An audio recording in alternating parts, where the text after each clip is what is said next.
around 14 hours, represented by Mr. David Bruce, and possibly Gun Free South Africa by Dr. Stanley Maphosa. So in the event one of the latter two arrives in the afternoon, we will have 3 or 4 of them appearing. And I must also indicate to you and the members of the public that these organizations are not appearing here as witnesses. They are appearing here to make their presentations, to give the committee more insight into the criminal justice system. They will share with us their observations, which will be very enriching to members of the committee. And my expectation is that they will also make recommendations on how they think the South African criminal justice system can be improved. What are the legislative and policy interventions that may be necessary for us to have a resilient and effective, efficient and responsive, and even accountable and ethical criminal justice system in the country. So they will not be required to go through the oath administration process. But before I hand over to the advocate to formally introduce them and make remarks, I see the hand of Honorable Nomvalo is up. Yeah, no, thanks, Chair. It's up for 2 things, Chair. The first one is that we want to register our great feeling of unease by this amount of apologies. We can't weaken the work of this committee towards the end. So it must be reprimanded, Chair. And I think in future, apologies from each organization should not be more than 2. At least if there's 1 person, because we also have organizational commitments. At least if there's 1 person, that is why we're saying members, organizations which have more than 1 member are more privileged, because when 1 is absent, 1 should be available as a basic principle. That is the first one. Then the second one, Chair, is that we're hoping to have a meeting to deal with housekeeping issues yesterday, because we don't want to be ambushed on the position of this committee about the approach on the Paul O'Sullivan issue. We're hoping that we will be given an update yesterday by the legal team on how far they've gone in pursuit of our previous position on the matter.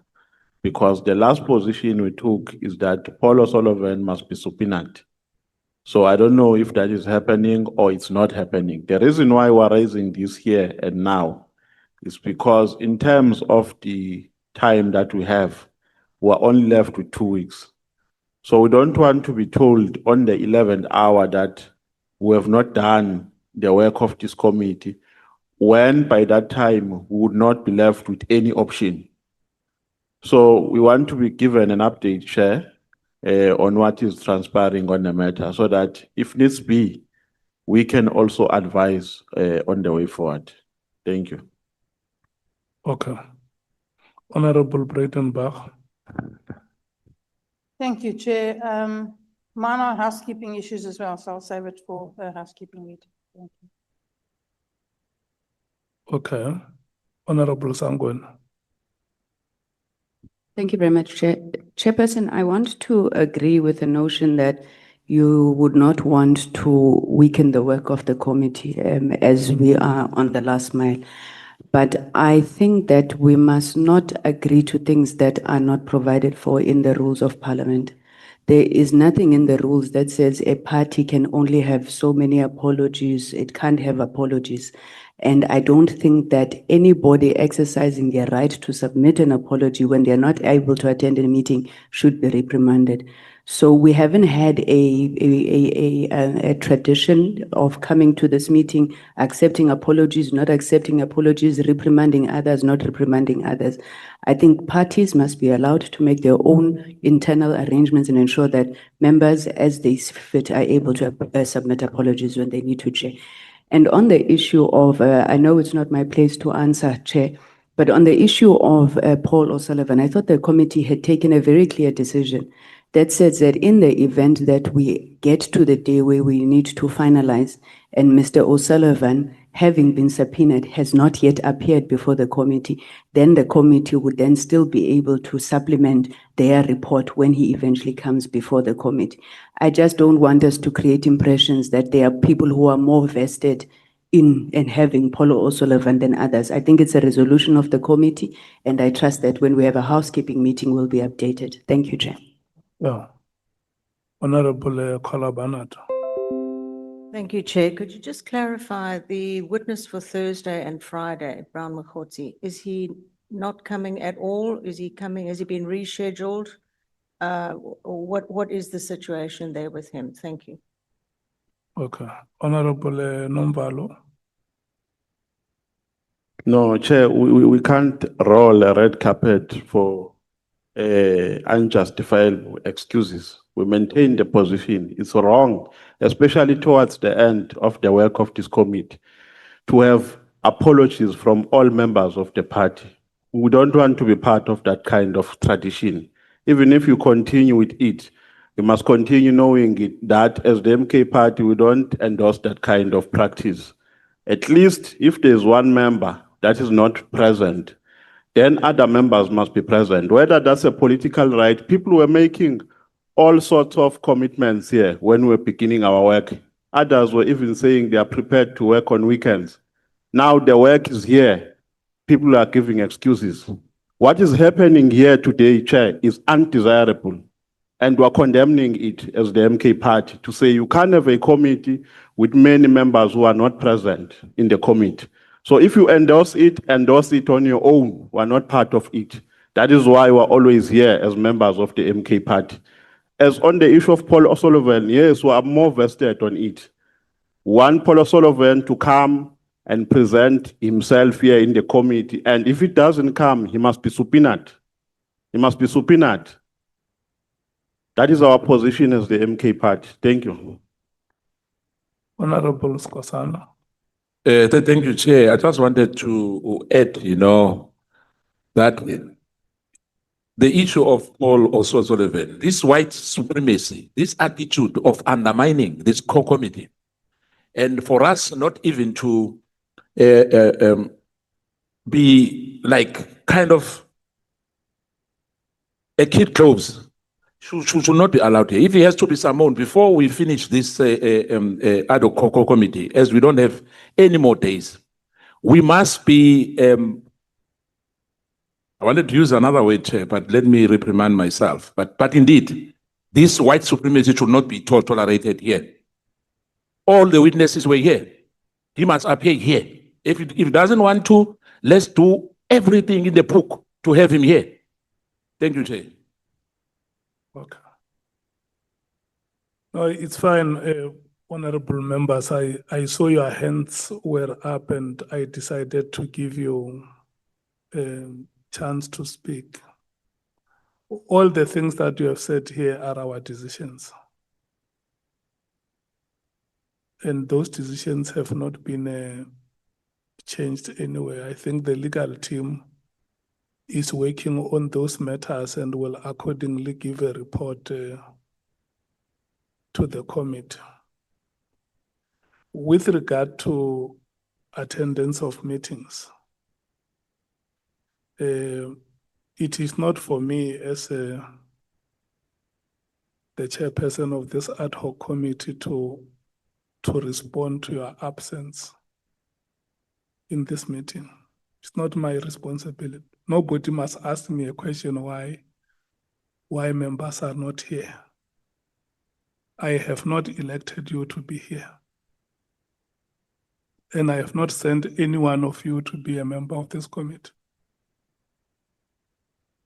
You have been elected as public representatives by South African voters and sent here by your parties. It's not me. I don't have a member in this parliament. I don't have a fiefdom here.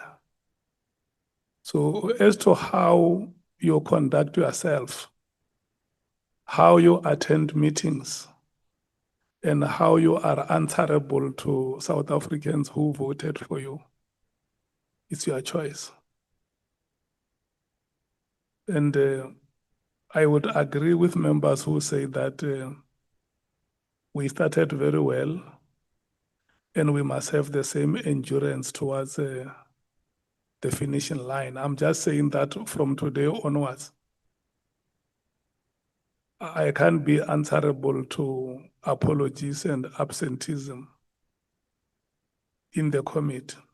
And Honorable Nomvalo, in as much as I hear your sentiments, I'm not going to reprimand anybody why they are here or they are not here. I can't do that. I have not sent anybody to parliament. So when we came here, sworn in as members of parliament, my belief is that we made a choice. And the choice that we made is to serve. And there is nobody who is going to be reminded about the choice that they have made. Honorable Barnard, I think the legal team, together with the relevant section in Parliament, were still working on the matters of Mr. Brown Mkhodzi. The report that I got this morning is that the statement is about ready, but there are security issues that he is raising, which the security section of Parliament must attend to. And once those matters are sorted, they will give us a report as to whether they are able to reach an agreement or not. Yes, but what Honorable Nomvalo and Honorable Breitenbach are saying, they are right that these matters belong to a committee housekeeping meeting where we should be able to deal with all of them exhaustively. Thank you so much, honorable members. Can I hand over to Advocate Arendse to formally introduce our guests and make any remarks that he thinks are necessary for the proceedings. Thank you so much. Thank you, Honorable Chair, honorable members, and a formal welcome to our guests, Advocate Paul Hoffman, Senior Counsel, Director of Accountability Now, and also lead counsel in this seminal cases of Glenister 1 and 2. Is there 3? Three? Okay, 3. And Sean Tate, Director of the African Policing Civilian Oversight Forum. Both made very helpful submissions to the committee for its consideration, especially on policy matters and proposed amendments to the legislation that speaks to the terms of reference of this committee. As you pointed out, Honorable Chair, there are not witnesses before you. I know Advocate Hoffman has sent us an unsigned affidavit. I'm not sure whether you want to swear them in, nevertheless. But I present to you both Advocate Hoffman and Sean Tate. I think, Paul, you first. Thank you. Yeah, I otherwise have no other comments to make. Perhaps at the end, maybe pose or ask a few questions with your leave. Thank you, Chair. Okay, what is your advice? Because where I'm standing, the impression I have is that they are not witnesses. Can we proceed without administering oath? I think if they don't have any objections, then perhaps we should swear them in. There may be factual questions or issues that either they raise or one of the honorable committee members raise. In which case we want to confirm it for the record.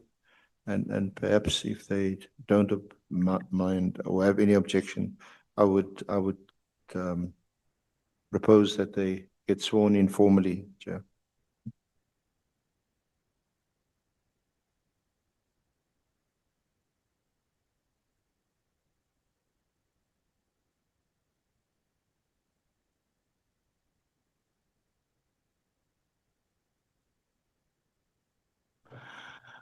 Advocate, let's proceed because they are representing organizations.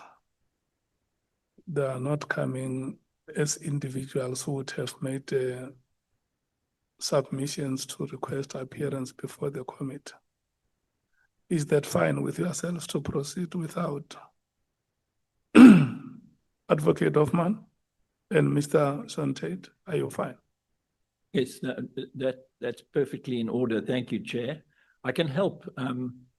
The affidavit that Accountability Now submitted to this committee in September last year has actually been properly attested, and in its original form, it is with the Secretariat of the committee.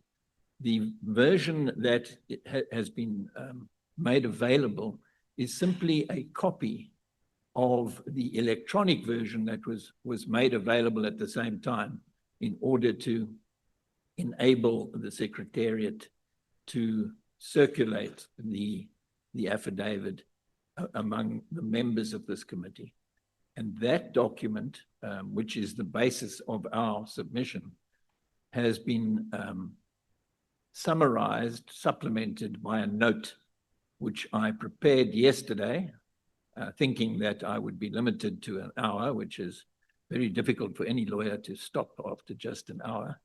But as I understand it, the Secretary has an electronic copy of the note which compresses the 36 paragraph, 8-page affidavit into a 3-page document. So, and I'll speak to the latter document if that suits the committee. No, we can proceed. How much time do you need to make a presentation? Well, when I came here, I thought that I would have an hour. 35 minutes of that hour have gone already. But what I propose to do is speak to the notes for about half an hour and then take any questions which the members of the committee may wish to direct. I think the best will be to allow both of you to present, and then we can interact. Is it fine? Thank you, Chair. That I think is probably the most sensible way to go forward. Okay. So members of the committee should have the submission, which is an 8-page document, and then notes on the submission, which is a 3-page document. And if they haven't got it yet, they will be able to get it from the Secretariat. Suppose the main question that we have to ask ourselves at this stage in the proceedings is, what is the mischief that this committee is addressing through its deliberations, through the evidence that it's receiving, and now through the submissions being made by civil society organizations and others? And our submission in this regard is that the nub of the problem is that the criminal justice administration in South Africa is dysfunctional because corruption with impunity is rampant in the land. And that is what this committee is going to have to address from the point of view of Parliament, which in our submission will involve the revision of the Criminal Justice Administration's capacity to deal with corruption effectively. And we rely, in making this submission, on the decision made by the majority judgment in Glenister 2 in 2011, in which the joint majority judgment of the Deputy Chief Justice Moseneke and Justice Cameron was to the effect that our law requires, our law demands is the word that they used. Our law demands a body, not several bodies, but a body outside executive control to deal effectively with corruption. Now, that decision ought to have been translated into law, into legislation that this Parliament was, well, not this Parliament, but the previous Parliament was ordered to consider and to put on the statute book within 18 months of the judgment being handed down in March 2011. The matter was indeed debated in that Parliament then, and amendments were effected to the legislation that gave rise to the Hawks. The Hawks are currently on their third incarnation from a legislative point of view, but they continue to struggle when it comes to dealing with corruption effectively. And the reason for that is not hard to find. The Hawks are not a body outside executive control. The reason why we are here is because a member of the executive, the Minister of Police, saw fit to issue a directive purporting to close down the Political Killings Task Team, which by its very nature is a body that deals with corruption. Political killings happen because hitmen are greedy and because those who engage the hitmen are hungry, or should I say, crazy for power. And that toxic combination is a form of corruption which has not been addressed at any time since the law requires a single body outside executive control to deal with corruption. I think I must pause here with the first part of that statement by the court, when they say a body outside executive control. They are not referring to a collection of bodies, but to a single body. Now, this is not what has been the case in the past, nor is it the case today. The multi-agency approach to corruption in South Africa has been the approach since the new South Africa dawned. And so we have hubs, and we have task teams, and we have cooperation between various entities, but we don't have a single body outside executive control that is tasked with the business of effectively seeing off the corrupt in our midst. And this has very deleterious effects in relation to the trajectory of South Africa. The economy suffers because of it. South Africa ranks number 80 in Transparency International's Corruption Perception Index of 180 countries with a score of 41. This is below the average, as well as well below the ratings of the faster growing economies of Rwanda and Botswana, who rank at 57. Corruption is undoubtedly preventing the rapid economic growth of which South Africa is clearly capable and which is desperately needed to lift half of the population out of poverty. So if we approach the work of this commission, this committee, on the basis that it is necessary to adjust the system that is in place, then we have the guidance of the Constitutional Court, guidance which has not found its way onto the statute book yet, and guidance which needs to be on the statute book sooner rather than later.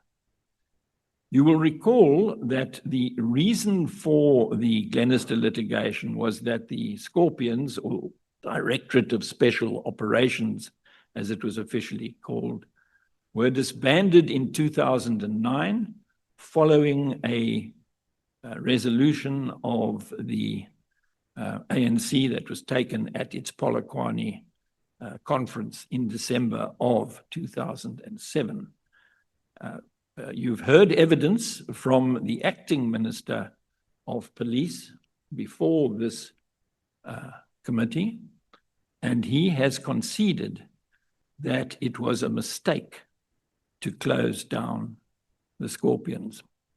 And the reason why it was a mistake is because the Scorpions were a prosecution-led body which sought to counter corruption on a single agency basis, and which was far too successful for its own good in dealing with corruption in high places among the politically connected and among the politicians of the day back then. So the Scorpions were closed down, and they were substituted from an investigative point of view by the Hawks, or Directorate of Priority Crime Investigation, and they were also left in the situation where their prosecutors remained, if they were prepared to remain, in the National Prosecuting Authority.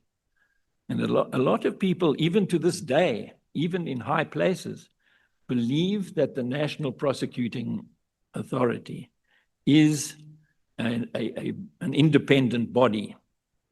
Now, that is not the case. If one looks carefully at section 174 of the Constitution, sorry, 179(4) of the Constitution, you will see there that there is a reference to the National Prosecuting Authority operating without fear, favor, or prejudice. But if you read the rest of the section, it's very clear that the Minister of Justice has final responsibility over the National Prosecuting Authority, and that the minister must concur in any policy decisions that are taken by the National Prosecuting Authority, which in effect means that the Minister of Justice has veto rights over whatever the prosecution service may want to do at any time, and can steer the prosecuting authority in the direction that the minister wants the prosecuting authority to go. It gets worse than that. The National Prosecuting Authority has no control over its budget.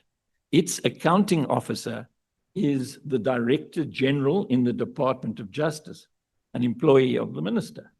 And the effect of not having control of the purse strings within the NPA is to hobble it from the point of view of trying to effect changes that may improve its efficacy and effectiveness in the fight against crime in general, and in particular in the fight against the rampant corruption with impunity, which we suggest at Accountability Now is the reason for South Africa's backward trajectory in relation to getting on top of the criminality that is unpunished, well rewarded in South Africa since the closure, the mistake of closing the Scorpions down back in 2009. If we go further into the innards of the legislation that pertains to the National Prosecuting Authority, it becomes plain that the phrase "without fear, favor, or prejudice," which many of us for a long time thought meant independent, is actually a reference to impartiality. You can see this if you compare the phraseology that is used in relation to the judiciary in section 165 of the Constitution and in relation to the Chapter 9 institutions in section 181 of the, sorry, 180 of the Constitution, which make it clear that impartiality and independence are different things, and that to assume that the ability to act without fear, favor, or prejudice implies independence is a mistake. So, having regard to the finding of the court that a body, a single body outside executive control is required in order to deal with the issues around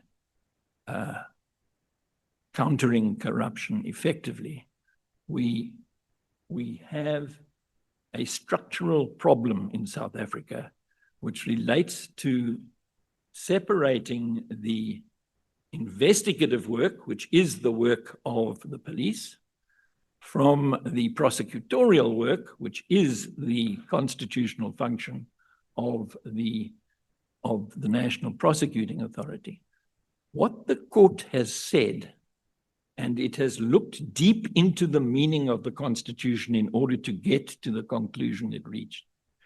It relies on section 7(2) of the Constitution, which is the famous section which says the state must respect, protect, promote, and fulfill the human rights guaranteed to all in the Bill of Rights. Now, you cannot do that if your system is leaking vast amounts of resources and cash and assets in the direction of those involved in tenderpreneurism or state capture or any of the features of corruption which we have experienced in South Africa since the demise of the Scorpions. The government has actually recognized that this problem needs to be addressed, and it has sought to do so by introducing what Deputy Minister John Jeffrey referred to as a stopgap measure, by introducing IDAC, the Investigative Directorate Against Corruption. And guess what? IDAC is situated within the National Prosecuting Authority. It's an investigative directorate, which means that the investigation powers that were taken away from the NPA have now been given back to the NPA in May 2024. And as a matter of law, IDAC is indistinguishable from the Scorpions of old. It's structured in exactly the same way, brought about by ordinary legislation, which was passed by a simple majority in Parliament, in the previous Parliament, not this Parliament, and signed into law just before the May 2024 election. And if you have regard to the size and the shape of IDAC, I believe it has 158 personnel. It's led by Andrea Johnson, who is the subject of a complaint to the public protector because she encourages her staff to fake it till you make it. And I think that has been dealt with in various fora, including her interview as a prospective but failed wannabe National Director of Public Prosecutions. That little body is expected to do what the Hawks have been unable to do. We know that the Hawks are not up to dealing with corruption in high places. They are part of the police, and the police must, as things are structured now, must answer to the Ministry of Police in the final analysis of the work that is done there.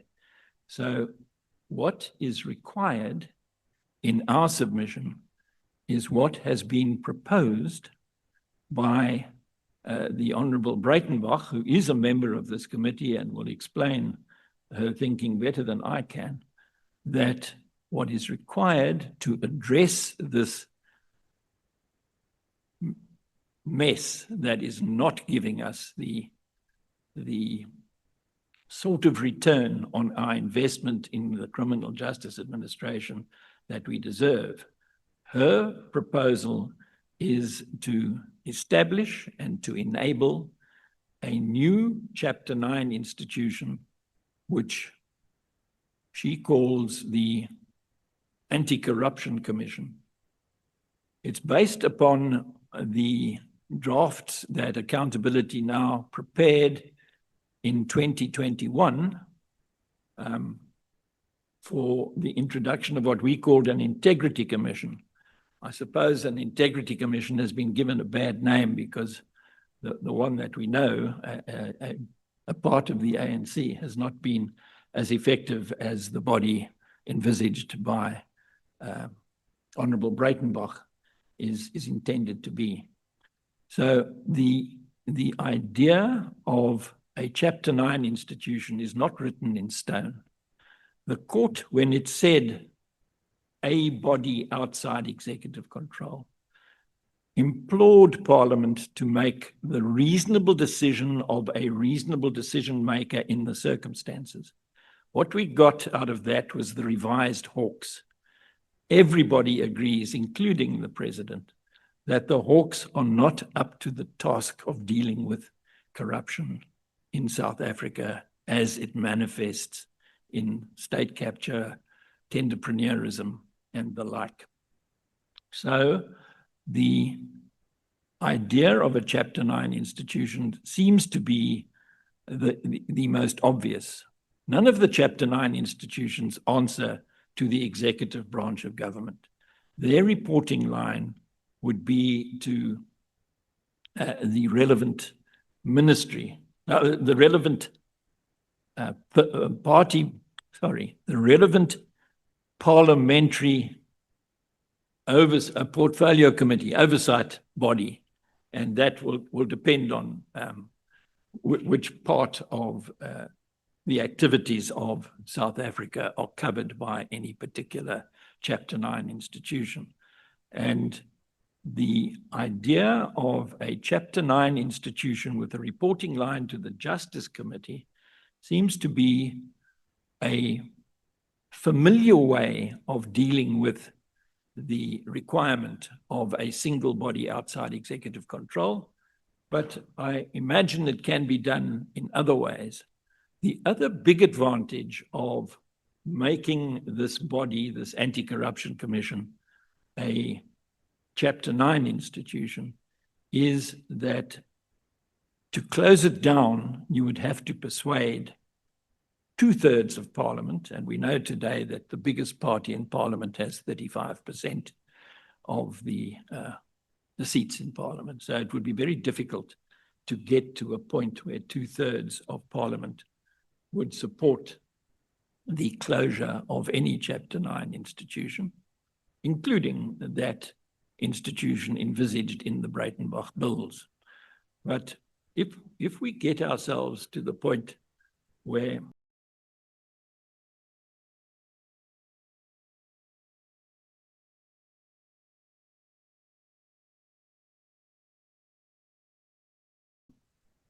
in Parliament, it would mean that 2/3 of the parties currently represented in Parliament would have to vote in favor, because in order to create a new Chapter 9 institution, In the same way as if you are closing down a Chapter 9 institution, a 2/3 majority is required.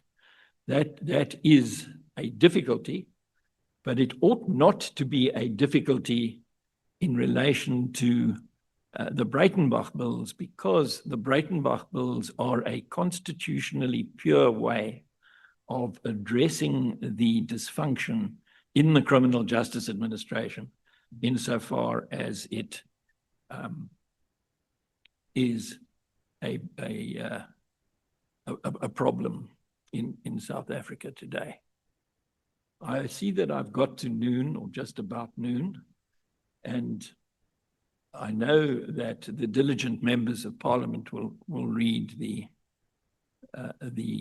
affidavit that was presented in September and the references in it. And I imagine that the overworked members of Parliament will make do with the 3-page memo which summarizes it, which has been provided yesterday. So I'm going to invite honourable members to ask any questions that they may have in relation to the submission that we make, that the mischief that this committee is addressing is best dealt with by revising the system of criminal justice administration in a way that renders it effective in the fight against corruption.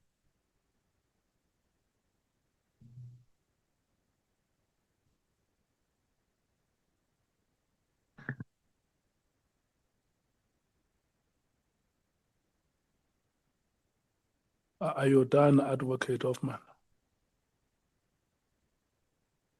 I'm done if none of the members of the committee have any questions. If Yeah. they do have any questions, I'm very happy to do my best to answer them. No, we will come back to you.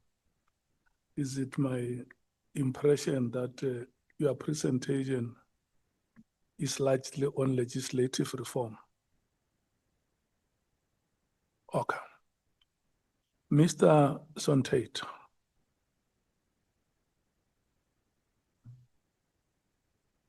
Thank you very much, Honourable Chairperson. We were honoured to be able to make a submission to the committee in October. We focused our submission on the issues at hand and an aspect of the mandate of the committee, which was to consider the need for legislative, policy and institutional reforms to restore public confidence in the criminal justice system. And we focused on 2 issues that we thought pertinent. The first was strengthening Parliament's oversight functions, and the second on further insulating SAPS's operational command from executive interference. These relate to what we understood as the call to establish the committee and the ongoing work of the committee. So I'll turn to the first issue, and that is around strengthening Parliament's oversight functions. One of the kind of concerns raised by General Mwakanazi in response to the press conference that precipitated these events was that he had previously submitted statements to Parliament and to the Portfolio Committee, but that these, in his opinion, had not been taken further. And he was presented with, again, as he alleges, very little opportunity or option but to engage this through the press. Reflecting on this, we think that there certainly is pause for thought in terms of Parliament's ability to strengthen its responsiveness to allegations or issues, concerns that are brought to their attention. And these could include initiating an investigation for further information or potentially calling police management to further explain the situation.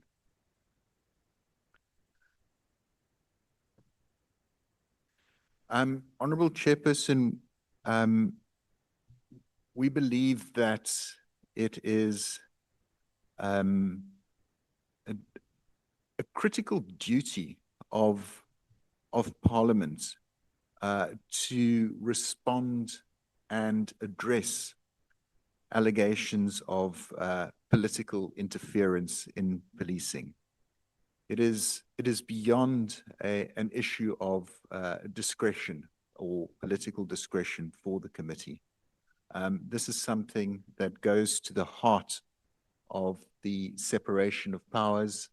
It goes to the heart of independent democratic policing, and these allegations demand serious and immediate attention and action by Parliament. So we submit that there are potentially areas where we can think through around further strengthening Parliament's ability to respond. One is the whole issue of recommendation and request that is made to the executive appearing before any of the portfolio committees, and the ability of those portfolio committees to follow up consistently, comprehensively, and in a decisive manner. How do we strengthen that environment so that there is a clarity and a responsiveness, and that is built into the action? I think a further area is the support for members of Parliament and the parliamentary staff, the committee secretaries, the content advisors, and the researchers with further capacity and training when it comes to a rapidly changing environment, particularly regarding criminal justice issues, the continuing evolution of policing, and South Africa's response to the crime and insecurity that is facing the country. The issues that come to our fore in vary and we anticipate will change over the course of time. That how we recognize corruption and interference today and how it manifests itself might not be the same way that it would manifest itself in 5 or 10 years. There could be a number of reasons around this: the advance of technology, the shifts in the way in which crime and insecurity manifest itself. There's a range of things, and it's important that Parliament has the capacity and is up to date to be able to recognize and respond with the best knowledge and evidence at its disposal. And then finally, the ability of Parliament in terms of being able to effectively track progress and the impacts of recommendations that it makes.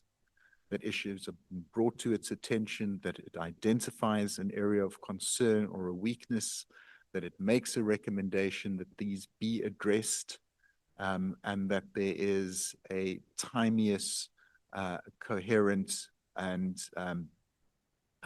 effective response from the department, and Parliament is able to track this and engage if further input is needed. And here too, we think that there's opportunity to strengthen the capacity and the work of Parliament looking into the future. So we offer a few suggestions, and we do so very humbly, in the sense that Parliament is appraised of its workings and its capacity to a far greater extent than what we are. But we thought perhaps the establishment of a subcommittee of the, in this instance, Portfolio Committee of Police, but it can be and potentially is relevant to all criminal justice system portfolio committees, with the mandate on an ongoing basis to scrutinize interaction between the executive, SAPS, and extended all law enforcement and criminal justice agencies. And that the monitoring and evaluation capacity of Parliament is strengthened with facilities that are able to track the implementation of its findings, recommendations, and the actions taken by the executive.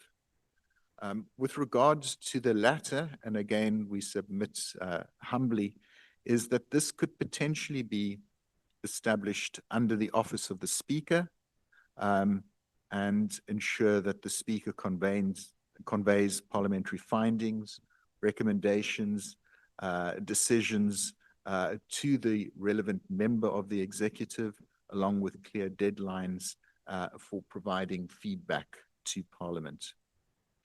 That there is a mechanism to track responses, communicate progress, and distribute feedback back to the relevant committees. We submit that sanctions be considered and imposed on members of the executive who fail to comply, particularly with the deadlines, or fail to provide adequate feedback on what is requested. We think that the system would be further strengthened if we are able to require of SAP's leadership and the Minister to submit regular public reports to Parliament detailing all executive instructions that are provided to SAPS, and that this provides for a proactive scrutiny of the interaction. And finally, that we are able to strengthen performance management of SAPS, the Independent Police Investigative Directorate, and the Civilian Secretariat of Police by providing and developing specific indicators on responsiveness to any allegations of political interference and corruption, and that this be developed and built into their KPIs, can be tracked and can be engaged with by Parliament. We go on to our second issue, and this is related to some observations regarding further insulation of the operational command of the South African Police Services from political interference. We believe that we need strengthened legislative provisions to ensure, in the first instance, transparent and merit-based appointments to SAP's leadership, that these be done on a competitive basis, that we ensure that the tenure for operational commanders, the security of tenure for operational commanders below that of commissioner is also provided for. And that legislation clearly codify the separation of roles between the minister and the commissioner and provide that needed clarity and accountability, which has been this issue of contestation that has come up in how parties have responded to the allegations that have been made. We in legislative reform, and we're mindful here, Chairperson, that we do have a SAPS amendment bill that is waiting in the wings. We have seen a copy of 2025 that is awaiting a process for development and of submissions. But that these events do give us the opportunity to scrutinize that amendment bill and ensure that whatever recommendations are developed by this committee, whatever comes out of the Madlanga Commission, that those can be brought in and we are presented with a golden opportunity to actually strengthen the SAPS legislation to address the concerns that have manifested themselves over the past years. When it comes to executive instruction, we submit that these must be made in writing, that they must be entered into a formal register, and this must be available for review by Parliament, IPID, and the Civilian Secretariat. And further, that legislation should provide for and allow SAPS management to be able to report in a structured and systemic way any instances where they feel there has been undue political interference, and this happened through a defined process to the Portfolio Committee. That this avenue presents itself as an opportunity should the submission of the register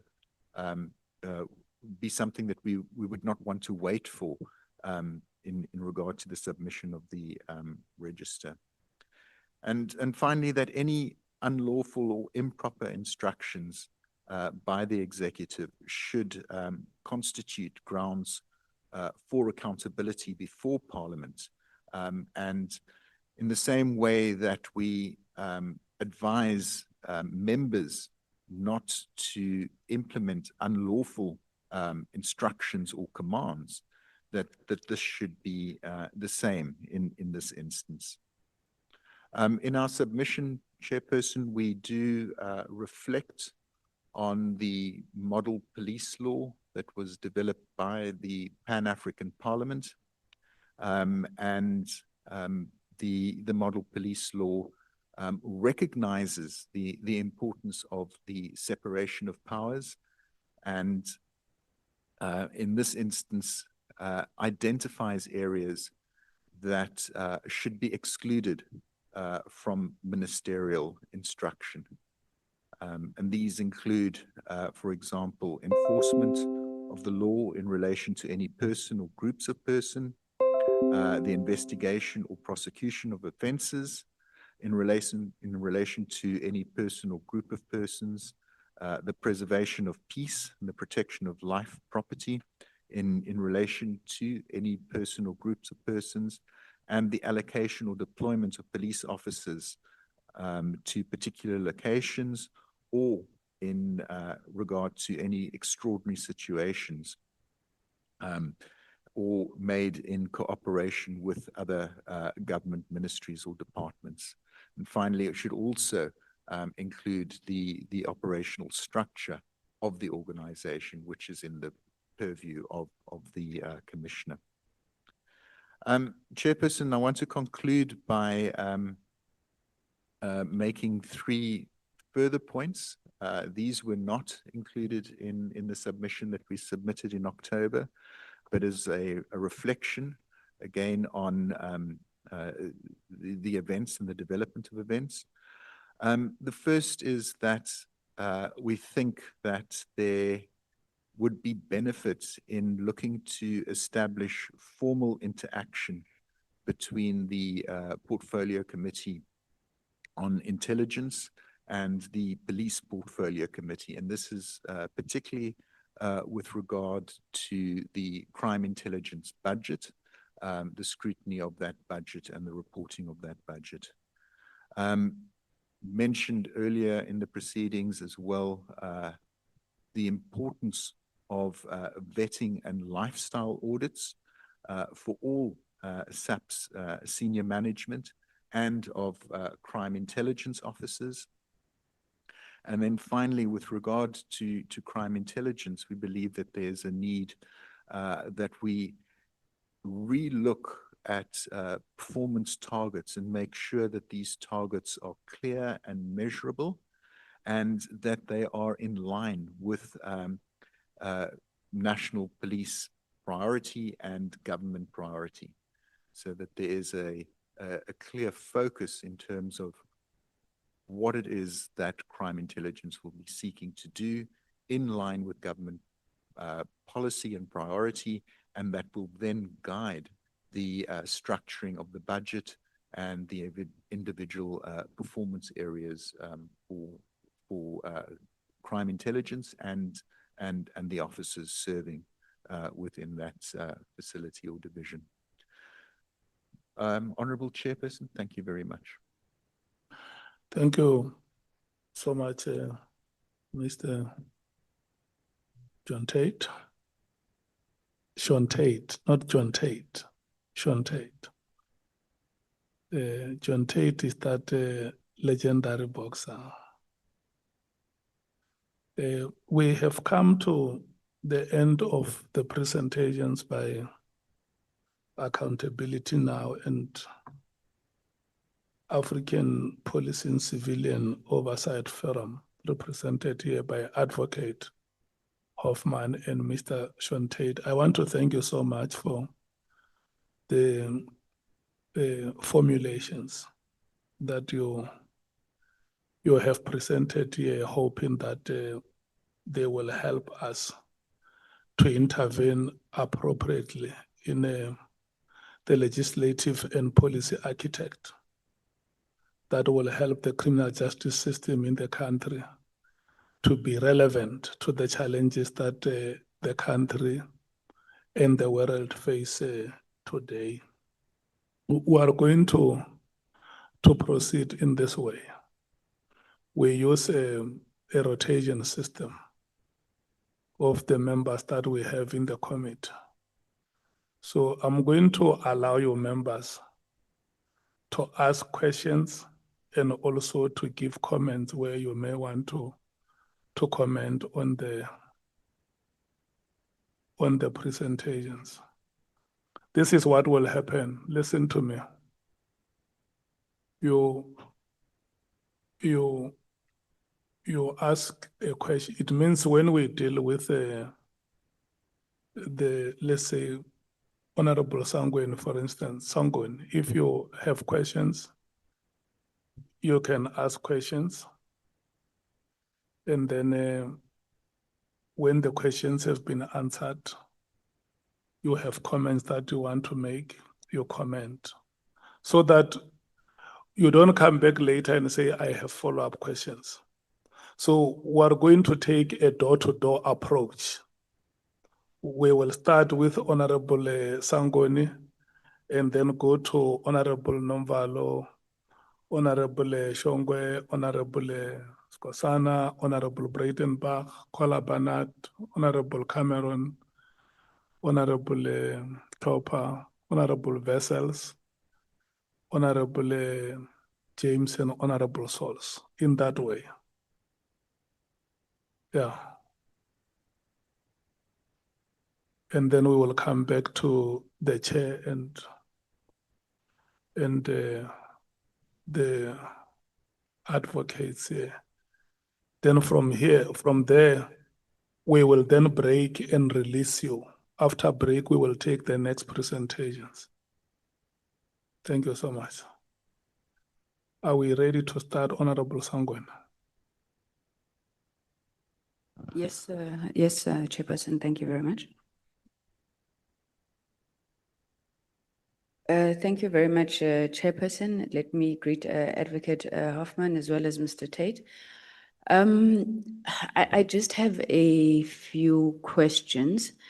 I'm not sure, perhaps I'll ask a question, we engage on it and we come back, since the Chairperson is being very benevolent today and hasn't put timing on how long we may speak.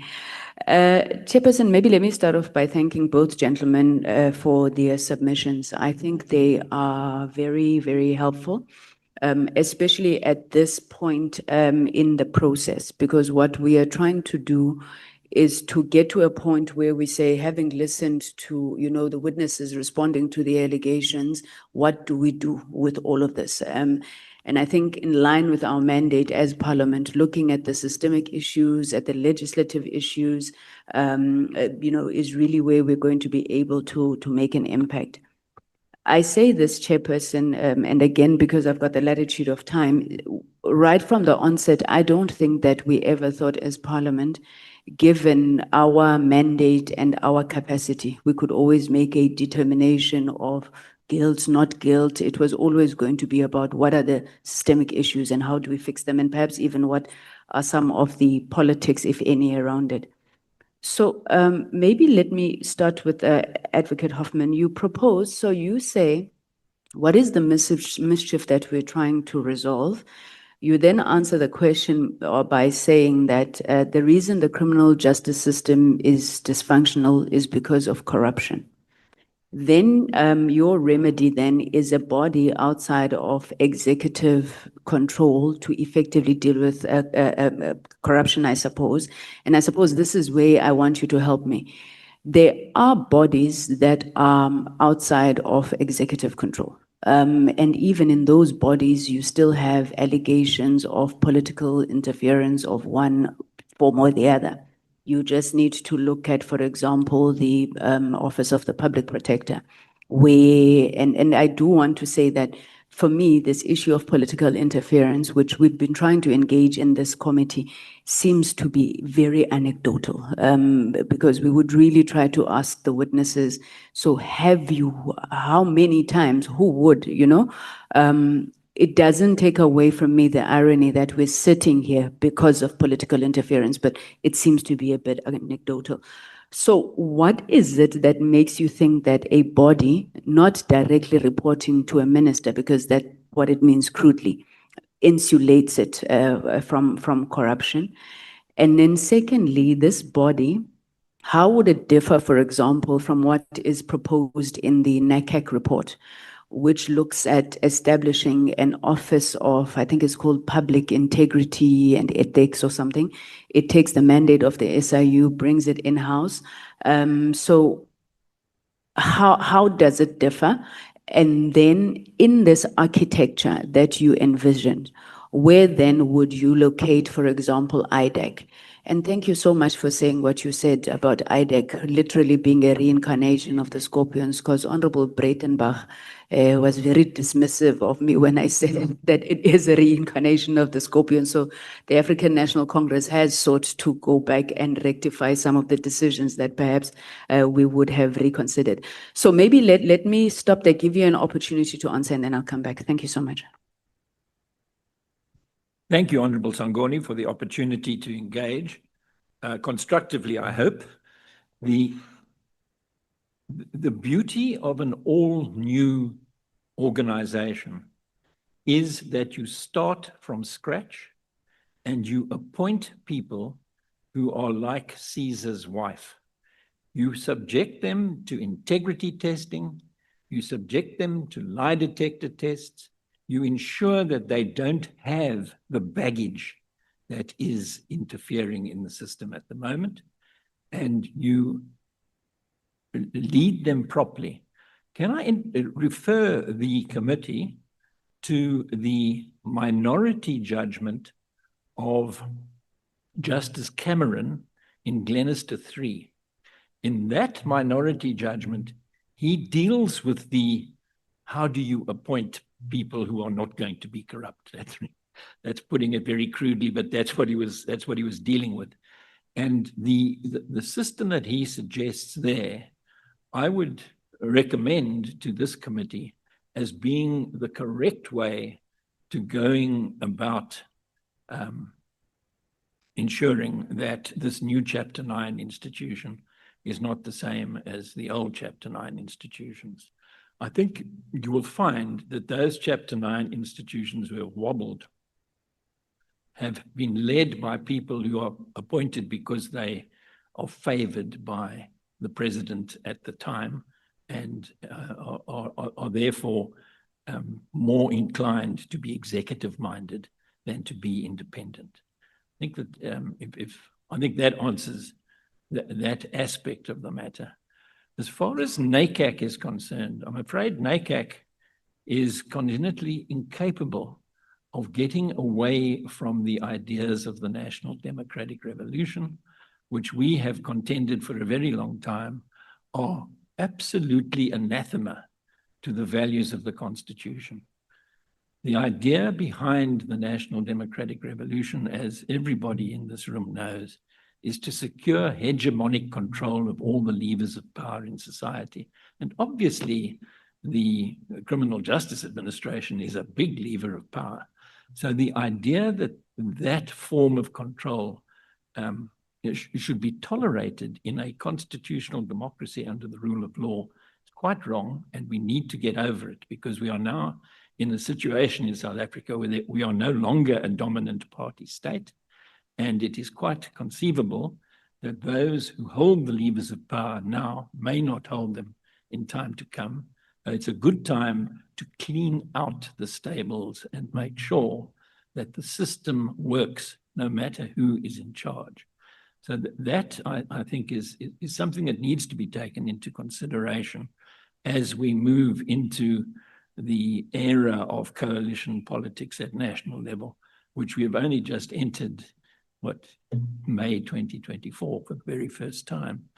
Unless, of course, you regard the tripartite alliance as a coalition of sorts, but I think that that's perhaps pushing the idea of coalition.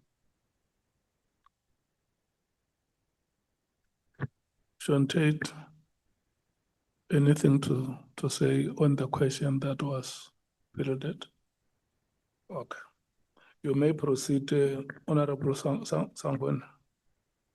Okay, my next question also refers to a statement, I suspect it may have been made by Advocate Huffman again, where he, in reference to the National Prosecuting Authority, says that the minister has veto rights. Now, that is not my understanding of, either the role of the minister or how practically it works.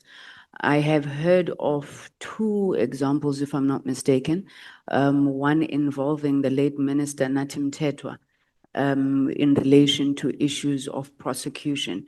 So again, I say, for me, this becomes anecdotal. I'm not saying we must not resolve the problems because, they have not yet gotten as bad as they could be. But if you could just give me guidance on, when you say the minister has veto rights, that would be blatantly illegal. Now, you then say that if we were to take this approach, we're resolving the problem of the NPA not having authority over its budget. I understand that the accounting officer is the director general, right? But the NPA I'm sorry, I'm not in the justice portfolio, so I may get some things wrong, but my understanding that it's appropriated a budget, even though that budget resides within the Office of the Director General. This discussion that you're raising doesn't seem to be much different from the ones that were raised by the judiciary, who insisted that they wanted to be outside. So in reality, are you envisioning a situation where this separation of powers literally leaves the executive not having control, what you call hegemonic power, not having oversight, maybe is a better word, oversight over these particular institutions that have been established as part of executive functions, because they don't exist of their own. And perhaps my last point on this, and it depends on your response. You then say they must be accountable to Parliament. We are sitting with a situation where Mr. Tate in his presentation speaks to the limitations of parliamentary oversight, yes, taking into account, some of the recommendations he's making.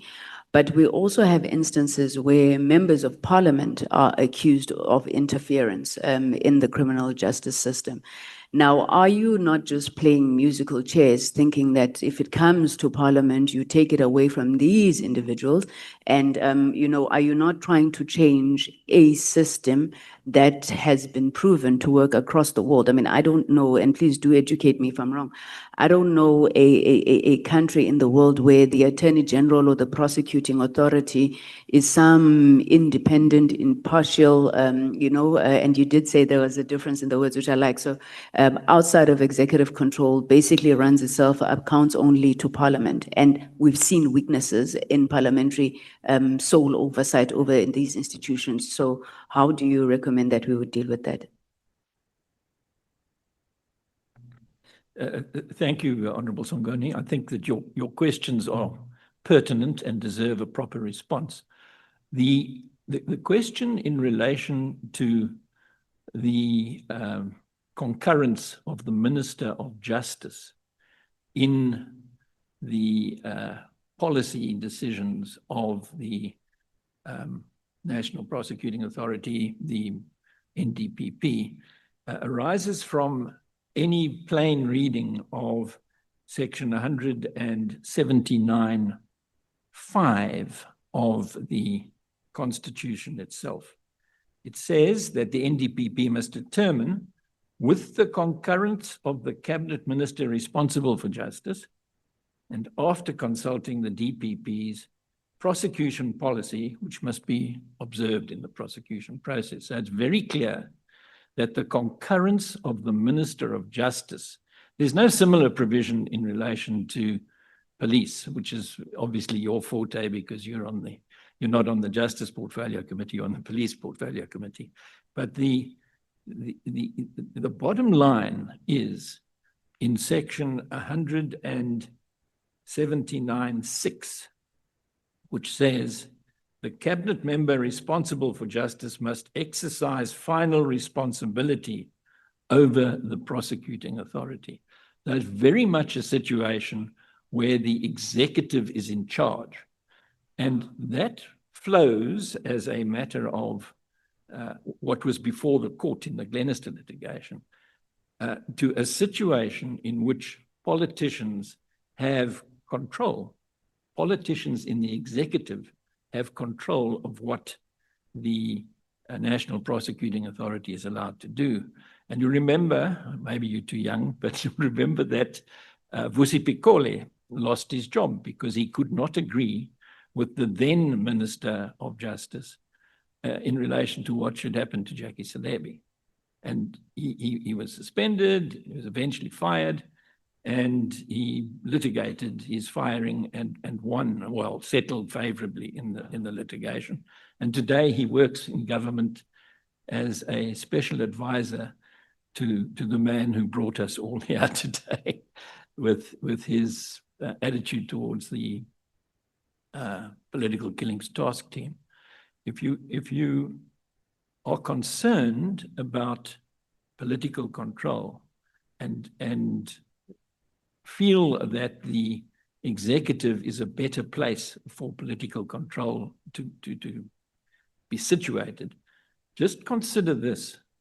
In a multi-party democracy under the rule of law, a body like the Justice Portfolio Committee consists of members who are drawn from all of the bigger parties, if not all of the parties, in Parliament. So it's across the political spectrum.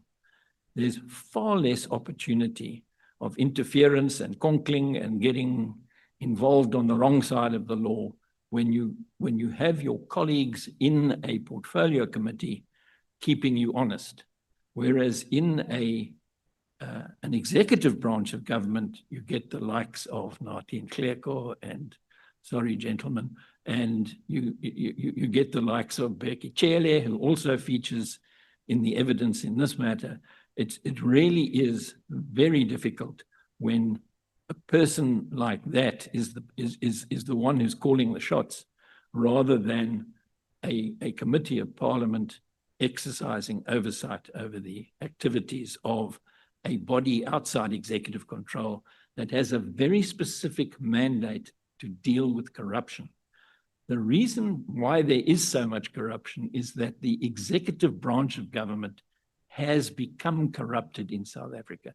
There may be individual members of Parliament who are also corrupt in their various ways, but for the executive to be in that situation where decisions are made because you are protecting your colleague who may or may not have done something wrong, or you simply feel beholden to a colleague who has done something wrong, then you are not getting the type of oversight that we are entitled to, not only because of Section 7.2 of the Constitution, but also because South Africa has solemnly undertaken in international treaties to create an independent body to deal with corruption. Corruption is a particularly insidious form of crime. You don't see it happening. You don't know that you're the victim. There's no body, there's no blood, but there's big damage. That's really why corruption, why the court decided when it was confronted with all of this, and with a great deal of argument too, why it decided that it's a better idea that a body outside executive control should be created. And if you go the Chapter 9 route, which doesn't have to be, but it's the one that is favored by the Honorable Breitenbach and by Accountability Now. If you don't go that route of having a reporting line to Parliament instead of to the executive, and the executive is fraught, well, more problems are going to arise down the line.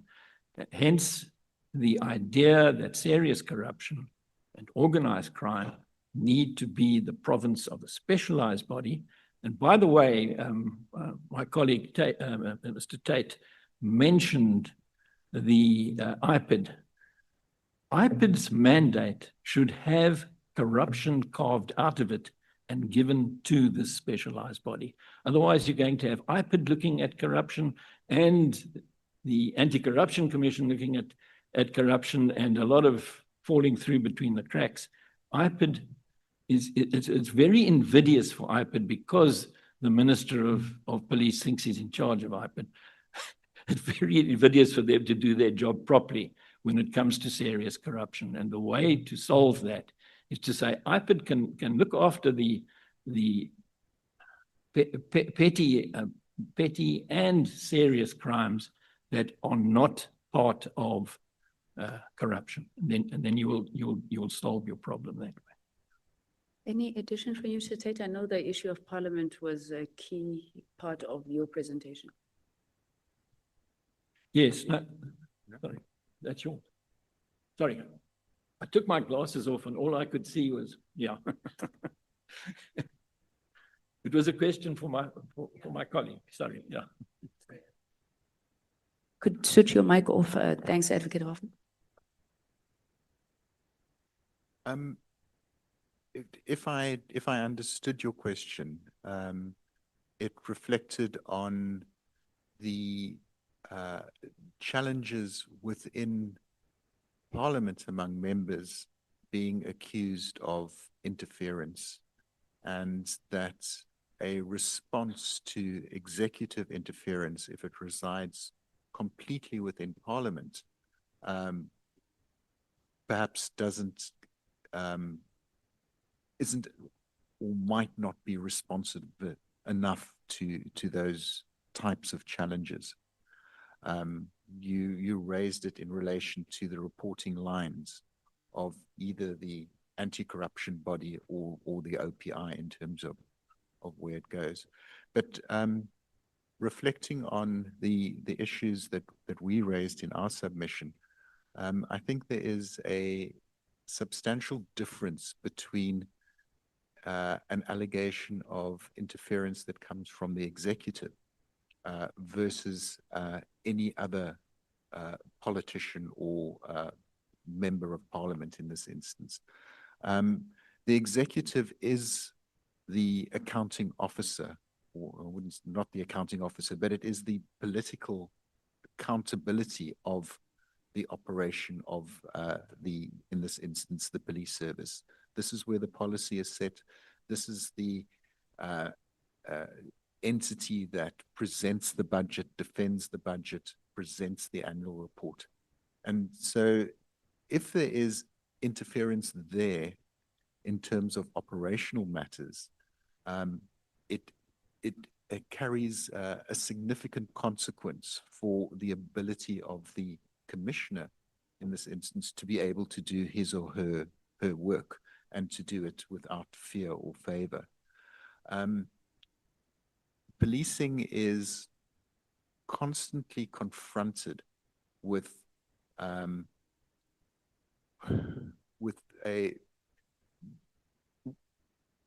engagement, political engagement in terms of what and how they should be doing their work.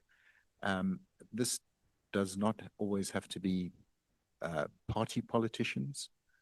You see it at community police forum meetings in terms of the weight of certain members or interests in terms of what they want to advocate for. You see it at amongst potentially their interaction with politicians, local government or provincial or national. And it is par for the course in being able to navigate that and to stand up with the law and the integrity of your organization behind you to be able to provide that service.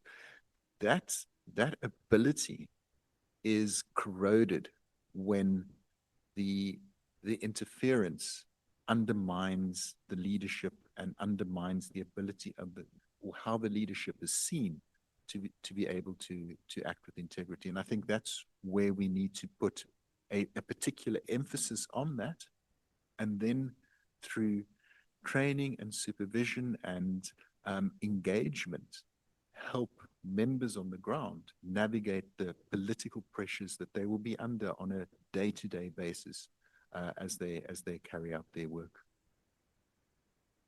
Okay, now let me leave it there. I'm sure, I mean, we'll have a lot of time to engage this also as a committee, and I'm sure society in general, although my view is the fact that I think that we're trying to tinker with systems because of individuals, that you have had people who have sought to work in a manner contrary to how the system is intended. And now we're looking at this whole thing, we're saying it's not working when, you know, a lot of thought would have gone into it. And I suppose a lot of dialogue, even right at the beginning. And we would have thought that that was the best way. I'm going to ask you a question that I'm going to ask anybody who appears here from civil society. And I really hope that you don't take it as an attack. Right. But it's important for us. There's no question that there's a trust deficit in South Africa, you know, across any line that you talk about. And we, as the African National Congress, have been obviously considering the sponsorship of a bill around NGO funding, and I'm asking you because you are civil society, where in particular we would want the same level of transparency that political parties are expected to display in terms of their funding and things like that. And I really want to know from the perspective of accountability now. And Mr. Tate, I'm so sorry. I've realized I'm not as young as Advocate Hoffman says. So my eyes are going a bit. African Policing Civilian Oversight Forum. Would you be open to openly declare your funding sources, and where there is foreign funding, like political parties have got limits and ceilings to operate within that sort of system?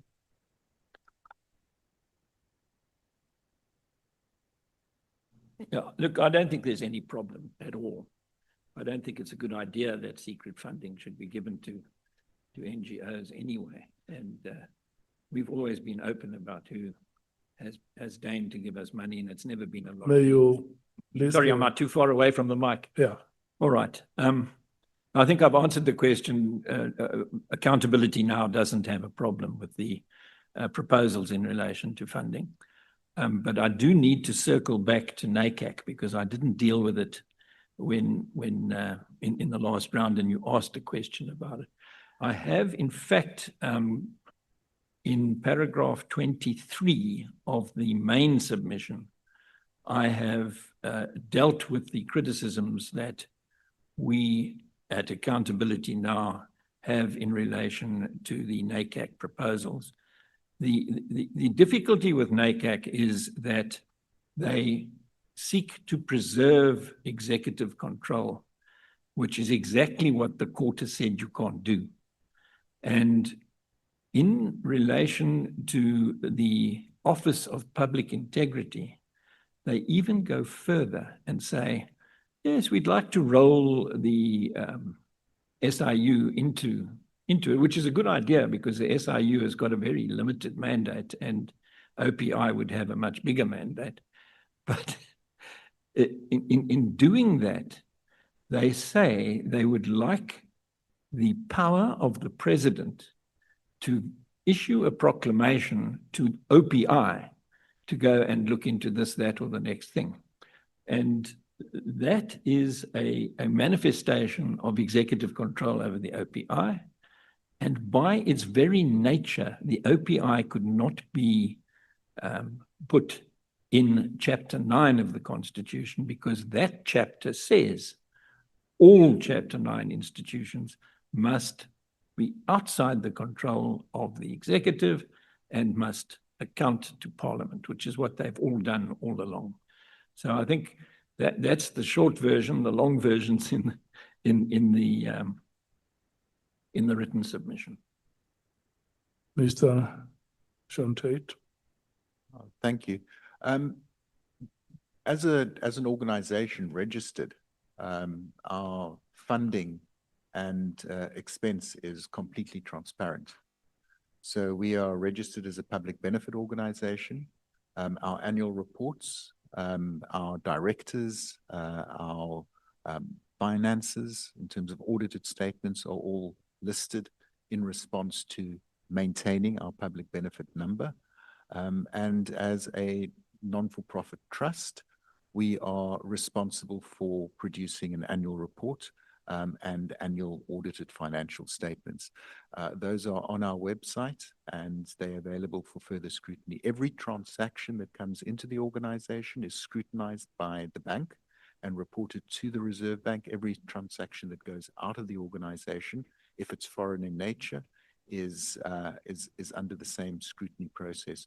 So I think those controls in terms of what is coming, what is going, who's doing what, who is supporting and how, are all in place. And I think South Africa has come a long way in terms of that initial grey listing to be able to address all of those loopholes. The second part of your question is, it demands a lot more conversation. As you know, civil society, not across the globe, and I'm pleased to say in South Africa that this is not the case, is under considerable pressure from authoritarian responses to its actions and to the statements that it's made. And one of the go-to responses has been to try and limit foreign funding to a certain percentage or just limit it totally. As I said, it requires a conversation, but the net effect of that, particularly if funding is not readily available in the country, just given kind of economic kind of status and the availability of donor funding in country, has the effect of silencing and chilling and kind of limiting the ability of organizations to function. And you know, in a democracy, you want the voice. You want to engage. You don't want to put the lid on the pressure cooker. You want to be able to interact. So it's a question of really looking at that piece in a lot more detail. And if that bill does come before the committee and there is consideration, it's certainly a conversation that we would like to have with you to think through the issues. Thank you. Thank you very much, gentlemen. And you're totally right. I think it's things that we need to speak about. I mean, it would be remiss of me to say, you know, one sees it as a response of an authoritarian regime, whereas on the other hand, and this is not like just ideological commitment to something that doesn't exist, we've also seen civil society being used to subvert democracy in certain instances. So, but I do appreciate your responses, both of you, and thank you once again for the public submissions. Thank you very much, Chairperson. Thank you so much, Honorable Nomvalo.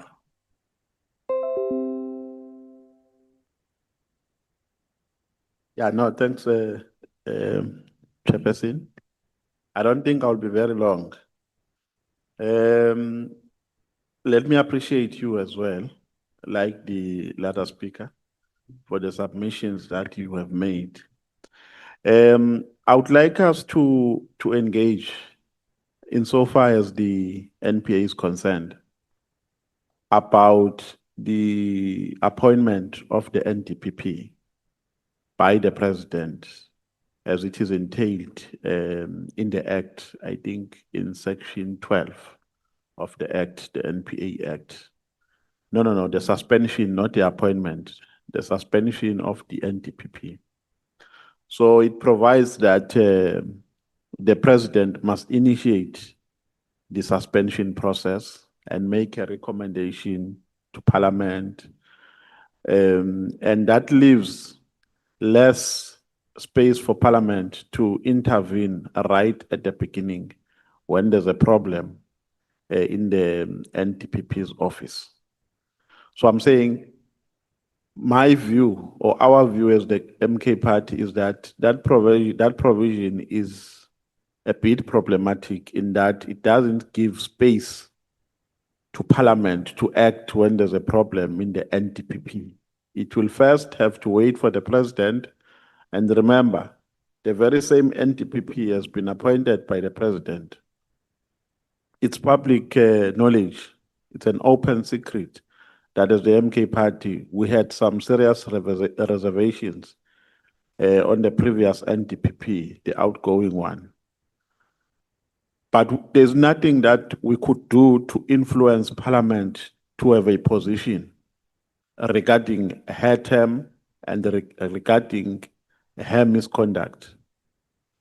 So we have to wait for the president first. So don't you find that provision alone limiting or eroding the independence of and coupled with the appointment process of the NDPP, because remember the NDPP is appointed by the president, and the president can disregard, as he has done recently, the recommendations of a panel and use his discretion to appoint the NDPP.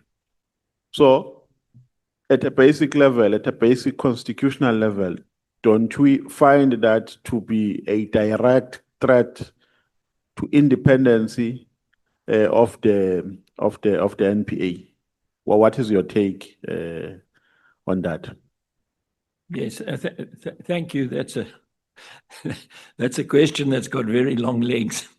But if you look back in history, you'll recall that Deputy Chief Justice Moseneke said in public that far too much power is concentrated in the hands of the president in the way that our constitution in South Africa was put together.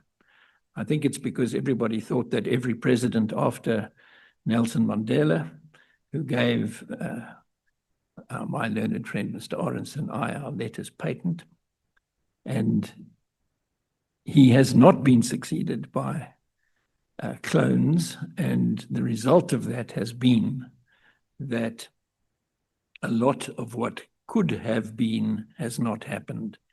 It's wrong to suggest that the National Prosecuting Authority is independent. You frame your question in that way, but it is correct to say that the independence, if there ever were independence of the National Prosecuting Authority, is undermined by giving the president so much power in relation to the suspension and indeed to the appointment of the leader of the National Prosecuting Authority. So I'm agreeing with you that too much power is concentrated in the hands of the president, and that probably in a coalition type of parliament that has found its feet will be dealt with by amendments that can address the over-concentration of power in the hands of the president. Your point is well taken. Can we move on? Okay. Now, secondly, our take is that in terms of the legislative framework, there is no deficiency in the already existing bodies, the NPA, IDEC, and so on. The problem is a problem of incompetency. That's number one. And two, we have a problem of undue political influence. Politicians are influencing this institution to a point where they get compromised. The work that they are doing gets compromised. So our view is that we must cement the institutions the bodies that are in existence. And we must clean and ensure that all the problems that I've spoken about do not find expression therein. So there is no problem with the NPA. And if there are legislative that need to be addressed, we must identify them, but not change the structure or change location, take the NPA and put it under the Chapter 9 institution. The reason why I'm saying that is because it's not guaranteed that when a body is under Chapter 9 institutions, it's not going to have challenges. And it's not guaranteed that when it's under Chapter 9 institutions, there will be no political undue influence. We, in terms of our assessment, we're coming from different political parties. But our final assessment is that there are Chapter 9 institutions which are not immune from political influence. Badly so. So it's not guaranteed that when you establish a new unit and put it under a Chapter 9 institution, it's going to be a paragon of virtue. It is going to be affected by these challenges for as long as you don't address the issue of capacity, for as long as you don't make sure that you put enough mechanisms and systems that will preclude this political influence. So that is our take. Then how can you engage this submission that I've just alluded to? Yes, thank you for the opportunity to do so. It's important that we have this discussion because as matters stand, we are not talking here in this committee about the overall structure of the criminal justice administration. I have suggested that the focus of this committee should be on the rampant corruption with impunity. That is the particular problem that we are facing in South Africa.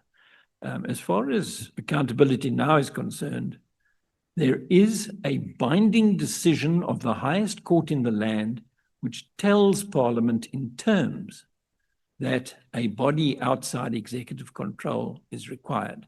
Now, you may be right. It could well be that the court came to that decision without ever pointing fingers at anybody, because it was convinced that the executive of 2011 was corrupt and wasn't prepared to allow that executive to have anything to do with anti-corruption work.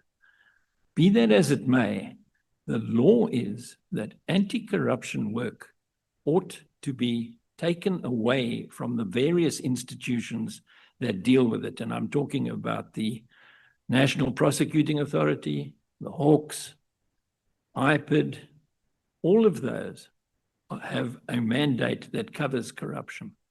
The way to rationalize it in terms of the decision of the court is to create a single body. It doesn't have to be a Chapter 9. If you can think of a better way to do it, to insulate that body from undue political influence, well, let's talk. But the structure that is there with Chapter 9 institutions who have guaranteed impartiality and independence in terms of the Constitution seems to be a sensible place to start with this specialized, trained, independent, properly resourced, and secure in tenure of office body which will deal with serious corruption. That's all, just serious corruption. That's its whole mandate. It's a small body. It will probably be populated by a lot of people in the SIU.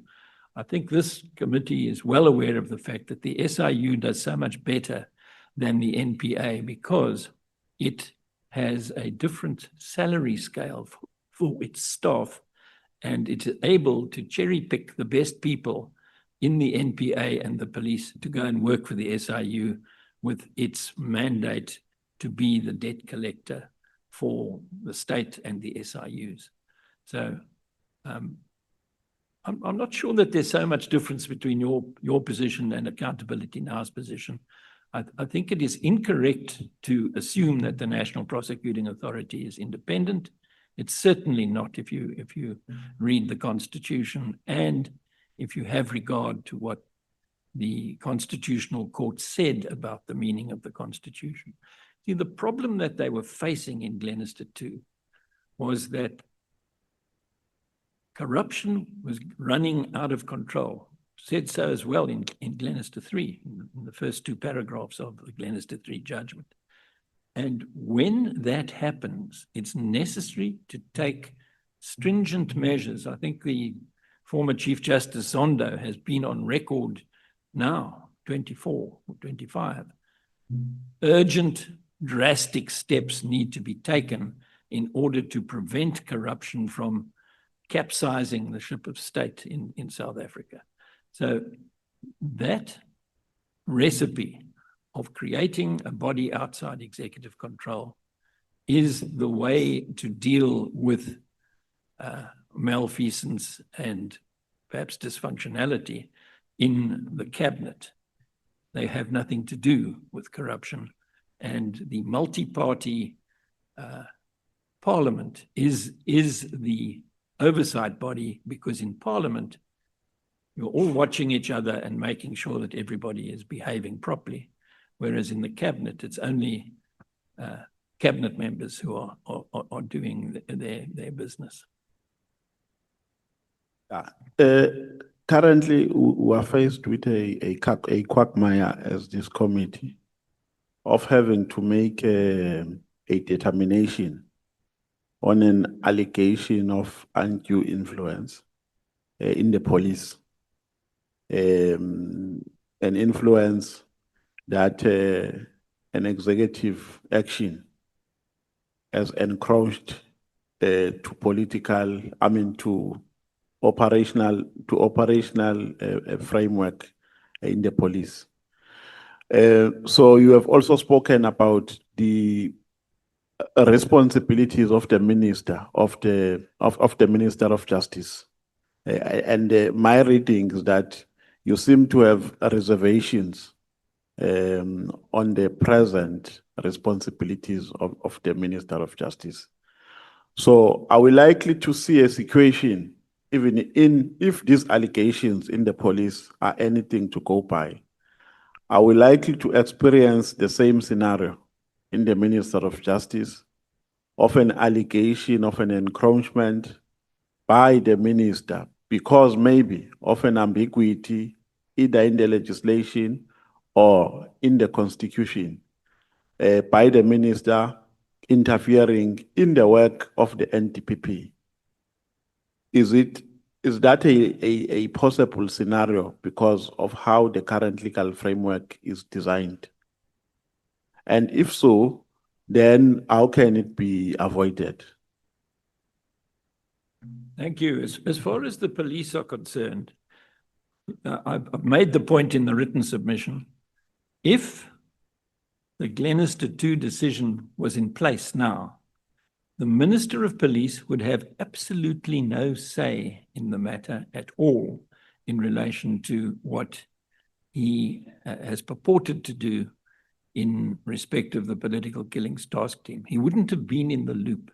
It would have been anti-corruption work, which is what political killings are about. And that task team would not have existed. It would have been the job of the Anti-Corruption Commission to dig into it. So I think we must be careful not to try to preserve too much of the existing framework when all that the court has said is in relation to corruption, it's necessary to have a party outside executive control if you want to have effective anti-corruption work in the country. And that being the case, you're going to, I think it would be a good idea to give the National Director of Public Prosecutions greater independence and to curtail the powers of the Minister of Justice insofar as that body is concerned. And I'm talking in general now, not just in relation to corruption. But as we sit here now, we're in this mess because Parliament, long before MK was formed, decided not to create a body outside executive control when it amended the legislation in relation to the Hawks and its anti-corruption mandate, which is only part of the Hawks mandate. I mean, priority crimes covers all sorts of things that have nothing to do with corruption. So when you say to curtail powers of the minister, you mean the minister must not even play oversight, must have no oversight responsibility over the NPA? Yes, what the Constitution says at the moment is that the Minister of Justice has final responsibility over the NPA, which led to Vusi Pikoli losing his job and to much friction between the executive and the NPA. But if the NPA is given greater independence, it doesn't have independence at the moment. If you look at the section, we've all been staring ourselves blind at that term without fear, favor, or prejudice. It's in section 179(4). And that section says, national legislation must ensure that the prosecuting authority exercises its functions without fear, favor, or prejudice. So it's a purely operational thing. It's not about the structure. It's not about the chain of command. It's not about who is the boss and who isn't the boss. It's about doing your work impartially.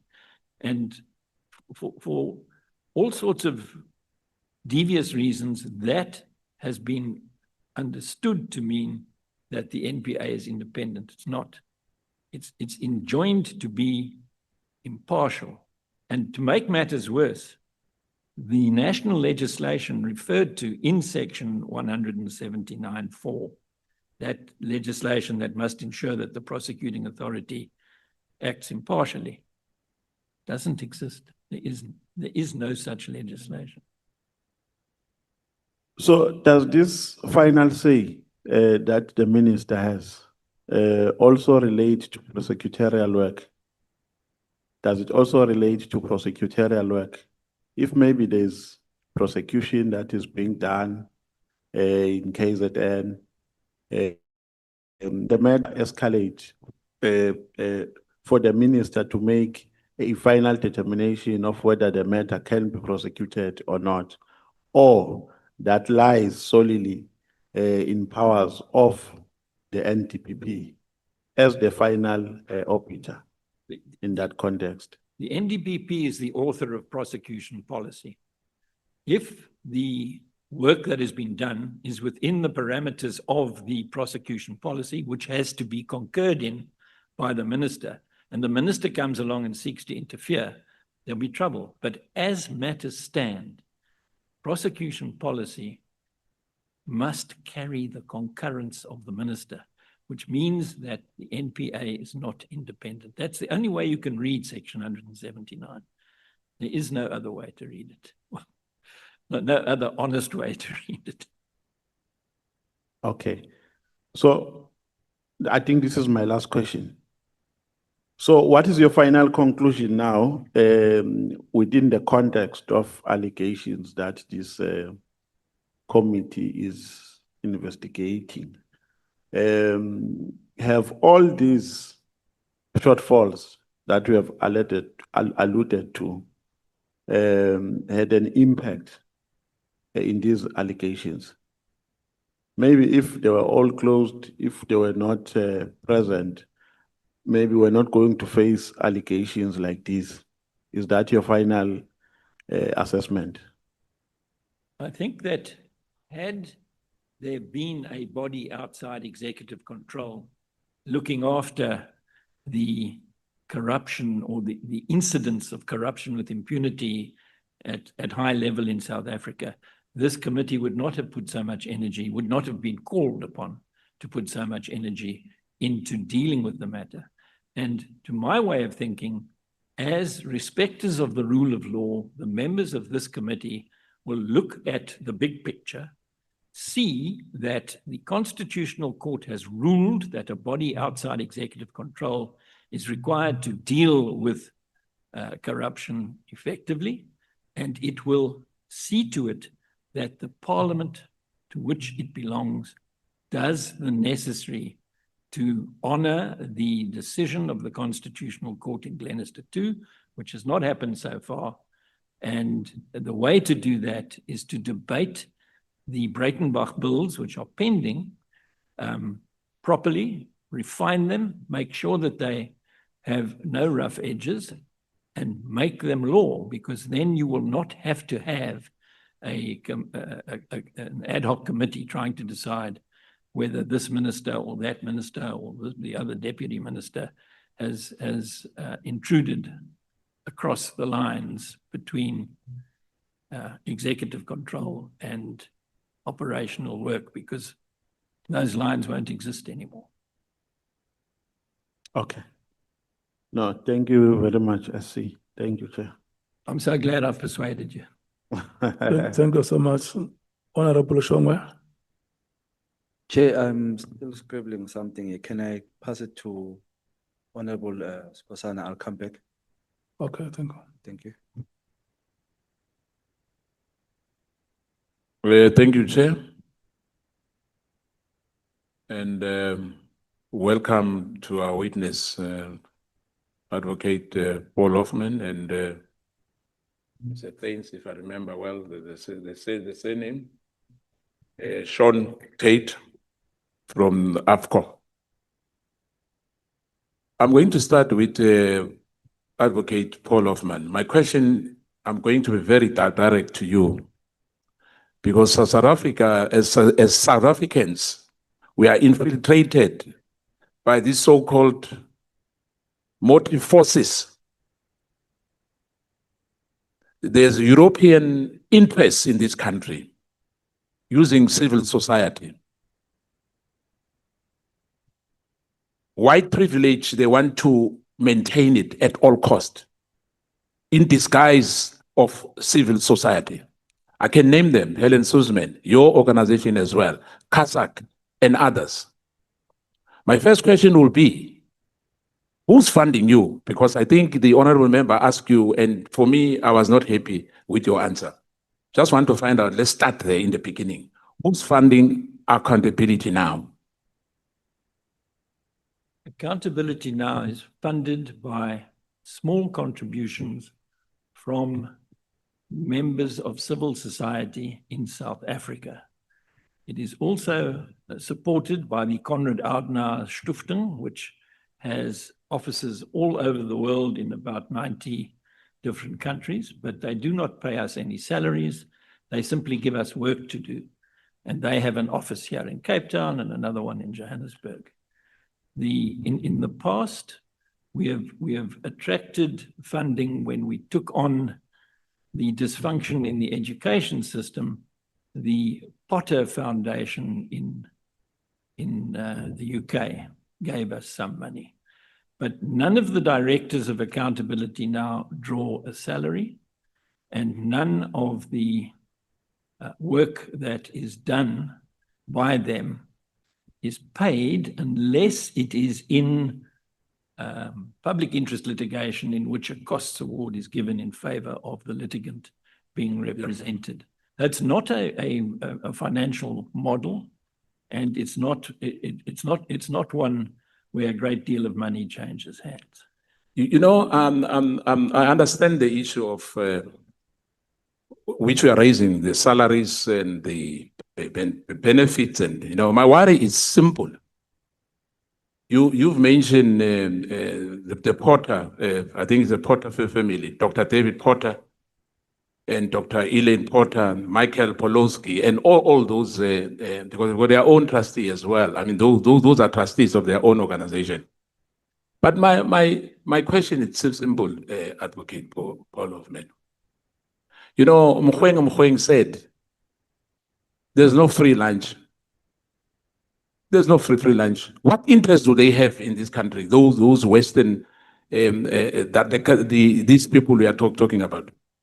And the civil society, as I said earlier as well, they've got their own interests. And in this country, what we've seen, they target black professionals. They come as what they call it, friends of the court. I'll give you an example, perhaps to draw your attention. Your organization said nothing about Phala Phala, am I right? No, on the contrary, we believe that Phala Phala is a disgrace, that the ConCourt has taken far too long to deal with the appeal in relation to that. We're now waiting more than a year. It's December. It had its birthday in December last year, and we're now close to February this year, and we're still waiting for a judgment. Yeah. And we have, if you go and look in Business Day, you'll see I've written in Business Day saying it's just not good enough that the ConCourt is taking so long to produce a judgment, which they say should come within 3 months, and it's now over a year since they heard the matter. So we're with you on that one. Yeah. Hence we say, we cannot be held at ransom by a constitutional court. We can't be ruled by 11 judges in the constitutional court. We are lawmakers here. We have to make laws in this country. People voted for us to be here. Now, you've raised an issue now to say they've promised in 3 months' time. That's the standard. The standard is 3 months. Time, yes. That's what's supposed to have happened, and it never happened. Because they are law unto themselves. Do you agree with me on that? I can imagine, because I have an insight into how these things work, that there may be different threads of thought in the Constitutional Court as to how the matter should be dealt with. and that those are being debated between the justices who are sitting in the matter.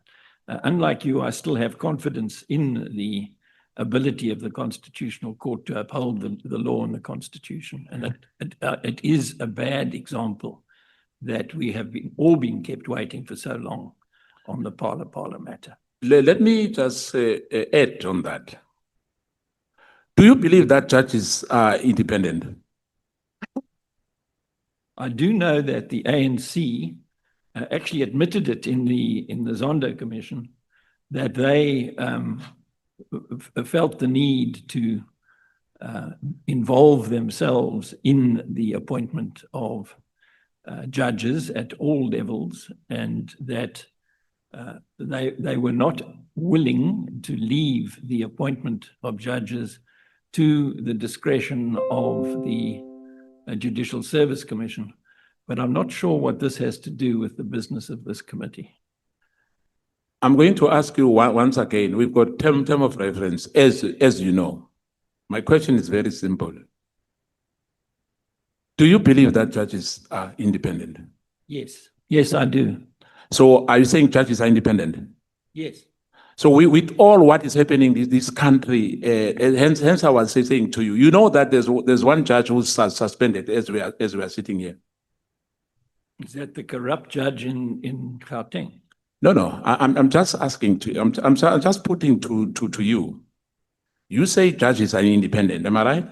Yes. And I'm saying no. And I can substantiate that they are not independent. You know, they are a human being like you. They are fallible. They are not supernatural beings. Now, in fact, we've got a problem of this Dutch Roman law. I think yes, the Roman Dutch law, we have a problem with that. Now, in fact, you said earlier, you've made a mistake and said the Honorable Sangweni is a member of the Portfolio Committee of Police. She is not. And as well, the issue, Advocate Hoffman, the 35% is not true. They were supposed to answer for themselves, but they are 40%. There's GNU as we speak. Our fellow opposition party before we came into Parliament, who raised the issue of Pala. They won't raise it again. They are very happy because, as you know, it's politics. You know, they are in the same bed as the other parties, in fact, who did not mention the issue of Pala. They've forgotten about Pala completely. We are the one and the other opposition party who are still raising that, and I'm happy that you have said so as well. Let me come back and take you back to CIX. You were a complainant, am I right? CIEX? Yes. Yeah. No, can you get closer to the mic, please? Sorry. Yes, we complained to the public protector that the work that was done by CIEX hadn't been followed through on in the new South Africa after it was found that there was corruption in the old South Africa and that it was possible to rake back loot from various parties involved in malfeasance in the old South Africa. We did initiate that. And you raised that with the public protector, Advocate Thuli Madonsela, am I right? Correct. 6 years down the line, there was nothing from that office, am I right? She actually told us that she wasn't going to deal with the matter at all.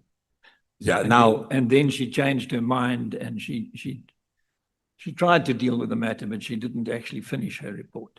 Now, when that report was released, were you happy with it? No, I wasn't. That ABSA must pay the interest. It wasn't what I was expecting at all. No, what I'm asking, were you happy that ABSA was ordered to pay the interest? No, I don't think that was a correct order.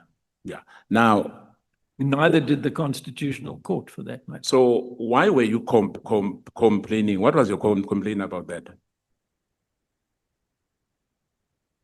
The complaint to the public protector was that I got given a copy of a report by CIEX that indicated that there had been malfeasance in the old South Africa, which I believed should be followed up on and wasn't being followed up on.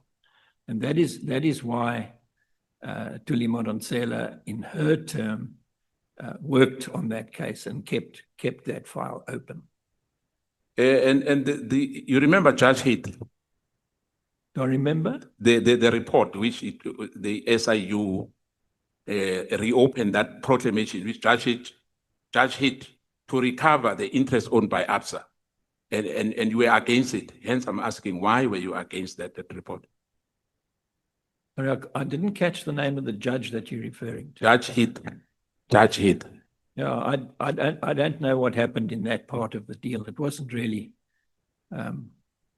germane to our complaint. So it was normal, and you were talking about the executive getting involved in other issues, that even the executive went to court, you know, to complain that ABSA has to pay the interest.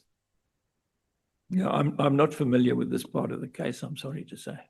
Yeah, but you were a complainant. But let's pass on that, Advocate Hoffman. Yes, I did. My issue with these civil society, you know, and these courts, you know, because I hear you, you know, you are very obsessed with the constitutional court or courts.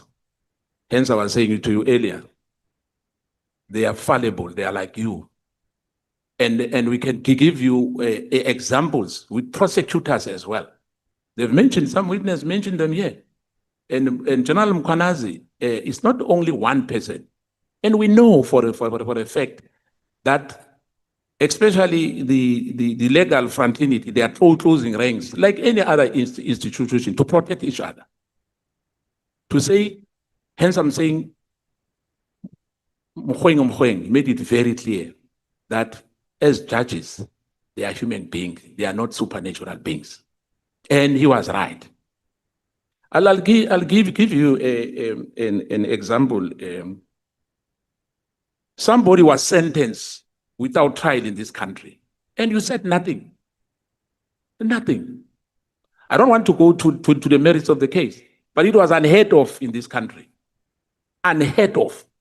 That no one will take an oath before the magistrate or the judge to plead guilty or not guilty. And we know what happened. We know what happened. Hence, I'm saying to you, this issue of establishing, I'll put it into in a plain, simple language. By hook or crook, it would be a rock unit of some kind. It will be a rock unit. This what was proposed, this bill which has to be passed here, it will be a rock unit. Perhaps in my view, and as Mkondo will say the SIU and perhaps the the Public Protector Office, maybe mesh them together, but don't have another institution. Then we are told it's independent. Independent is a big word. It's a big word. There's no guarantee that those people who you said they'll go through all the, what do you call it as well, light detector, the integrity. It depends in your eyes. In particular, the Western interest in this country is huge. We've seen in the Western Cape, some people want the Western Cape to be independent from South Africa. Us as indigenous people of this country, we are told that we are foreigners in our own country.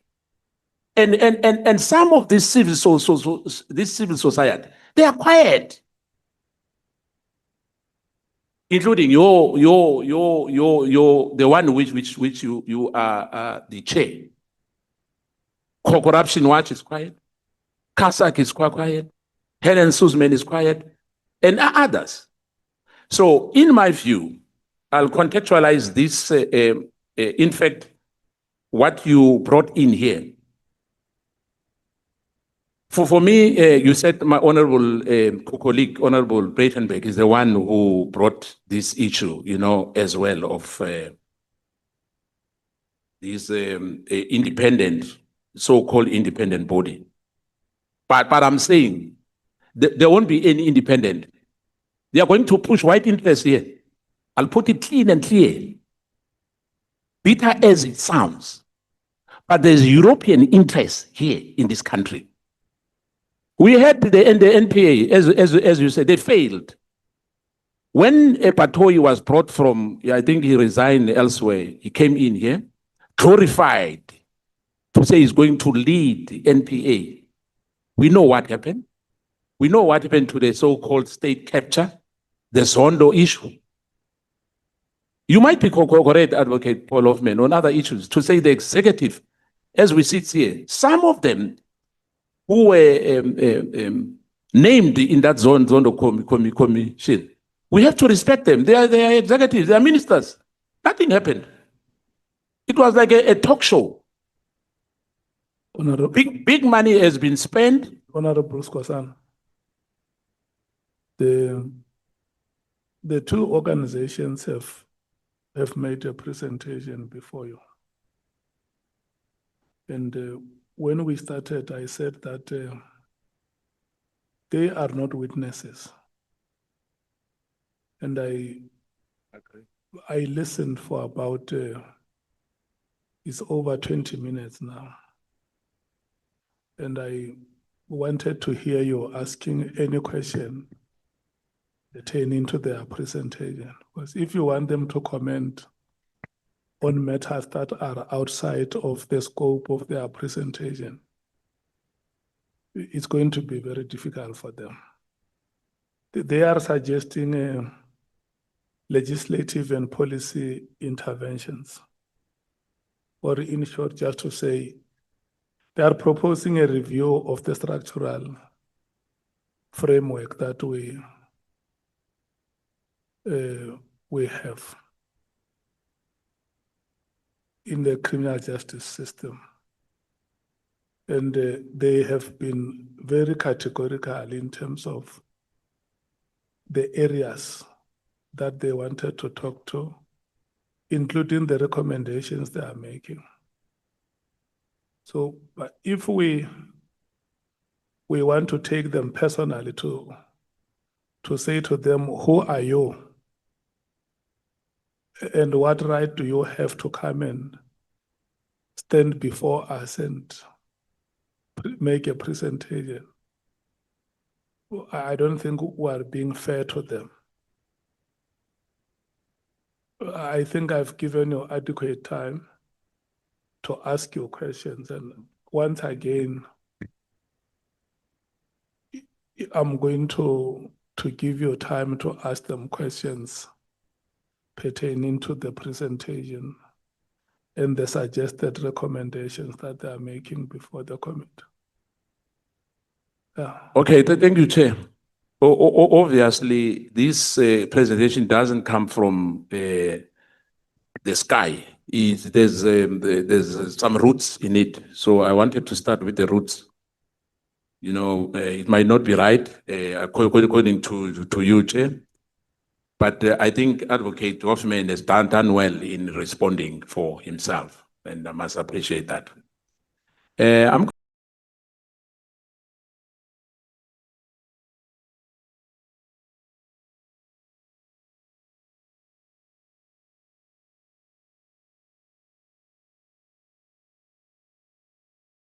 going to come to AFCOP, Mr.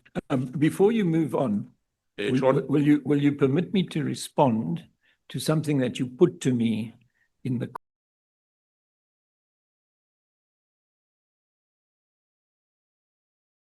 course of the last 20 minutes as an independent body in the judgment upon which I rely? It is simply a body that needs to be placed outside of executive control in order to deal with the mischief that the judges perceived when they were hearing the Glenister litigation. So we're not asking for an independent body. We are suggesting that the body that is a single body outside executive control should be one that reports to this parliament instead of that executive. And to the extent that you were suggesting that I'm here to ask for an independent body, certainly independent of the executive branch of government, but not independent in some nebulous way. So I just wanted to get that correct so that you and I are on the same page in relation to the work of this committee. Thank you. Yeah, but I must just say to you as well, the Public Protector's Office reports here in Parliament as well, same as that body which you propose that should be established. So it will be the same thing. But for me, it would be costly as well because we don't have budget.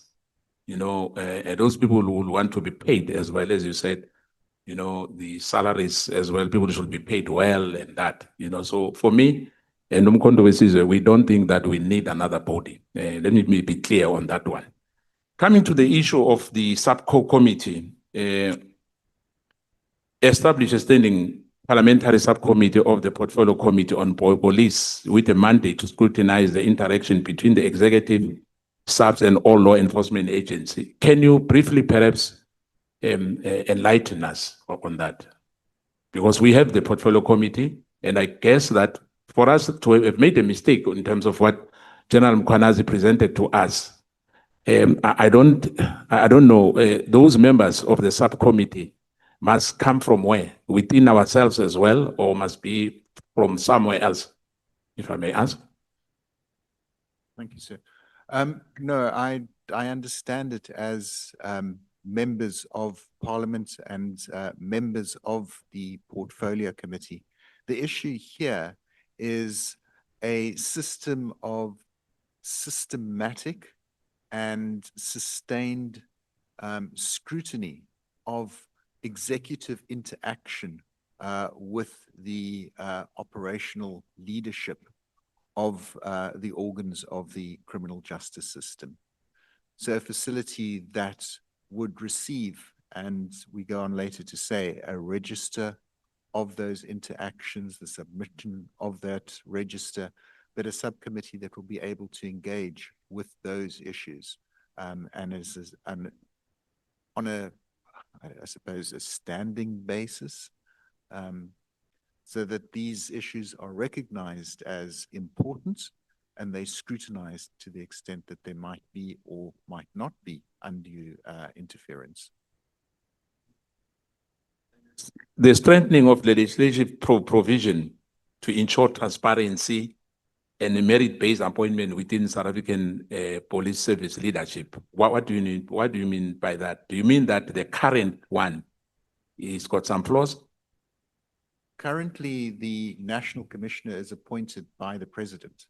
Yes. So we are advocating that in terms of the integrity and trust in the process and the trust the public has in the person of the National Commissioner, that there is a competitive and transparent process, much like the appointment of the head of public prosecutions, appearing before, interviewed by, and recommendations made that then go through to the President for final appointment. We believe that this will increase the trust and transparency in the appointment and the person that is being appointed. If I may take you back, I know it's not about the police. You know that when the Chief Justice was appointed, there were a lot of hullabaloo because they recommended a judge who was supposed to be the Chief Justice was not appointed by the President. Am I right? Yeah. Am I right? Yeah. And now, as we speak, there was this interviews of the NDPP, and unfortunately, no one was appointed for all those ones who were appointed. Don't you think the same thing will happen again? Unless those provisions are tightened in the legislation, the way in which the system currently works is it is the prerogative of the president to make those appointments. We are arguing that the criteria for appointment is far more transparent and clear, that the competitive nature of the application and interview is provided for, and that the best candidate's name is put forward. If we believe that it would be beyond the purview of the president to then appoint somebody outside of that list, that short list that is provided, then this is something that Parliament and South Africa must apply its mind to. Chair, I just want to thank for your benevolence as well, because you didn't give us time today. And I must say to both of you, thanks for your responses as well. And I made a lot of comments indeed. And I must say that, you know, this did rise from the patriotism, you know, of this country, you know, especially from Advocate Paul Hoffman. Hence, as Umkondo says, we are still concerned about the civil society, especially those who are sponsored by the West.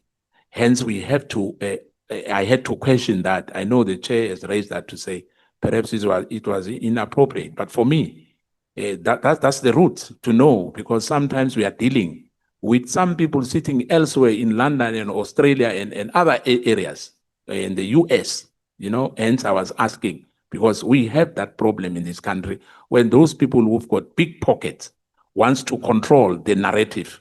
Hence, I even mentioned an example about the Western Cape, that today a foreigner for that matter is telling us that he wants an independent Western Cape.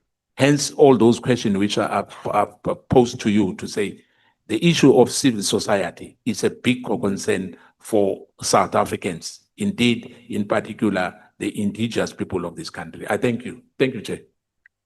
If I may respond to the final words from the honourable member, I need to place on record that the only time in its history that Accountability Now has found a sponsor for public interest litigation was indeed in that attack on the malfunction in the basic education system that was sponsored by the Potter Foundation.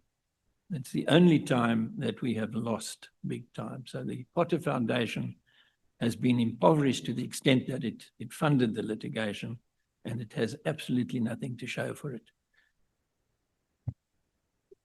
Honorable Shonga. Thank you very much, Chair. Sanbonan Batlonesha, how are you? Now, I think I'm covered mostly by my colleagues and Honorable Sangweni. Sangweni.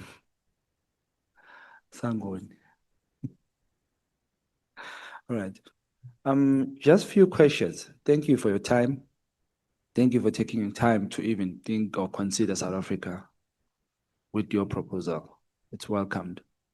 However, I want to understand something. It doesn't, actually, one has to, before considering, you must think, who are these people bringing this proposal and what is their intention? So kindly forgive us if we travel that route a bit.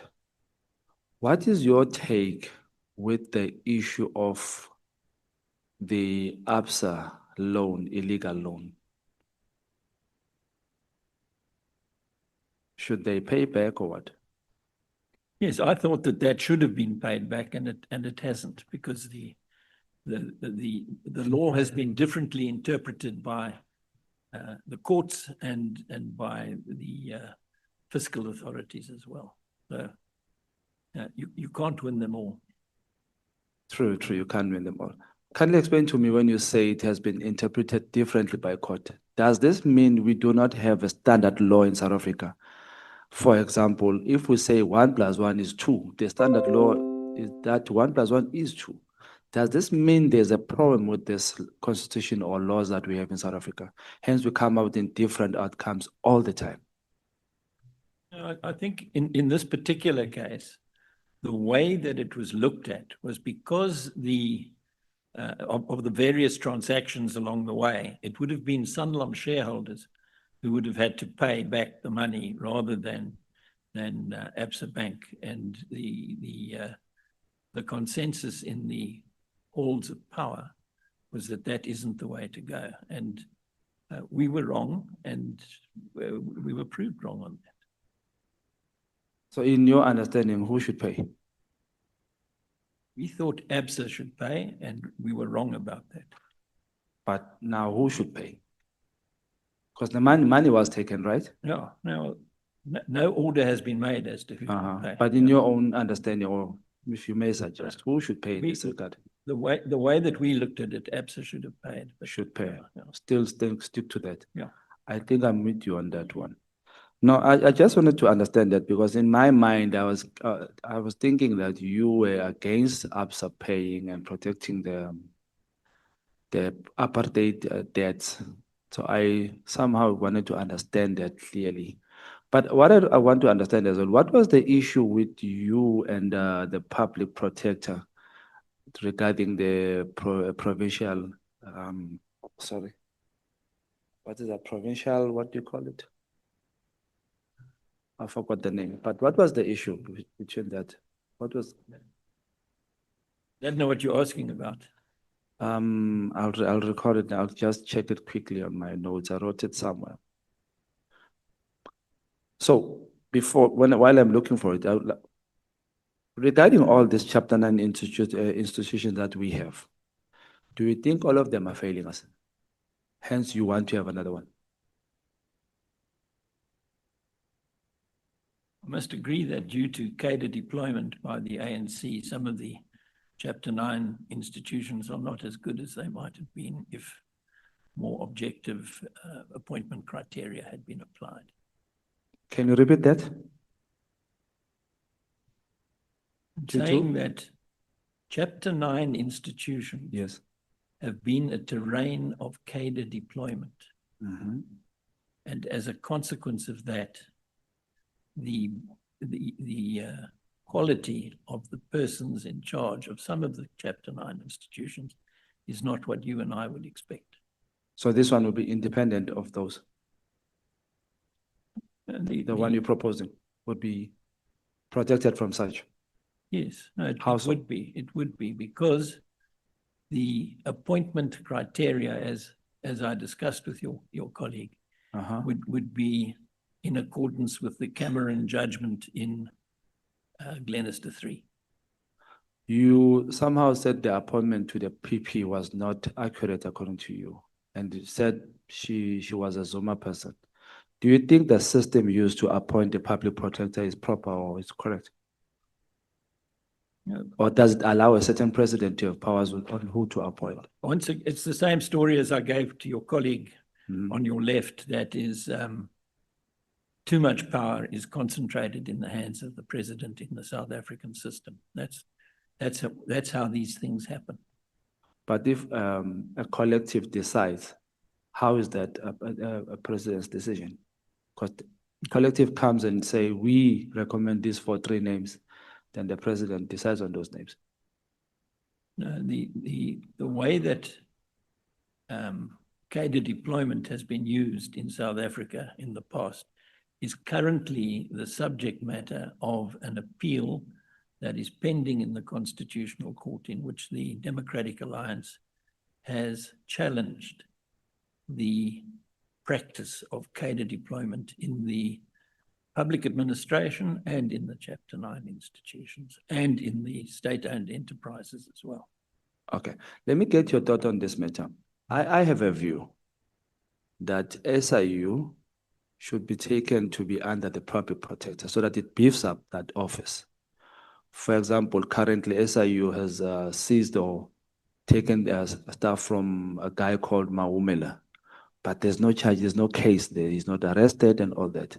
In the view of the public, that guy is guilty of something. But in the view of the law, you understand what I'm saying? So what's your view in taking SIU to be under the public protector? Do you think that will be proper? In my crystal ball, and it's only a crystal ball, so let's talk in theory.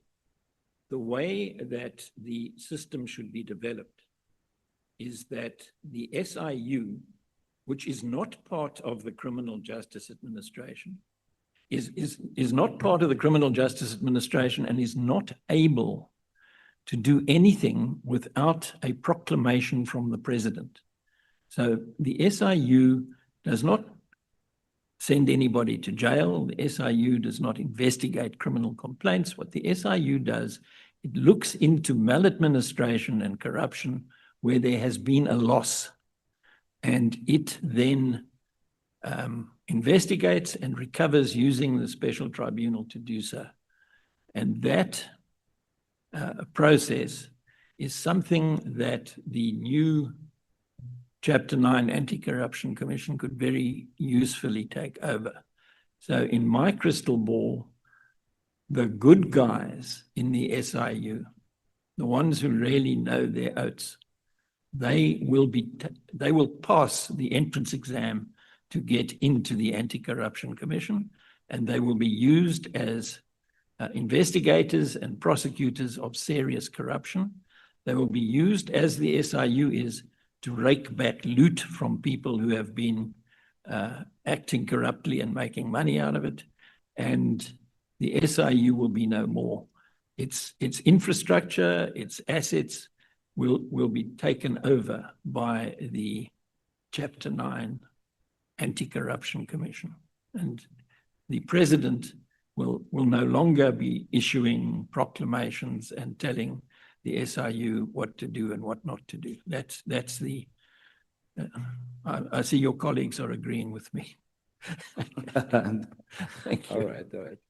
No, so do you think with the amount of these organizations or organs that we have, do we need another one? Not a question of whether we need another one. The Constitutional Court, which I know is not the favorite organ of state of the MK, it is the highest court in the land, and it has determined in a manner that binds the state that our law, and I'm quoting, our law demands that a body outside executive control deal with corruption effectively. That's the line of the judgment that brings me here today. And in order to give effect to that, we are going to have to, in this committee, decide what is to be done about the mess in the capacity of the state to deal with serious corruption. And you have the advice of the highest court in the land, which has been given in binding terms. It's not as though it's a nice to have because the court said so.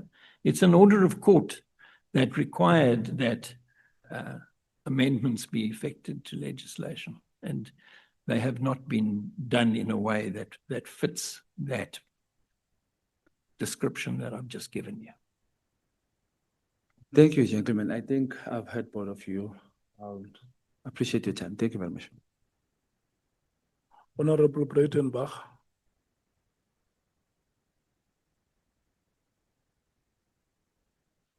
Thank you, Chair. It's almost evening, but anyhow, good afternoon, gentlemen.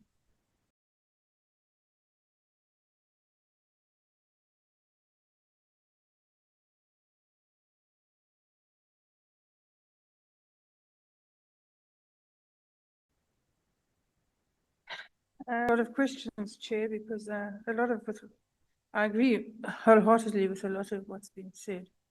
So I'll start with Mr. Hoffman. It's very kind of you, Mr. Hoffman, to refer to the proposed legislation as the Breitenbach bills, but that's not entirely accurate, as we both know. The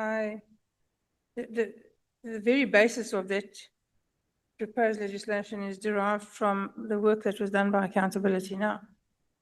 And so it's very much a piggyback situation. The proposed legislation has been tweaked, of course, to accommodate development since the Glenister judgment and other smaller issues, but largely it is the work of accountability now, and you should take the credit for that. I will, in future, I'll make sure to refer to it as the private members' bills and not Yeah. not to I would hate any other to name. think Yeah. that it was all my work when in fact it isn't. So it's largely the work of accountability now. I think we've seen, Mr. Hoffman, I'd just like your view on this. I think we've seen over the course of this ad hoc committee, the course of the Madlanga Commission, and just the general state of disrepair of the criminal justice system. I think everybody in this room is perfectly aware that we're in deep trouble. And there's a lot of opposition to an independent body outside of the National Prosecuting Authority, largely because people want to rely on the fact that the Constitution says that there's one prosecutorial body, and that would be the National Prosecuting Authority, words to that effect. However, constitutions can be changed, amended. This particular constitution has been amended more than 20 times. And so as things develop or fail to develop, one must be alive to the fact that, that amendments need to be made. And we need to develop institutions that answer to what we need now, not perhaps what was the position then. So I'd like your view on that. And then if you could just also, the statement made by the Honorable Sangoni about the IDAC being a carbon copy of the DSO is in fact, it's not a carbon copy of the DSO by any stretch of the imagination. The DSO was founded with a different intent. The DSO was founded to combat corruption, grand-scale corruption, and it did so with incredible success. One of the reasons for that was it had access to the best training in the world. It was able to attract the best people in the country because they believed that they had security of tenure. So they believed that they could do this job that was given to them. They could go after whomsoever involved themselves in corruption of any nature, and that as long as they acted within the confines of the law and without fear, favor, or prejudice, they would do their jobs and do them well. And they did that. Muscle memory is a strange thing. And even now, people who were around at the time of the disbanding of the DSO remember the absolute horror of being told that you are now unemployed because you did your job and did it too well. And IDAC is in that position. They have not had access to the best training. They don't have access to not unlimited funds. They don't even have access to adequate funds. And they have not been able to attract the very best people. And one of the reasons for that is not only money, is muscle memory. Who's going to go back to IDAC and do exactly the same thing again, go after the corrupt, the well-connected, when you know that the end of that story is you lose your job? So it's not a carbon copy in the fact that it doesn't have access to the funds and the abilities and the people and the skills that the DSO had. And there's nothing to prevent IDAC from being disbanded tomorrow by a simple majority in Parliament, 50% plus one. Thank you. That's exactly what it has in common with the DSO. When I referred to the one as being carbon copy of the other, I'm talking about the legislative structure, a creature of an ordinary statute given a specific mandate in relation to corruption, housed within the NPA. They're both the same in defense of the Honorable Sangoni. They're both the same structure. I agree that the DSO enjoyed an esprit de corps which you will never see among those 187 people who work for IDAC. In fact, they worked as if they enjoyed operational independence, even though they actually didn't. And I think that myth or mystique carried them to great successes against very important crooked people. And it's the DSO that did the investigation of Jacob Zuma, of Jackie Salebi, of Tony Yengeni, all manner of very important political players who were brought low by the work of the DSO, even long after it had been disbanded. Well, we're still waiting for Jacob Zuma to get to trial. Whoever knows when that's going to happen. But the situation in relation to what is similar and what is different about the two is not one of structure. It's one of the way in which society viewed the two. IDAC is a neglected stepchild, whereas the DSO was the blue-eyed boy. That's the difference. I mean, you know, that I think is the way to deal with it. I also want to take you to paragraph 23 of the main submission that's been made by Accountability Now. In that, I refer to Potsani's case, which is authority for the proposition that the National Prosecuting Authority does not have sole rights to prosecutions. You have military courts, you have municipal courts, all manner of things that according to the Constitutional Court is allowable. So I don't think that it is necessarily a hindrance to the plan in the private members' bill, which sometimes bears your name. Thank you. Yes, I agree with you on that, and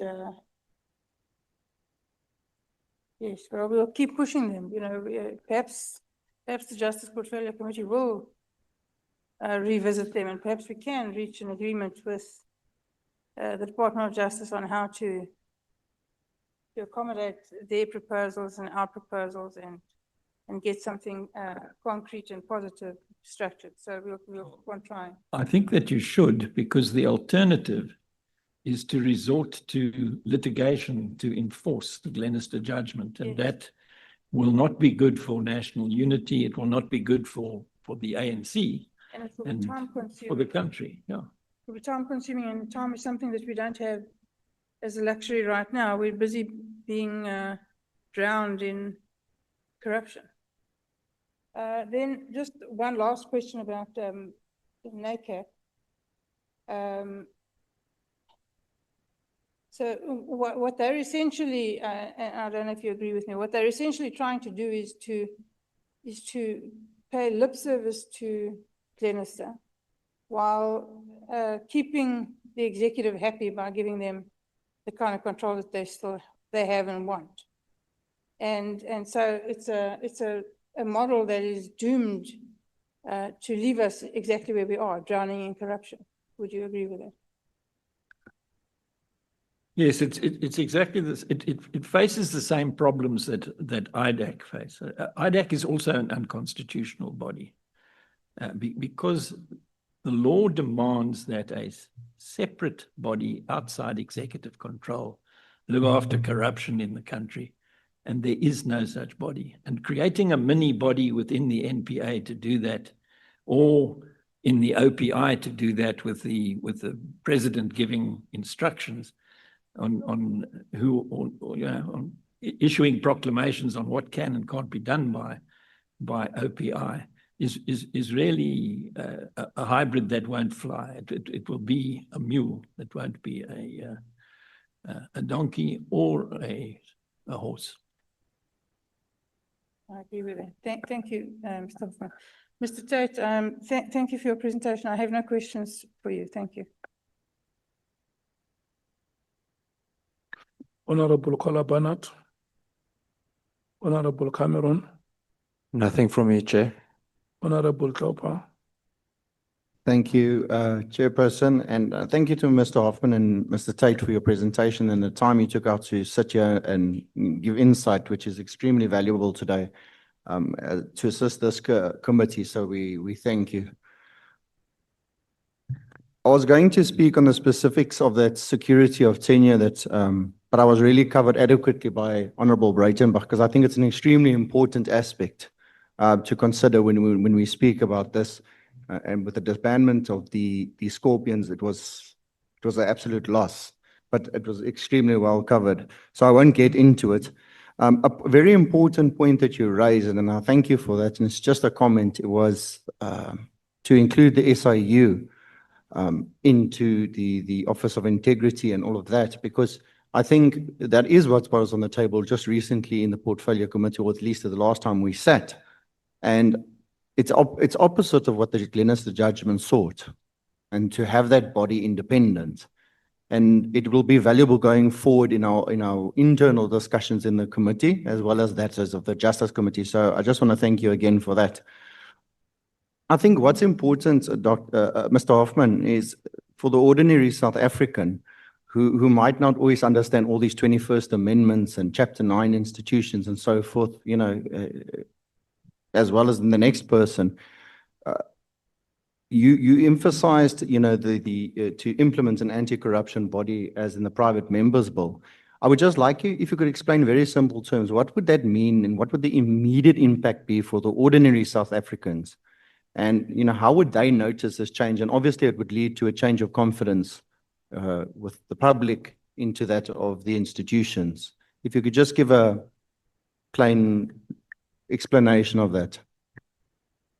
Yes, I think that the Parler-led executive branch of government will be deprived of its control of the levers of power in the anti-corruption machinery of the state, because that anti-corruption machinery will be answerable to this parliament and not to the executive, and that will redound to the benefit of the people of South Africa, in that the hesitancy of investment will be cured by that amendment, and that we can then look forward to peace, prosperity, and progress, which is not possible while the executive continues to hold the anti-corruption machinery of state under its thumb.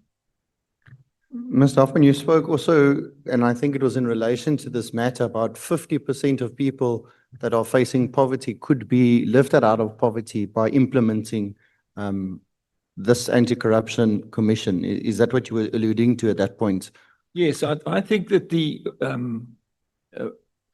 country has the potential to grow at 4 or 5% a year conservatively. And at the moment, it's hovering around 1, maybe 1.5 if you're an optimist. And that's not enough, because our population is growing faster than that.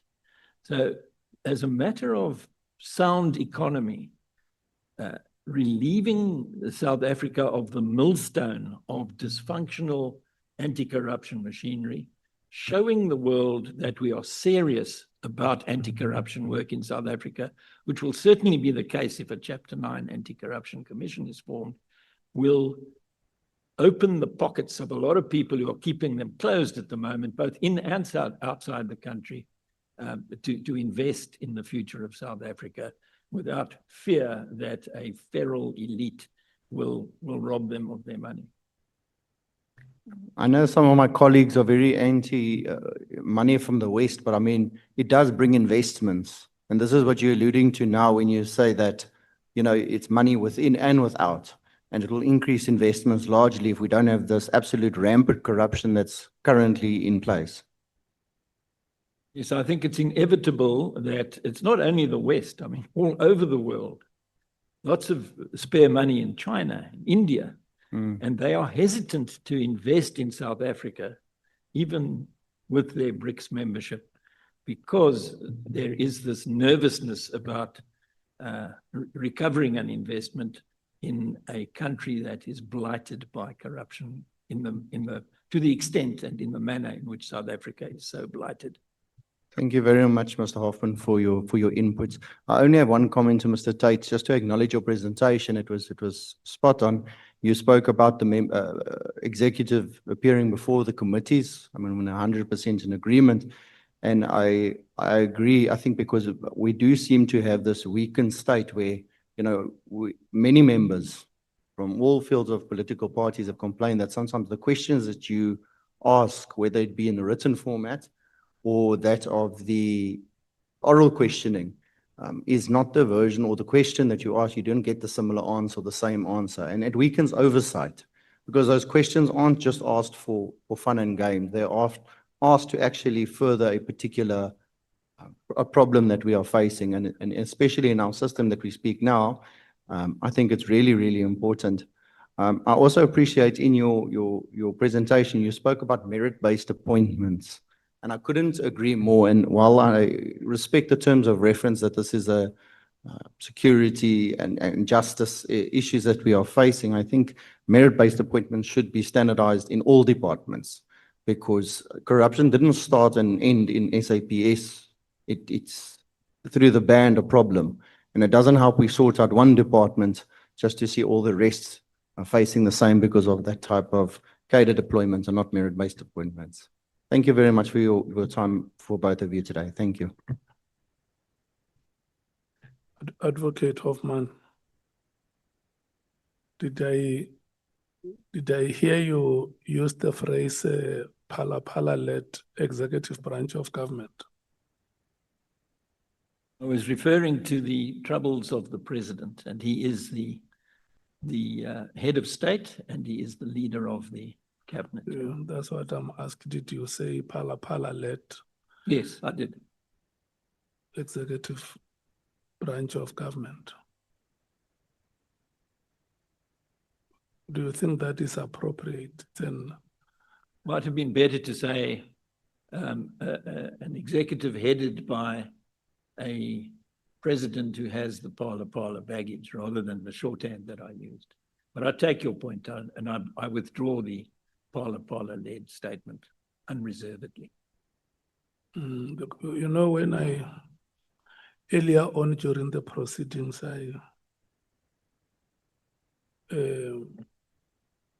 I had to address Honorable Skosana to say, we are not here to impugn the bona fides of any one of us. We want to have a dignified conversations as South Africans. Whatever word that we use or any manner of address must never be interpreted to mean humiliation or to belittle any South African, or even to be heard or understood to be showing disregard to the integrity of our government institutions. But I hear you when you say that you are withdrawing unreservedly. It was unfortunate that a statement like that one could be made in a forum like this one. You know, the President of the Republic is elected by members of Parliament. And I think the decorum of Parliament, or the honors to uphold the decorum of Parliament, must not only be left to members, but even the citizens have the duty to uphold that decorum. And in proceedings like this ones, but I understand what you have said, and that you are apologizing unreservedly. That statement is withdrawn, isn't it? Thank you. Honorable Sangwen. Thank you for recognizing me, Chair, and thank you for that intervention. I did want to say throughout the proceedings, but respecting you, respecting this house, respecting the witness, I don't think it is correct that Advocate Hoffman comes here and he shows contempt for the African National Congress in particular, but government in general. He has sat there during the course of the day, we kept quiet, where he sought to speak for the African National Congress. He has no idea of ANC policy. He gives his interpretation of ANC policy, tells us what the NDR is, tells us what cadre deployment is. But I did not want to come in, although I felt that he is misrepresenting us. And if this continues, Chair, then this meeting is going to degenerate because we're going to have to keep calling points of order. So I request that Advocate Hoffman speaks to things that are within his factual knowledge and not try to impugn the African National Congress while trying to make his submissions. Thank you, Chair. Okay. He has withdrawn, isn't it? I take the point that you are making, and I want to also persuade you to accept that he has withdrawn the statements that could be interpreted to impugn the integrity of government and its institutions, and also any other party that has a right to be respected. Thank you so much, both of you, Honorable Sangoni and Advocate Hoffman. It's only dialogue and understanding that can help us to move forward as a country. Honorable Vessels. Thank you very much, Chairperson, and good afternoon.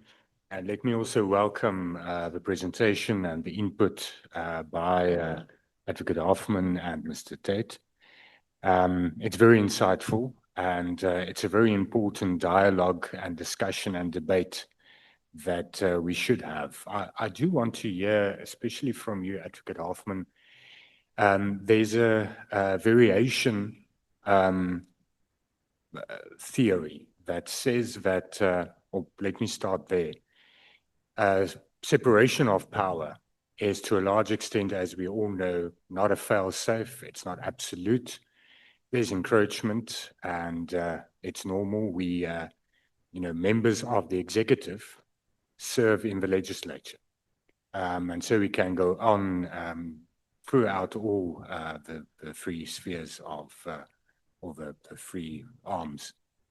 But there is an alternative theory that says that there can be a fourth arm where the National Prosecuting Authority and an anti-corruption commission, as you put it, can rather fall than to say it reports directly to the legislature. Because of that encroachment of the legislature and the executive, and it not actually being a true separation, there is that theory that you can have accountability and integrity as a fourth arm, and that there can be the same type of fail-safes, although it's not absolute, that you have for the judiciary in terms of such a fourth branch, and that the Constitution can be amended as such. What's your view on such an alternative? Yes, my take on this separation of powers issue is that since 1994, South Africa has actually had a system in which there are 4 seats of power. The judiciary, obviously, which just determines disputes that are brought to it. The legislature, which makes the laws. The executive branch, which runs the country. And the 4th one is the Chapter 9 institution.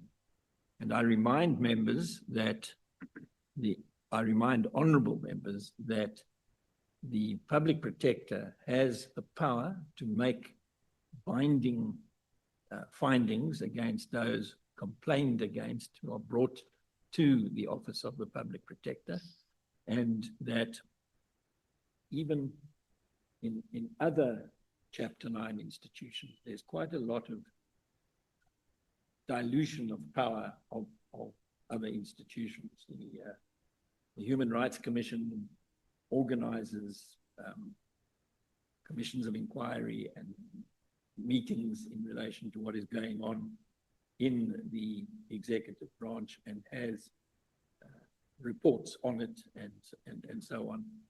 So I don't see a problem in relation to corruption with putting a body outside executive control into Chapter 9 and allowing it to function with a reporting line to the Justice Portfolio Committee instead of a reporting line to the Minister of Justice, because that's what that body will do. It will both investigate, prosecute, prevent, and combat corruption on all levels. It will get involved with crime intelligence and all manner of dark corners of the existing setup with a view to doing some spring cleaning. But one of the points of opposition to that is that traditionally, investigation and prosecution is viewed as an administrative function, which falls under the executive. Our constitution is to a large extent configured to put the National Prosecuting Authority in a hybrid position. It is under the executive, but it is also, as you put it, impartial, which does not mean it's independent. But the fact is that that is one of the criticisms of such a unit. Then the other point, which I would want your comment on, that's raised a lot, is that a Chapter 9 institution or Chapter 9 institutions are configured and positioned and mandated as an oversight body and not as an investigative body currently. That's one of the viewpoints, and I think it was raised a lot in Parliament when these discussions has been taking place. So I would want to hear your comment that it should not be a Chapter 9, because Chapter 9 is like the Human Rights Commission, the Public Protector, that is oversight bodies and not really investigative and prosecutive bodies. Let's start with the prosecution in South Africa as it's at present configured. I'd like to suggest, and I've said so before, that the National Prosecuting Authority is neither fish nor fowl. It's sort of somewhere between administrative and something else, but what that something else might be, your guess is as good as mine. But if you were to create a Chapter 9 institution, and remember, these are institutions to support constitutional democracy, and give it a mandate in relation to dealing with corruption, because that's what the court has asked it to do, then it can configure itself in a way that deals with all the problems of corruption, and they are many and varied, without being controlled by the executive and with a reporting line to Parliament, which, to my way of thinking, would solve the problem that we have at the moment, which is that too many people are corrupt with impunity in South Africa. Corruption is one thing, but corruption that enjoys impunity is a far bigger tiger in the jungle. And so I don't think that the 4 feet is necessarily completely watertight components or neatly packaged separately. I think it's very clear that Chapter 9, which is there to see to it, I think that the way that the founders of the new constitution were thinking was, look, the people of South Africa have lived under an authoritarian regime where they have been passive subjects. They have not actively participated in their governance of their country. And what we want to do in the new South Africa is to promote active citizenship. I don't know if you remember Mampela Rampele starting a thing called, what was it, the Active Citizen Movement or something, but their slogan was subject to citizen. So you went from active citizen, I can't remember, but if you took that to change the mindset of all South Africans away from being, there's the boss up there and I'm down here and what can I do, to being an active citizen who participates in the governance of the country, you will end up with a far better society than this top-down stuff. Thank you very much. That's all from me. Thank you. Honorable James. You want to go, Honorable? Thank you so much. Thank you so much to Advocate Hoffman and Mr. Tate for the presentation. Appreciated. I want to agree with your observation that you made. You said something earlier on, and I agree with that. You spoke and you said corruption in this country goes unpunished and rewarded. As Action SA, we want to agree strongly with that observation of yours. You also mentioned that corruption in this country, it's something very difficult to detect. It's sort of unseen, you know, it's not tangible. That was your definition of corruption. I want to disagree with you there. Where we're at as a country and in our communities, we see, we feel corruption daily. We see SAPS taking money from the drug dealers.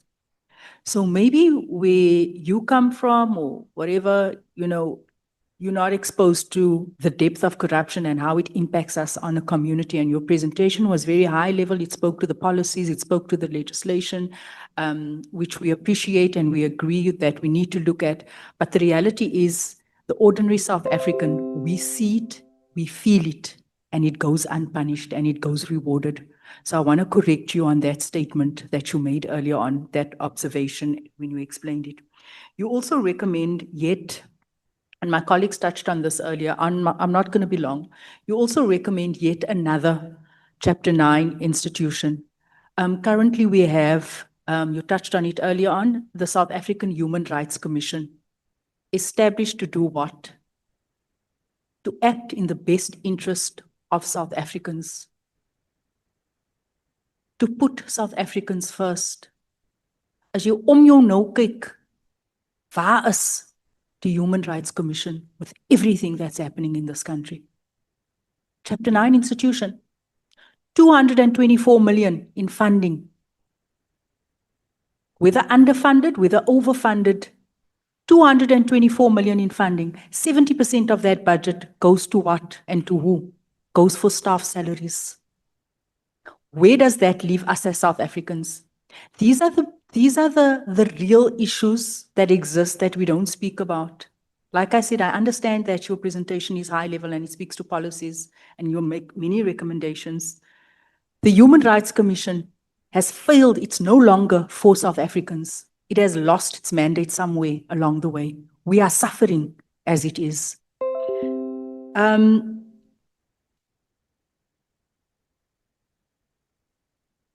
Mr. Tate, you mentioned earlier on that executive ministers, one of your recommendations was for the executive to come and table all the instructions and present to Parliament. Am I correct? Was that correct? We suggested that there is a register that contains all the instructions made by executive to departments. And that is submitted through a committee that would run under the office of the Speaker. I'm just failing to understand how would that work, especially in a department such as SAPS, because currently we are probing allegations where a minister went against his mandate and acted outside of his mandate by making an instruction, and everyone that came here and testified here said that a minister, it is not within his mandate to actually give instructions. So you are basically saying that it is within the mandate of these ministers to actually give instructions. Is that what you were saying? No, Just try to help me understand. No, sorry. there are areas where the minister would be able to issue an instruction in terms of policy. Okay. There are areas in terms of operations where It is not appropriate for the minister to be able to issue an instruction. What this would do would give you a register of all those instructions, and Parliament would be forewarned and be able to take action and proactive action if necessary based on this. And the two competencies, both the executive and the operational command in the form of the National Commissioner, would be protected in a sense of having all of that interaction open and recorded for review. Okay, thank you so much. I'm clear now. In the spirit of conversation, like the chairperson said, I think that we just also need to be clear that when we make those recommendations, we specifically align it to policy and not to operational issues matters. So I just like to highlight that. And then also you spoke earlier on, you've given us, both Advocate Hoffman and Mr. Tate has given us several recommendations that speaks to policy. I'm a little bit worried because when I look at what happens with a department, a body such as, maybe that's the incorrect word, as IPID. IPID is the watchdog, the teethless watchdog with no backbone over the police that does exactly what you were saying here, that makes recommendations, that has meetings, that sits for hours on end, makes recommendations when it comes to corruption. And guess what? We that sit in the police portfolio, none of those recommendations ever comes to light. So I ask, none of those recommendations comes to light. We do detect crime, but there's never ever consequences. Where we are sitting as a country and what would instill, and I always keep this in the forefront of my mind, that when we engage, we must always remember that the one thing that South Africans want right now, the purpose and the reason why we're here, is to restore public trust. Now, when the public hears about formation of these committees, when they hear about recommendations, and we've been there, we've done that, we have it on paper. It's been on paper, but it hasn't been implemented. What is it that we can do now? And I understand also we have a mammoth task at hand and it's very difficult. What is it? Is there anything that you can tell this committee that we can do right now to restore that public trust? Because the recommendations you make speaks to systemic failures, it speaks to reform. That's going to take us decades. Let's be honest. It's going to take us decades, and that's what we're not saying here. Wat doen ons nou met die frot that exists in the system? And I'm going to leave it at that. Thank you, Chair.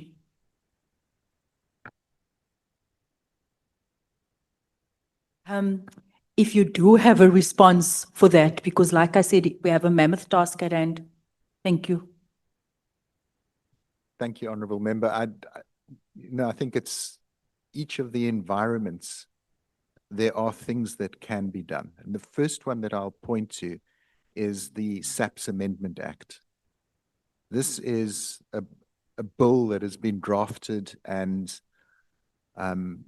is now waiting a process to be initiated by Parliament for comment and submission. So we're right on the cusp of making significant and substantial changes to the way in which, to the legislation governing the South African Police Service. I think the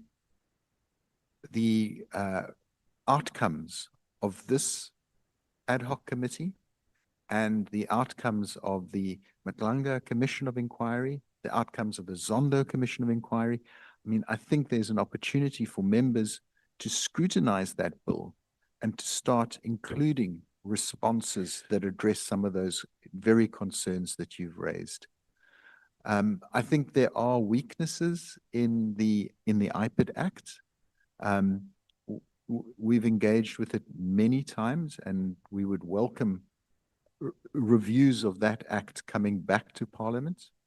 I think there's an opportunity for IPID to use its insight knowledge to make those proactive recommendations around how risks within the SAPS environment can be addressed. That proactive mandate has never been developed to the extent I think it should. There is challenges within the IPID response when it comes to administrative issues and recommendations around discipline, and the receptiveness of SAPS and the process around engaging with those administrative responses, stroke discipline responses. That environment can be strengthened.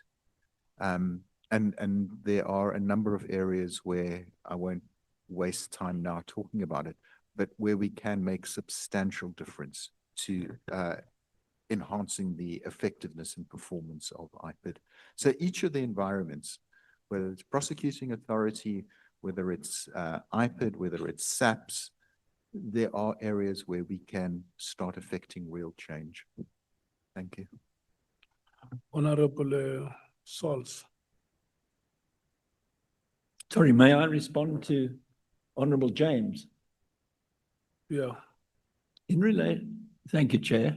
In relation to IPID, which is where the tackies and the tar get together, IPID is not sufficiently independent to be able to acquit itself of its anti-corruption mandate. There are lots of things that happen in the police that do require the attention of IPID, but the corruption aspect needs to be transferred to this body outside executive control, which is contemplated by the private members' bills currently pending, so that anti-corruption work is a one-stop shop in South Africa. It all goes to that.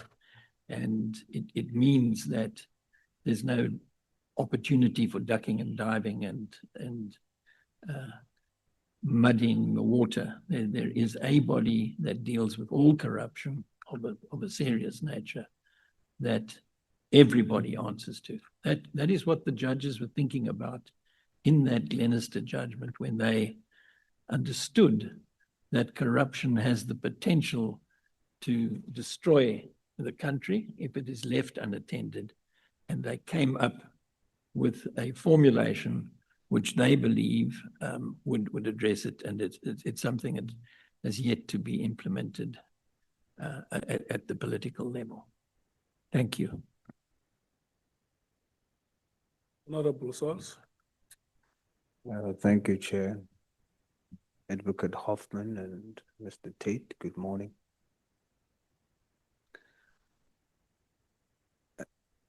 Advocate Hoffman, is your submission that over the years, especially since 2009, that Parliament has intentionally failed in legislatively protecting our institutions against corruption? I engaged with Parliament at the time that the Glenister 2 decision was the subject matter of debate in I think it was a joint committee that was formed to implement the Glenister judgment. And it was very clear to me, not only from the chair, but from the members of that committee, that they were having a great deal of difficulty getting their minds around the effect of the judgment on their work. The attitude that was taken by the chair of the committee was, we are going to work on what Parliament has sent us. We are not going to start again with something that is a little bit more true to what the Constitutional Court has required of us. They took the attitude that Parliament is led by the executive branch of government, which doesn't seem to be in favour anymore. We noticed the budget getting rejected by Parliament last year, and so we have a different mindset now to the mindset that was in place there. But there's been a great deal of difficulty understanding that Glenister 2 judgment. The main judgment, which is the first judgment you read when you get into the law reports, is that of the then Chief Justice, Sandile Nkomo. And he wrote it as if it was a majority judgment, but in the end it wasn't, because 5 of the judges hearing the matter agreed with the joint judgment of the Deputy Chief Justice Moseneke and Cameron. So there, towards the end of the main judgment, comes this joint judgment add-on. And even recently, when he was still Minister of Justice, the Honorable Lamola spoke at a conference at UCT on the basis that the Chief Justice's judgment set out what the law is, without regard to the fact that the joint judgment is in fact the majority judgment and is what binds. Now, I think there was a lot of confusion as to what goes for what in relation to implementation of Glenister. And one of the reasons why I'm here today is having twice attempted to persuade the Constitutional Review Committee to look at it. I'm now dealing with a very muscular ad hoc committee, which is very much alive to what the issues are in relation to successfully combating corruption in South Africa. So I think that over the years, we've got sort of stuck with what came out of the process that ended in 2012. And well, we need to move forward in the correct direction from here. That sounds to me like a yes. Am I correct? More or less. I don't think there was much appetite in the governing alliance for depriving the anti-corruption machinery of executive control. So, Advocate, is that a yes? Is that a yes? yes, it's a All yes. right. Advocate Hoffman, your submission emphasizes the Glenister 2 requirement for a body outside executive control. From your perspective, does this mean that any body reporting to a cabinet minister, body as in a structure, is inherently unconstitutional? Or is there a specific threshold of oversight that becomes control at a particular point? What we are dealing with here is serious corruption. And what the court did when it came to make this distinction outside executive control is that it had regard to Section 7(2) of the Constitution, which says the state must respect, protect, promote, and fulfill human rights, which it said couldn't be done if the state is continuously leaking funds and assets and its value to the corrupt. So that was the one aspect that informed the decision. And the other was that under our international obligations, in terms of treaties that have been entered into at United Nations level, African Union level, and even SADC level, we have an obligation to keep and maintain independent anti-corruption machinery of state. So because of that concatenation of facts and circumstances, the court came to the conclusion that it wasn't a good idea for the general mandate of the police and to prevent and combat crime, and of the NPA to prosecute crime. It wasn't a good idea to leave corruption in that configuration, which is why we go for a separate body that is outside executive control. It's not a general rule. It's a rule that is especially made, and it involves the carving out of anti-corruption work from the general mandate of the NPA and the general mandate of the police in order to have the specialist body, trained individuals who are independent, properly resourced, and secure in their tenure of office. Because if you don't have that, you can't actually make your anti-corruption machinery work. So all other bodies are not necessarily inherently unconstitutional. No, not at all. There All are right. plenty of them that could work under executive control. All right. You argue that Parliament has left unattended the task of creating a STIRS compliant body, STIRS. How do you distinguish between a failure to act and Parliament exercising its democratic right to choose a different legislative body or model? There is no such choice because the judgment of the Constitutional Court is binding on Parliament. Parliament has been ordered in that Glenister judgment to amend the legislation in order to establish this body outside executive control, and it's never actually done so properly. So it was a failure to act. It was a failure to implement a binding decision of the Constitutional Court, and it still is a failure, and it doesn't redound to the credit of Parliament that is how it's panned out. You state that IDEC is a constitutionally false step. Are you saying the existence and operation of IDEC right now is illegal? Yes, it's unconstitutional because IDEC is set up as an investigating directorate against corruption. That's its name.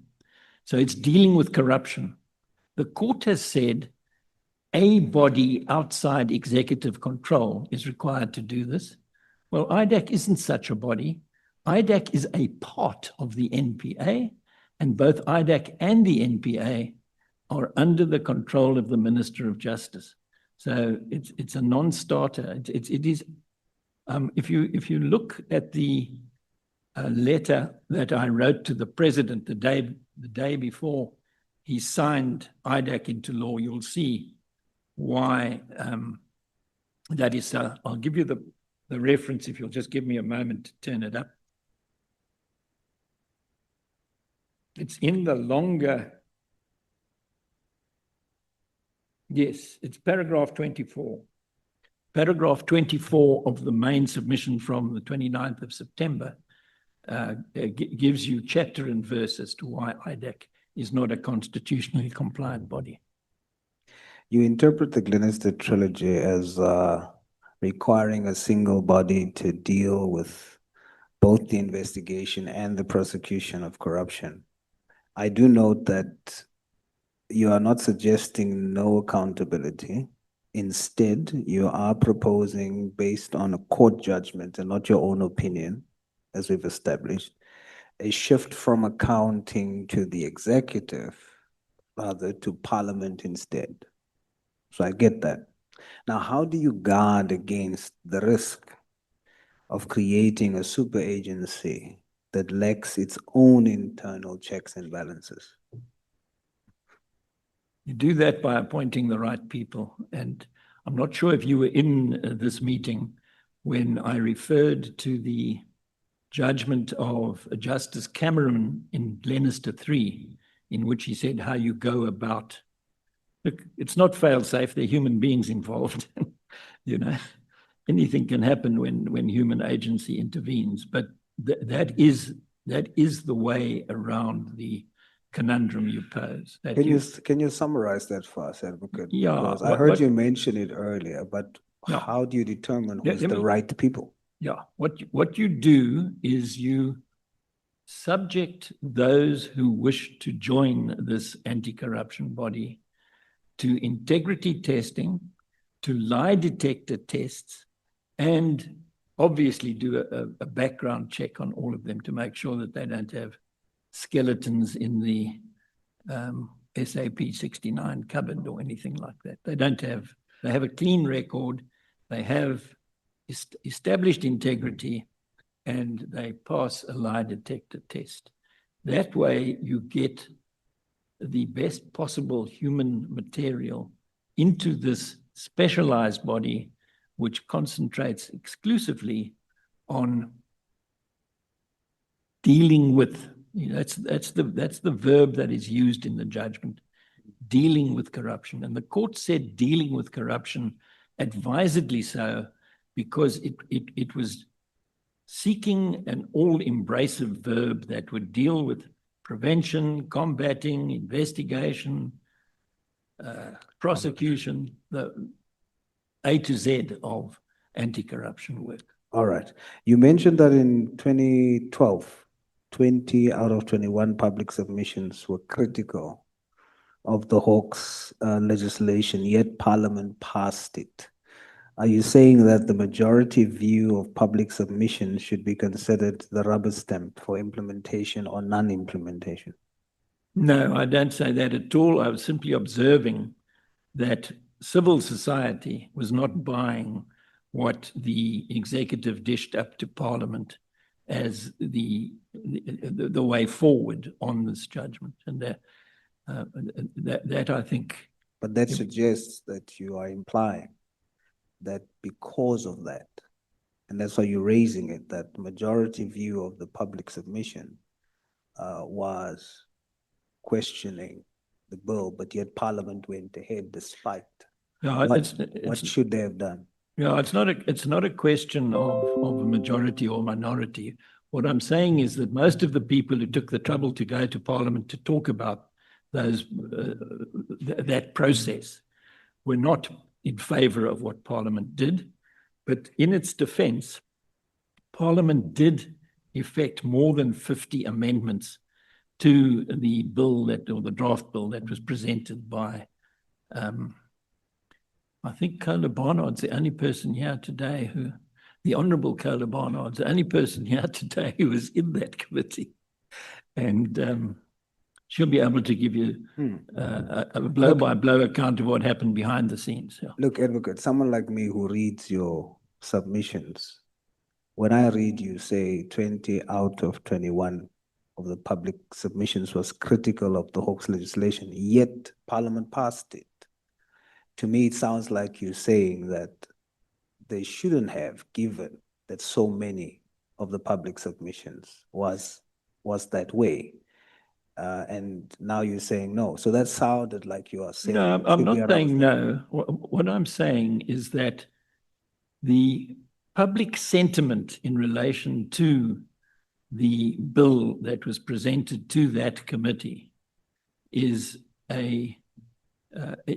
one of rejecting what the executive had suggested. And but it doesn't mean that it can't be passed. I'm not saying that the 20 civil society organizations should have been allowed to take over from the committee and do the work of the legislature. But I am saying that in spite of concerted public opposition to the bill presented to Parliament by the legislature, by the executive branch then, we ended up with a very unsatisfactory situation, and the amended legislation was also struck down for its unconstitutionality. Okay, but just to be clear that there wasn't any breach of any legislative protocol in the passing of that bill. I think that the majority of the members of the committee did not understand the judgment to mean what it clearly does mean, which it's not difficult to interpret a sentence in a judgment which is critical to the meaning of the judgment that says our law demands a body outside executive control to deal effectively with corruption. This is going to be, there. This is, sorry for interrupting, Advocate, but this is going to be my last attempt. You see, when you are an expert and you make expert contributions and you put it to us, just as an observation, that in 2012, 20 out of 21 of the public submissions was not in favor, basically, of the Hawks legislation. Yet Parliament passed it. Immediately, you make me think, was there a problem with the process legislatively? Is it an issue? Because it was 20 from an expert, that should have served as a rubber stamp that they should have went the other way. I'm merely coming from that angle, but your expert submission is not, although there was no bridge of what's supposed to happen when a bill is passed, in your view, that should have been a very big red light. And for Yes, that reason, that's why we are where we are. Yes? Yes, no, I agree that it is a red light and it remains a red light. And what has happened since 2012 in this country in relation to corruption shows that it's a bright red light that is still flashing very angrily, because the route that was taken by the majority in that debate was a wrong route, which has caused state capture, tenderpreneurism, all of the ills from which South Africa suffers, to the detriment of the welfare of the people. I've got 3 more questions for you. On the STIRS criteria and whistleblower safety, you argue that a body must be secure in tenure to be STIRS compliant. Does your analysis suggest that the current lack of a Chapter 9 anti-corruption commission or body creates a legislative gap that served as the reason why senior officials who blow the whistle on corruption are forced out of the system? Yes, I'm on record to say that whistleblowers are the lifeblood of anti-corruption work. Without whistleblowers, you don't get off the ground in investigating and prosecuting corrupt activities. They are the people who can deal with the corruption best, because they've seen it happen. In relation to whistleblower protection, I understand that there is some legislation in the pipeline in this Parliament, and it's my prayer that this Parliament will pass legislation that is effective and that does not only protect but also rewards whistleblowers. Advocate, you've confirmed that the bill currently pending in Parliament, although tabled by Honorable Breitenbach, was researched and drafted in its entirety by your organization. Does your presence here today as an independent expert witness not create a conflict of interest, given that you are effectively making submissions in support of your own work? The way that we look at it at Accountability Now is that what the court asked Parliament to do was to make the reasonable decision of a reasonable decision maker in the circumstances. It may be true that I'm the grandfather of the bills that I call the Breitenbach bills and Breitenbach calls the private members bills, but the truth of the matter is that what we need to do in South Africa is come up with reform that addresses the failure properly to implement the decision in Glenister 2 that was confirmed in Glenister 3. Now, there are various ways of doing that. If you are getting to the reasonable decision of a reasonable decision maker in the circumstances, there's nothing in that that requires a Chapter 9 institution. But there is a requirement that a reasonable decision be taken. And that comes from the Rail Commuters Action Group versus Metro Rail trading as Transnet. And that in that decision, at paragraph 88, a unanimous constitutional court explained how you get to the reasonable decision of a reasonable decision maker, and it's referred to in Glenister as a footnote. But do you see the conflict of interest? No, I don't see a conflict of interest at all because the reason why we put the drafts on the table in 2021 is that in 2020, the National Executive Committee of the ANC, its highest decision-making body between conferences, I think I have that right, but if I haven't, I'll get into trouble. And it produced and published a resolution in which it called upon Cabinet, National Cabinet, to urgently implement what I've suggested needs to be done. It wanted a new anti-corruption body then and there. And after a year had gone by and nothing had happened, I realized that we needed to do something about it. So I produced the drafts, and the drafts have been enhanced and worked on by Breitenbach, who was not a fan of the ideas that we have been punting since 2012. The advocate, sorry. The question is not directed at the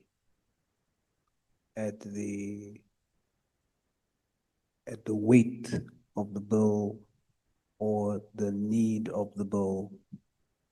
It's not directed at that. It's directed at most of your submissions earlier when you submitted to us. You were basically lobbying for the bill.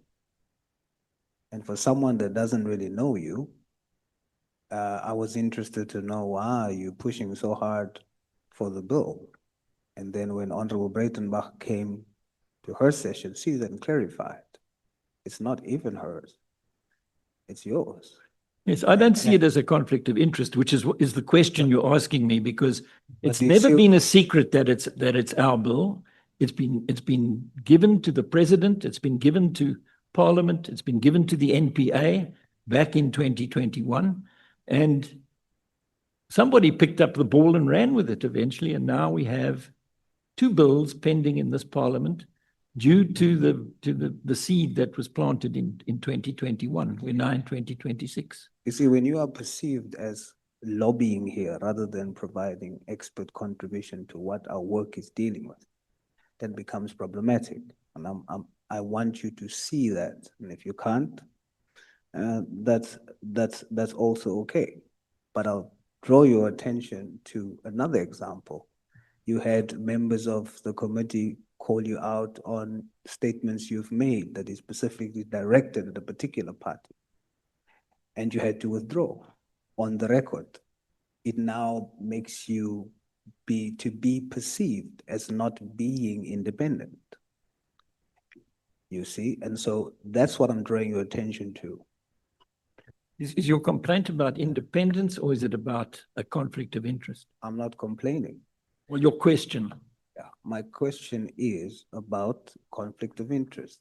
The bill that you have been lobbying for earlier, very expressly so, right, is actually stated on the record as yours. So even though you named it, or it is named the Breitenbach bill, but as you sitting there, you know it's yours. And for that reason, you kept on lobbying for it. No, but- And it comes across as that. So I'm saying your posture should be different to say that to ensure the integrity of this committee for future sessions, any witness in your position, I believe, should come forward and say, instead of saying I'm an independent expert, say I'm a project partner. And we'll know when you talk about it, we understand why you are emphatic. Then we will also understand why your views are, why you would say what you said about the president, because of your link. So we are clear about it, you see? And that's what I mean by conflict of interest. Yes. Well, I don't feel conflicted. And I have to tell you that in the very first submission that we made on behalf of Accountability Now to this committee, we referred to the book Under the Swinging Arch, in which the history of the entire saga from the dissolution of the Scorpions to 2022 or 2023 is all set out there. It's not as though I'm coming here flying a false flag, and I really don't feel conflicted about speaking to Parliament about what I believe the correct reform initiative should be. Whether you accept that is another thing altogether. No, I want you to say that I accept that. I accept the fact that we should have legislation, etc., like that. We should also have expert contributions from yourself. We should. But it shouldn't become a strategy that as we talk on issues like this, that you use that as an opportunity to lobby and then make statements that makes you to be perceived as not being independent. That's what I'm getting at. Yeah, well, I feel perfectly independent, thank you. Almost done. Mr. Tate, you don't have so many questions, don't worry. Your submission recommends that all ministerial instructions to the SEPs be recorded in writing and entered into a formal register. As a matter of practical governance, how would this register distinguish between a legitimate policy directive and an operational instruction that might improperly interfere with a live investigation? Please.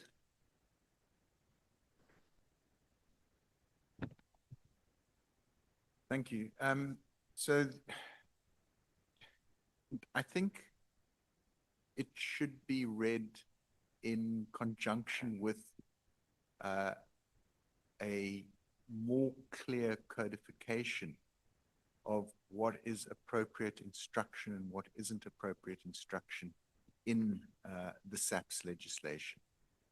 So we would have a list that would say, this is in the purview of the minister, and this is within the purview of, or not within the purview of the minister. The register would then record any instruction made by the minister to the National Commissioner. And it would be then subject to the scrutiny of Parliament if it was felt that anything was outside of the mandate of the minister or not. So simply every instruction would then be recorded, and it would be up for review by Parliament. You would have a record of that, and if there was anything that you wished as committee and Parliament to interrogate further, then you would be able to do so through the parliamentary processes. Okay. You noted that the allegations made by Lieutenant General Mkhwanazi were previously submitted to the Portfolio Committee of Police without an immediate response, which you term a critical failure in parliamentary oversight.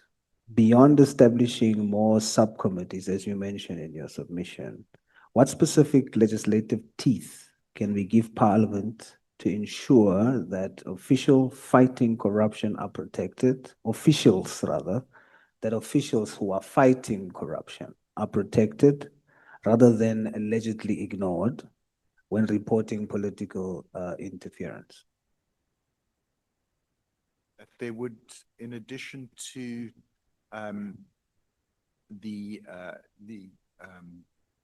in addition to the register that we propose, that there would be opportunity for direct resort to Parliament by, in this instance, the National Commissioner or an operational commander under him, if he felt or she felt that there was undue political interference in an operational decision. So the legislation would provide for that recourse to Parliament, that there would be this register of recording all instruction, and that there would be clarity in terms of what is within the purview of the minister and what isn't, and that there would be a re-emphasis that instructions that are not appropriate in terms of coming from the minister would not have to be obeyed by the police officials, and so protect their tenure and position. You recommend statutory protections against arbitrary dismissal or redeployment to insulate operational command. To what extent does the current SEPS Act fail to protect whistleblowing officials from being sidelined or cleansed, as the general puts it, under the guise of administrative reassignment?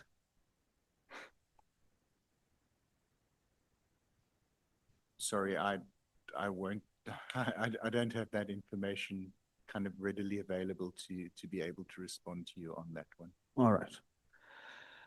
See, Advocate Hoffman and Mr. Tate, thank you very much. In my view, we've heard from both of you two compelling, but I would think incomplete visions today. On the one hand, accountability now rightly inserts on or insists on a Chapter 9 Holy Grail, an institution outside executive control. On the other hand, EPCOF provides us with a roadmap for internal discipline and record keeping within the SEPS.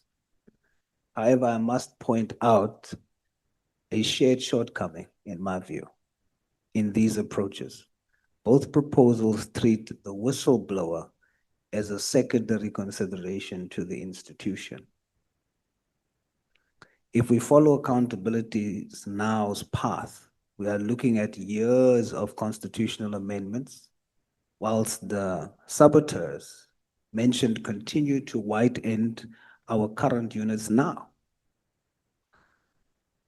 risking the organization being viewed as accountability later.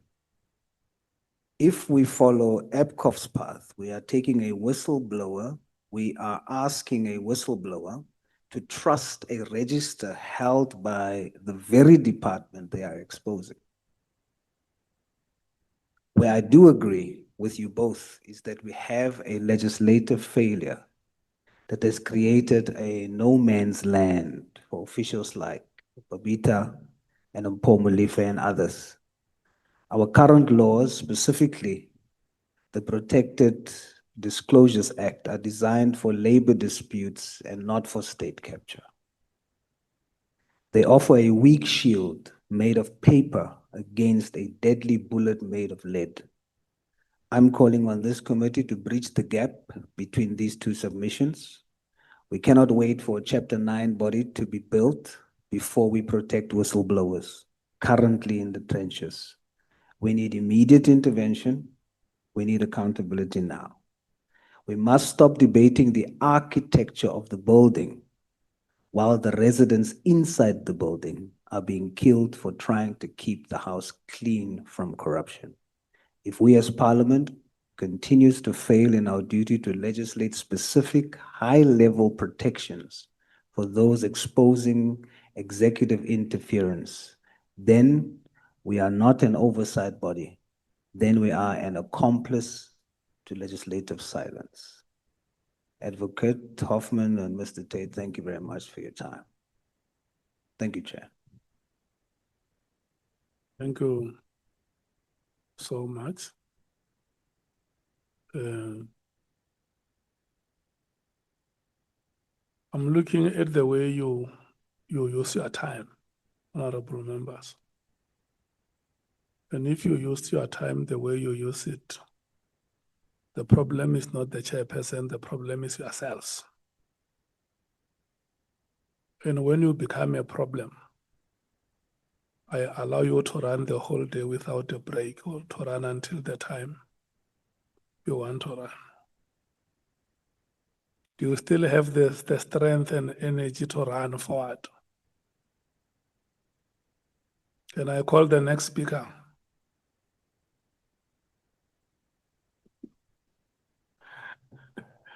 Let's take a let's take a break, honorable members. Now we'll come back, and this is how you decided to use your time. So you must wait until we come back from break. When we come back from break, we are going to take Honorable Mwango and Honorable Matthys, and then allow the advocates to interact. And then we will thereafter release Advocate Hoffman and Mr. Tate. We're not releasing you now. You must come back. It's now 3:15. All of you must be back here at 3:30. You might not know, Chair. Maybe uzohamba No, nje you ubhadi. have eaten yourself. Those who have not had a break, may you please leave the chambers now and come back at 3:30. Yeah, but- I will remain here listening to what Honorable Skosana is saying. Yeah, I'm saying Advocate Hoffman must come back because Batoi never came back. Thank you.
Mngango, it's now your time.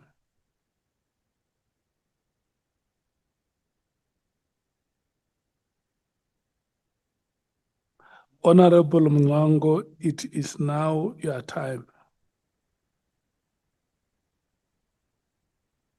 If Honorable Mngango is not having questions to ask, we are going to call Honorable Matthys.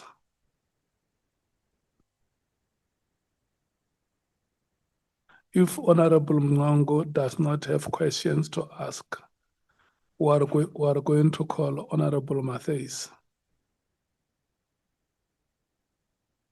Honorable Mngango, your time has started.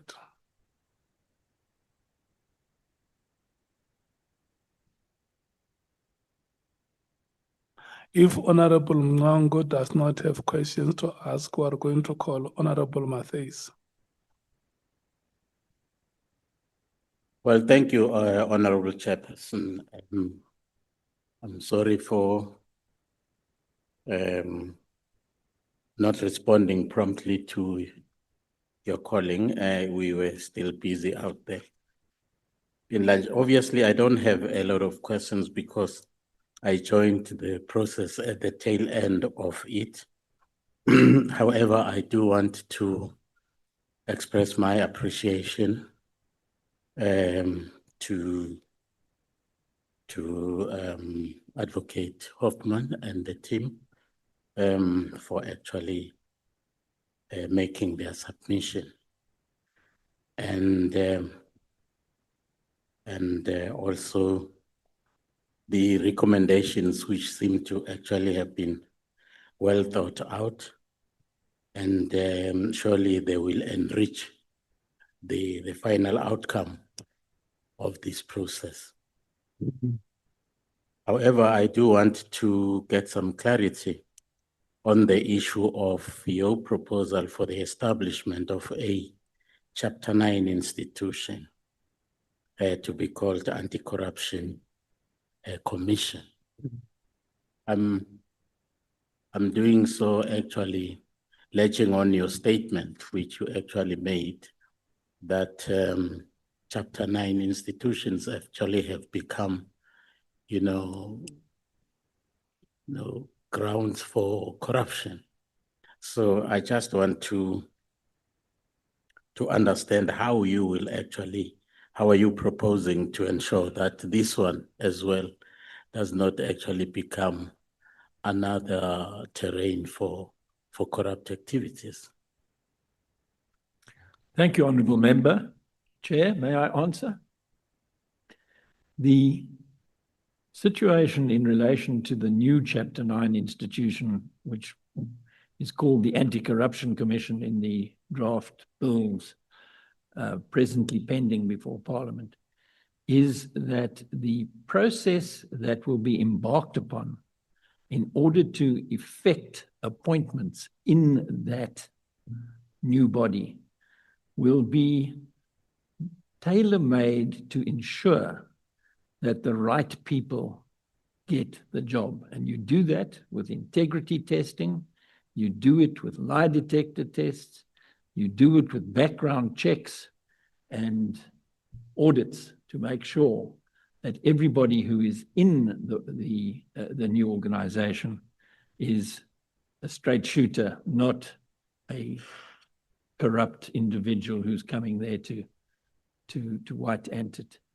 This isn't my own idea. It is based upon the judgment in Glenister 3, a minority judgment of Justice Cameron, who went into the appointment procedures. So the short answer to the question is follow Cameron J's judgment in Glenister 3, and you'll get to where you want to be with a squeaky clean new Chapter 9 institution.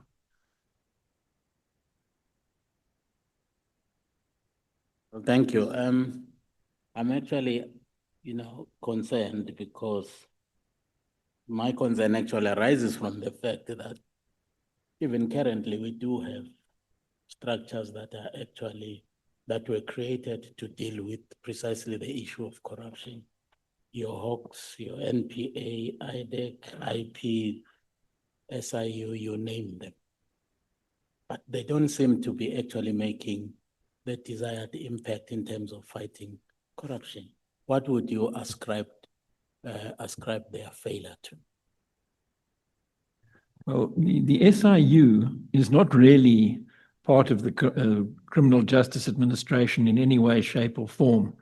It's a specialist entity that acts to recover state or state-owned enterprise assets that have been the subject of maladministration, malfeasance, or corruption. So if money is taken out of the system that belongs to the state or the state-owned enterprises, the job of the SIU, Special Investigating Unit, is to recover that money. And they do it in the civil court of the Special Tribunal, and they've done a lot better than the rest of the bodies to which you refer in your question, mainly because they are housed within the presidency. They get paid salaries at a different scale to those that are paid to prosecutors and to investigators in the Hawks. And the SIU leadership has been able to cherry pick and select people who are in the Criminal Justice Administration and are transferred out of the Criminal Justice Administration to be employed in the SIU. As I see it, because the SIU is such a well-functioning body and compared to the others, it may well be wise and economical to base the rump of the new Chapter 9 institution on the assets, the buildings, and the staff of the SIU, which has offices around the country and which has people who are familiar with the territory from the point of view of raking back loot, rather than from the point of view of locking up corrupt operators. And you would then be able, by recruiting in the National Prosecuting Authority staff and in the police, and of course in the private sector and elsewhere as well, you'd be able to recruit enough staff to properly populate the new Chapter 9 institution, which could then get on with the business of confronting of dealing with corruption efficiently, which is what the court requires in its judgment. General Mkhwana, the advocate, actually make a very fundamental allegation that corruption actually is cutting across virtually on all criminal justice,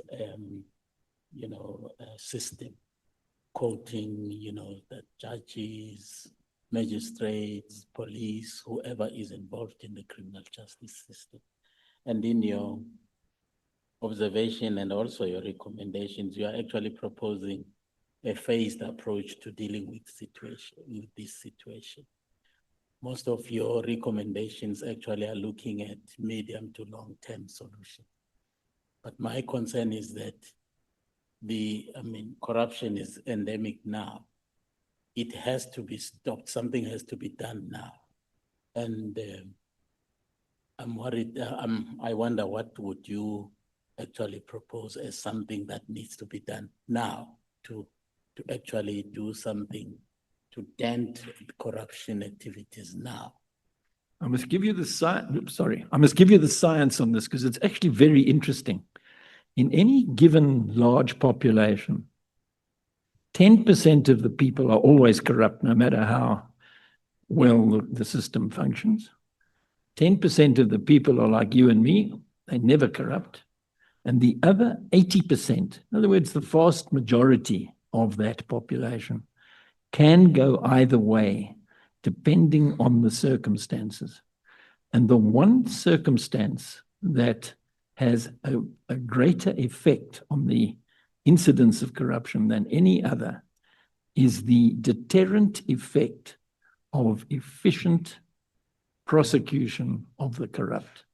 So I would suggest that in South Africa, we can solve the short-term problem by capacitating the Criminal Justice Administration to have some successful anti-corruption prosecutions and sound a warning to those who are toying with corruption, because the effect of corruption with impunity is that more and more people become attracted to it because they see other people in their office or wherever getting away with it. The impunity is, it's not the corruption that's the problem. It's the corruption with impunity that is the problem. And if you address the impunity by cracking down on corrupt activities, you will find that they become less popular because people are not getting away with it anymore. But that's plaster on the current problem. The true solution is to have a long-term anti-corruption commission, a body outside executive control that is able to do what the court requires in relation to effectively dealing with corruption. Well, thanks, Advocate. You are actually, in your recommendations, you are actually focusing more on what the government and parliament could do to intervene, and very little, if any, on the bigger South African society. What would you propose would be the role of the bigger South African society in actually fighting this scourge, rather than actually leaving it out, leaving it into the hands of the government and parliament only? Because if you look at these corrupt activities, they are actually located in a fringe of people within our society. The bigger South African society is actually not corrupt. They are poor. People who are actually indulging in these corrupt activities are people who actually should not be doing that because they're well off in any case. But now, what would be the role of the civil society in actually dealing and, fighting, contributing in actually fighting this crime? Thank you, Honourable Member. The role of civil society is certainly a big one, but it cannot be an active role until such time as those in positions of authority, by which I mean Parliament and the Executive, are in a position to create the climate in which the impunity of the corrupt is addressed. People will call out the corrupt when they feel there'll be consequences, but they won't if they feel that the corrupt are protected by those in positions of power and authority. That's the inwardness of deterrence. There must be consequences for corrupt action if you are going to make any inroads on its occurrence. My last question actually has to do with your proposal on merit-driven appointment and promotions within the SAPS ranks. And I cannot agree with you more on that particular one, because we have had— I think you're mixing up my. Oh, that's, No, sorry, that's, I'm sorry to actually take away your point. I honestly agree with you on that one. We've had an opportunity to interact with some of the generals here, and some of them, you could see that they can't even say hi to a duck, and, but they are actually responsible for critical interventions in our crime situation. So I was wondering how you could actually advise on this particular point. What is it that needs to actually be done to actually ensure that indeed appointments and promotions are actually based on merit and nothing else, no political interference and nothing else but merit. I'll just make a very brief point, Honourable Member, and that's to say in the 2025 SAPS Amendment Bill, there is a provision proposed for a Police Advisory Council, which is a body that would be comprised of experts from outside and inside the police that will be mandated to be able to develop standards, criteria around recruitment, criteria around promotion. And I think that that is a very important starting point to identify exactly what it is you're looking for in terms of promotion. And then there are other facilities that I think have been the subject of ongoing discussion within the Portfolio Committee on Police. Two-track career pathing for detectives and police officers, looking at the way in which promotions are provided for, that it's not a, here are the list of possible promotions and you can apply for something anywhere in order to move up the ranks, but that there's far more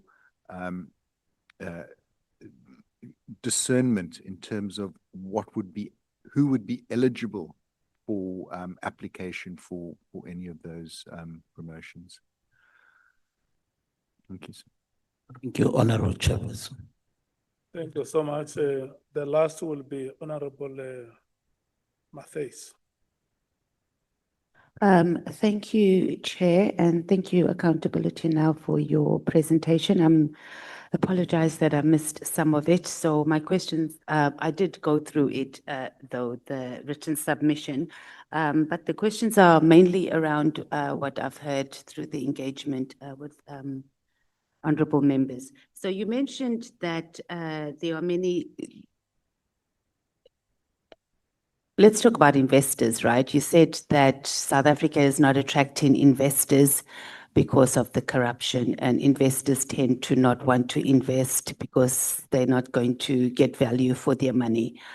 What research has been done in that regard? So is there anything that you have, that there's research that has been done on investors that have invested in South Africa, in the state that it's in now, and have not gotten return on their investment? Yes, there is a great deal of writing about this in the financial press, and I think the investors are not all the same. Some investors are more risk averse than others. So cautious investors like to invest in small returns that are safe, whereas brave investors like to invest where the return may be greater or may result in a loss. It's almost like human nature. It's a question of you are now looking at where you are going to place some money if you're an investment house, wherever in the world, anywhere from China to Canada. And what you do is you assess the position of the country that you are wanting to invest in from a risk point of view. So if the country is very low on the Transparency Now, what is it? Transparency International list of countries, you regard it as a high risk. If it's high, it's a low risk. And you have regard to the conditions on the ground in the country. What is its legal system doing to address questions of corruption? And there's stuff on our website about it if you want to. Oh, no, I just thought that you would explain it to South Africans on any specific research. So I mean, we understand risk analysis that are done, but I think there could be argued quite soundly that there's no one that has ever invested in South Africa that has lost out on investments well, I wouldn't say never, but South Africa is ripe for investments. The people is, that yeah, are yeah. struggling in this country are people on the ground. Investors get off scot-free. But I do understand, and we do understand and appreciate the risk analysis that is involved in there. But we are, yeah. Let's talk about the Chapter 9 institution, or you were saying that we need a corruption body or anti-corruption body. Yeah, how do you envision this working that is outside of whose control? Because we have a we have a democracy in this country. We have the South Africans who vote for who must control the country or who must control government. So when you say it must be outside of the control, who are you proposing it must be outside of whose control? I'm not proposing that. What I'm doing is I'm relying on a judgment of our highest court, which says in so many words, our law demands a body outside executive control to deal effectively with corruption. That's a binding decision of the highest court in the land. It's not a take it you or leave answered it. the question outside of executive control. Yes, That was what my question. So who appoints the body?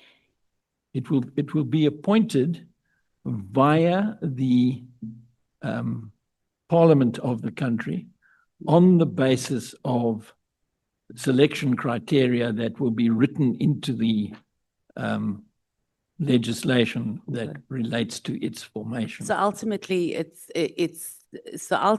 what's being proposed is that it is controlled. It's Oh, going yes, to be no, it won't controlled be out by of Parliament, control right? completely. Because Oh. Parliament is about numbers, right? So whoever that body is going to be appointed, it's going to be controlled by numbers.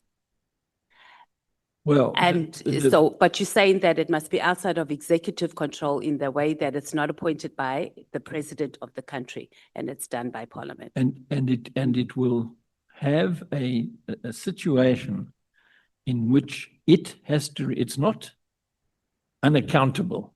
It has to account to Parliament for its activities in the same way as all the other Chapter 9 institutions account to Parliament for their activities. And the same ones that have been pretty much ineffective, because if you look at it, we've got, even if we change legislation, and part of my questions is also getting back to the recommendations of bills that that are before the House. Our problem is not legislation, I would argue that, because if even just the current legislation, even if it's just implemented at like 40%, we wouldn't be sitting here and you wouldn't even have an NGO to run. That would be so nice. But so I'm talking about the whole issue that comes down to legislation, changing the legislation, Parliament being a body. We've got Chapter 9 institutions, they also come here and they answer to Parliament. We've got the Public Protector, there's the Human Rights Commission, which we know how that goes. There's the Commission for Gender Equality. There's all these bodies that dealing with corruption in various forms throughout our state or government departments. So we can have another one that is going to be answerable to Parliament. Why would that one be any different to how any of these other NGOs? Because Parliament is about numbers. You just lobby. So how is this? How do you envision this one being different to any of these other entities? The parliamentary committee to which the Anti-Corruption Commission will report will obviously be the Justice Portfolio Committee, a multi-party body, which most, if not all of the bigger parties represented in Parliament are represented. And that reporting line is a far better way to keep the institution honest than a reporting line to a single minister in the Department of Justice. That In other words, there are checks and balances within the committee system of Parliament, which is not something that is available to either the NPA or the Hawks at this stage. The Hawks are under the thumb of the minister, and the NPA as part, well, the Hawks are, the prosecution service is under the final control of the Minister of Justice. That's the difficulty that we've got, because the NPA is neither part of the executive nor part of the administration. It's a sort of neither fish nor fowl, the way that they've structured it in the Constitution.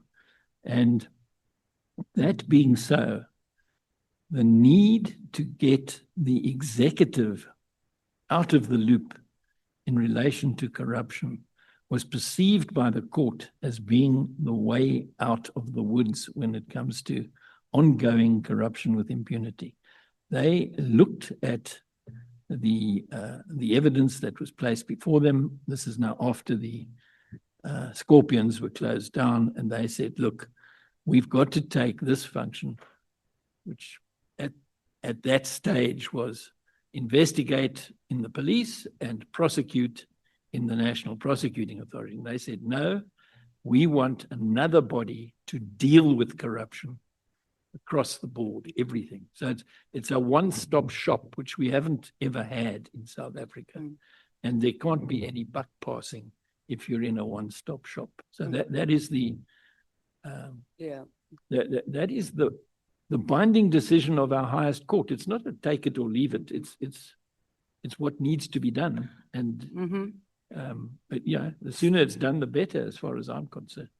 So the question was more, so you've gone in again and explained how it's going to function or how it's envisioned. But currently we have entities that operate similarly to that, maybe not in the criminal justice system, but we do. Have you looked at the models that we currently have of the CGEs, of the ICASAs, of the Human Rights Commission, that all the interviews are done here in Parliament, the appointments are done here in Parliament, and how they are operating, to be able to see where the gaps are and which ones are operating highly functionally, that we could be. So the issue is not that we should not have it, is that is it going to actually help fix the issue of corruption?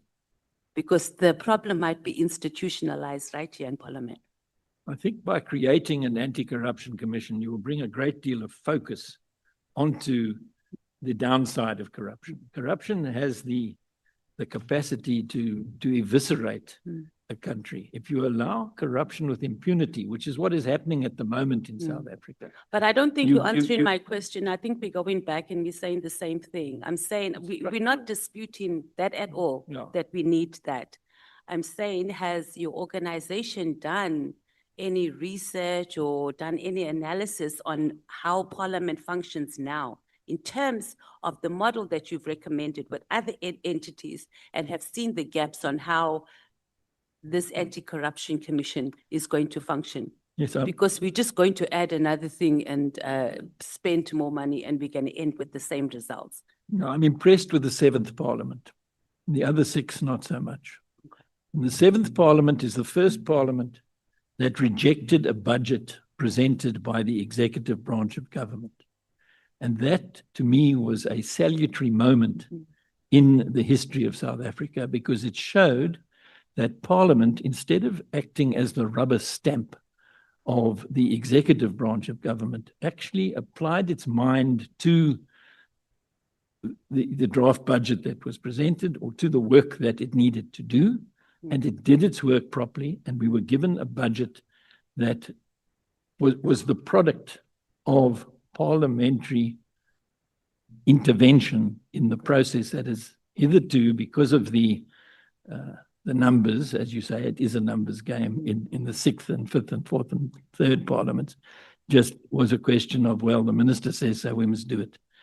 And that feature is a feature that will definitely come into play when an anti-corruption body is required to report to Parliament about what it's been doing. That is why I foresee a brighter future when Parliament is empowered to take charge of the anti-corruption machinery of state as the body to whom that anti-corruption machinery reports. Okay, so in summary, we just need to have a parliament where we don't have a 2/3 majority. That's not going to happen for some time, as far as I can see. So we need to have the government of national unity vibes to be able to have better oversight. I'm taking from the input that you've just No, given. I know you're So joking with me, but the truth is, well, you may be joking with your colleague from the ANC, but the truth is that in my submission, all of the parties in Parliament ought to be supportive of an anti-corruption commission that reports to Parliament rather than to the executive. Okay, Because it puts Parliament we are in not a stronger disputing position. that, and you keep coming back and you're making it sound like we are not in support of that. The issue here that I'm asking or that we are raising is that how effective is it going to be? Because we have similar entities dealing with similar problems, not necessarily in the criminal justice system, and they are extremely ineffective. So, but we can move on from there. But I just want to make it clear that there's it should not happen. It is, are we going to waste our time? You answered the question that you have more faith in the 7th Parliament, maybe the 8th Parliament will be better when we'll have parties reduced to like 20% and that. I just want to talk about NGOs and civil society in general, because it's a hot subject now, especially with this Paul O'Sullivan running around the world with these NGOs and has infiltrated particularly our criminal justice system. Do you think the civil society is properly monitored here in South Africa? Firstly, answer the question on can civil societies, these NGOs, pose a national threat to our country? I don't see that at the moment. I don't see a lot of foreign money coming in and messing things up or anything like that. The question is that do NGOs, not just here in our country, but internationally, pose a threat to any country? Well, certainly not to South Africa. Why I do haven't you looked at think the other that? countries, but South Africa is not threatened by NGOs. It's supported by NGOs. Based on? Based on what NGOs do. I've spent the whole day here today trying to persuade this But this that's what committee. you do, but we don't know what you are doing behind the scenes. So is there any, and that's your NGO, there's a lot of NGOs that are Yes, yeah. registered here in the country. Okay, we'll move on from there. So having said that, since you're saying that South Africa has no threat because civil society in our country has not been weaponized for anything, and this is just based on you sitting here the whole day and presenting, and maybe the other NGOs as well. So in other words, there's no research, or you don't have any research to support that. Has there been any research on the impact of civil societies in South Africa? Do you know? not Or that I'm any aware of. assessments or anything? ISS might be able to help you. And then my last and final question will be, are you apolitical? Is your organization apolitical? Yes, I've never been a member of any political party at any So time. how did the DA and, end up with your? They can read and write, and they saw it and liked it. And They then the didn't other- like it at first, I must say, but eventually they. So you said what? The DA can read and write? No, they can read and write. That's what I said. Yeah. What happened was this. In 2020. I want you to say that again. The DA can read and write. Yes, yeah. In other words, they looked at what we were proposing. Did you They approach decided- any other parties? No, I didn't approach the DA Okay, I either. think we're done. Thank you. Yeah.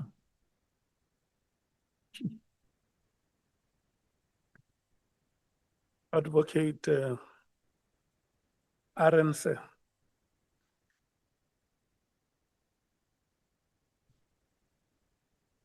Thank you, Honorable Chair, honorable members. Perhaps, Mr. Tate, can I ask you first? Because I've got a few more questions for Mr. Hoffman, Advocate Hoffman. In terms of the separation of powers and parliamentary oversight, you indicate that the current rules of Parliament need to be strengthened. Alternatively, that it's not sufficiently, what's the word I'm looking for?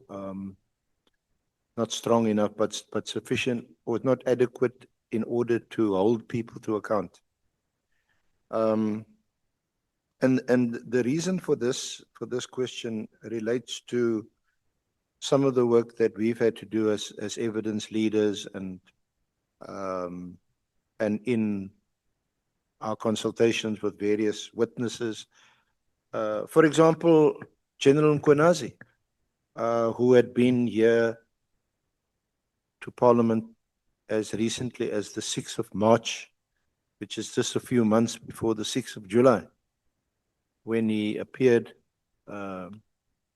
before the country and said, look, this is a last resort, this is a show of force, and seemed to say that something needs to be done about what's happening in our country, otherwise we're going to do something about it. Now, what is really concerning is that when one looks at reports presented to SCOPA, presented to, in the case of the police, the Portfolio Committee, where what General Nkwenazi was telling the country on the 6th of July has been made evident for quite some time. Some of the reports that we come up with are dated 2014, 2015, 2017, and it's all there. And the problem seems to be that there's been no follow-up,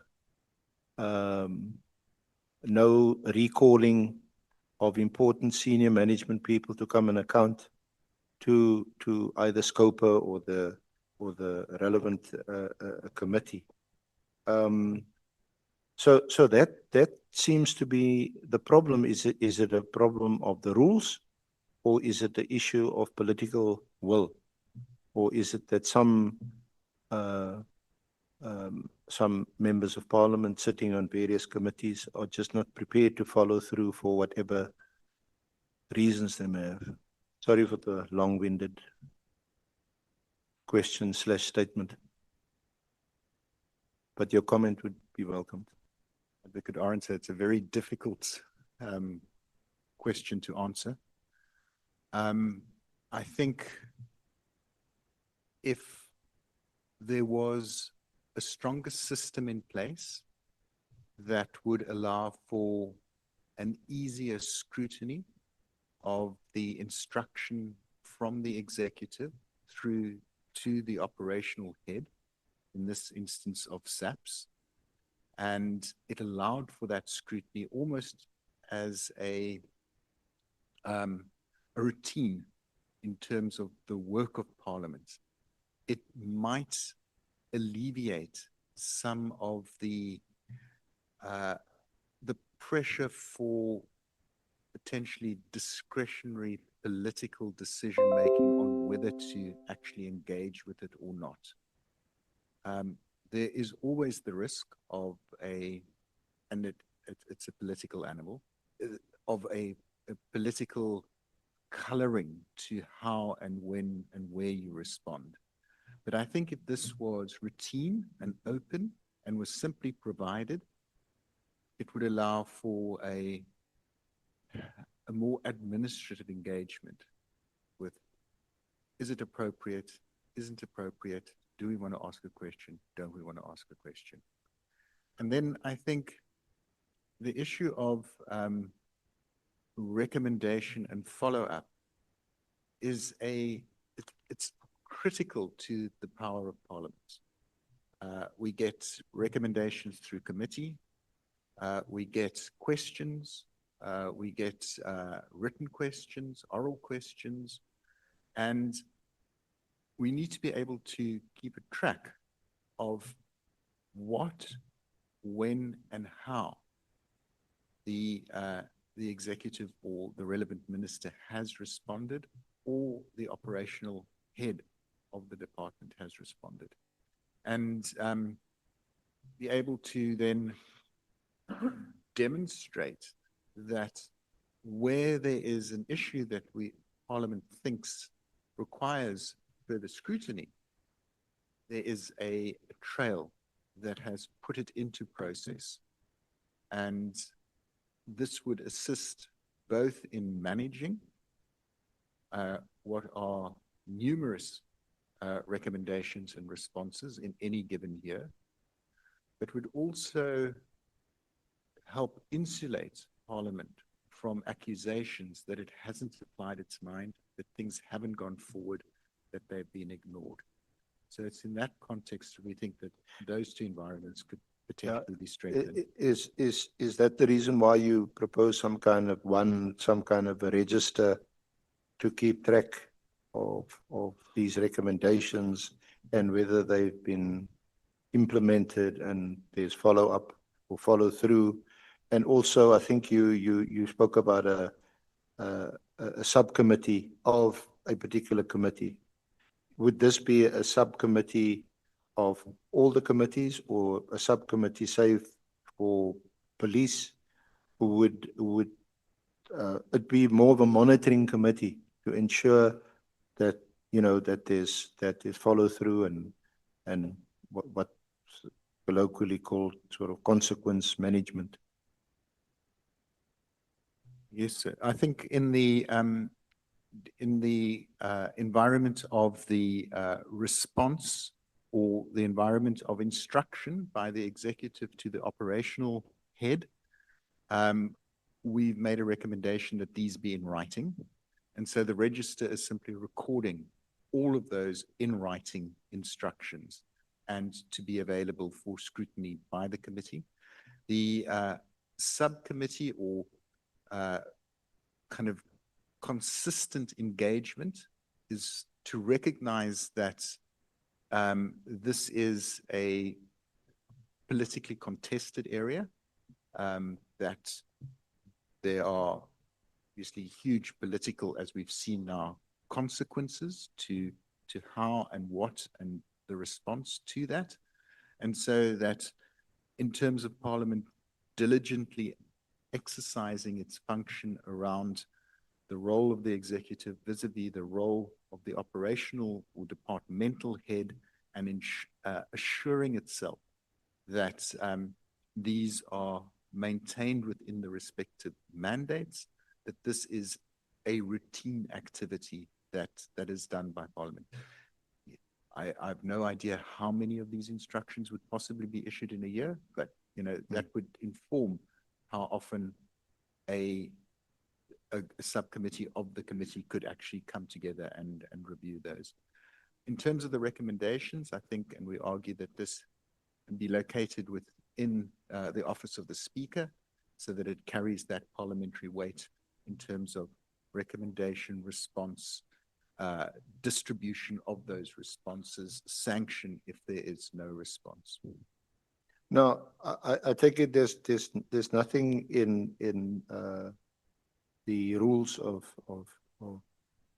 Parliament that precludes Parliament itself or any of its committees calling for a public hearing and asking for accountability by whichever department or ministry in relation to a matter of public interest. To my knowledge, Parliament, that is part of the role of Parliament in terms of its oversight functions.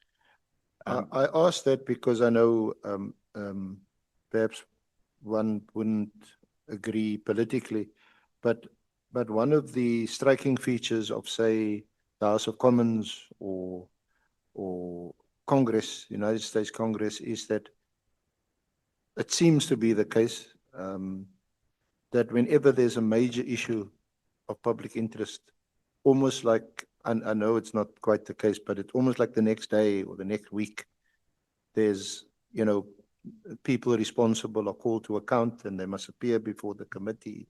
And there's quite a robust exchange and debate.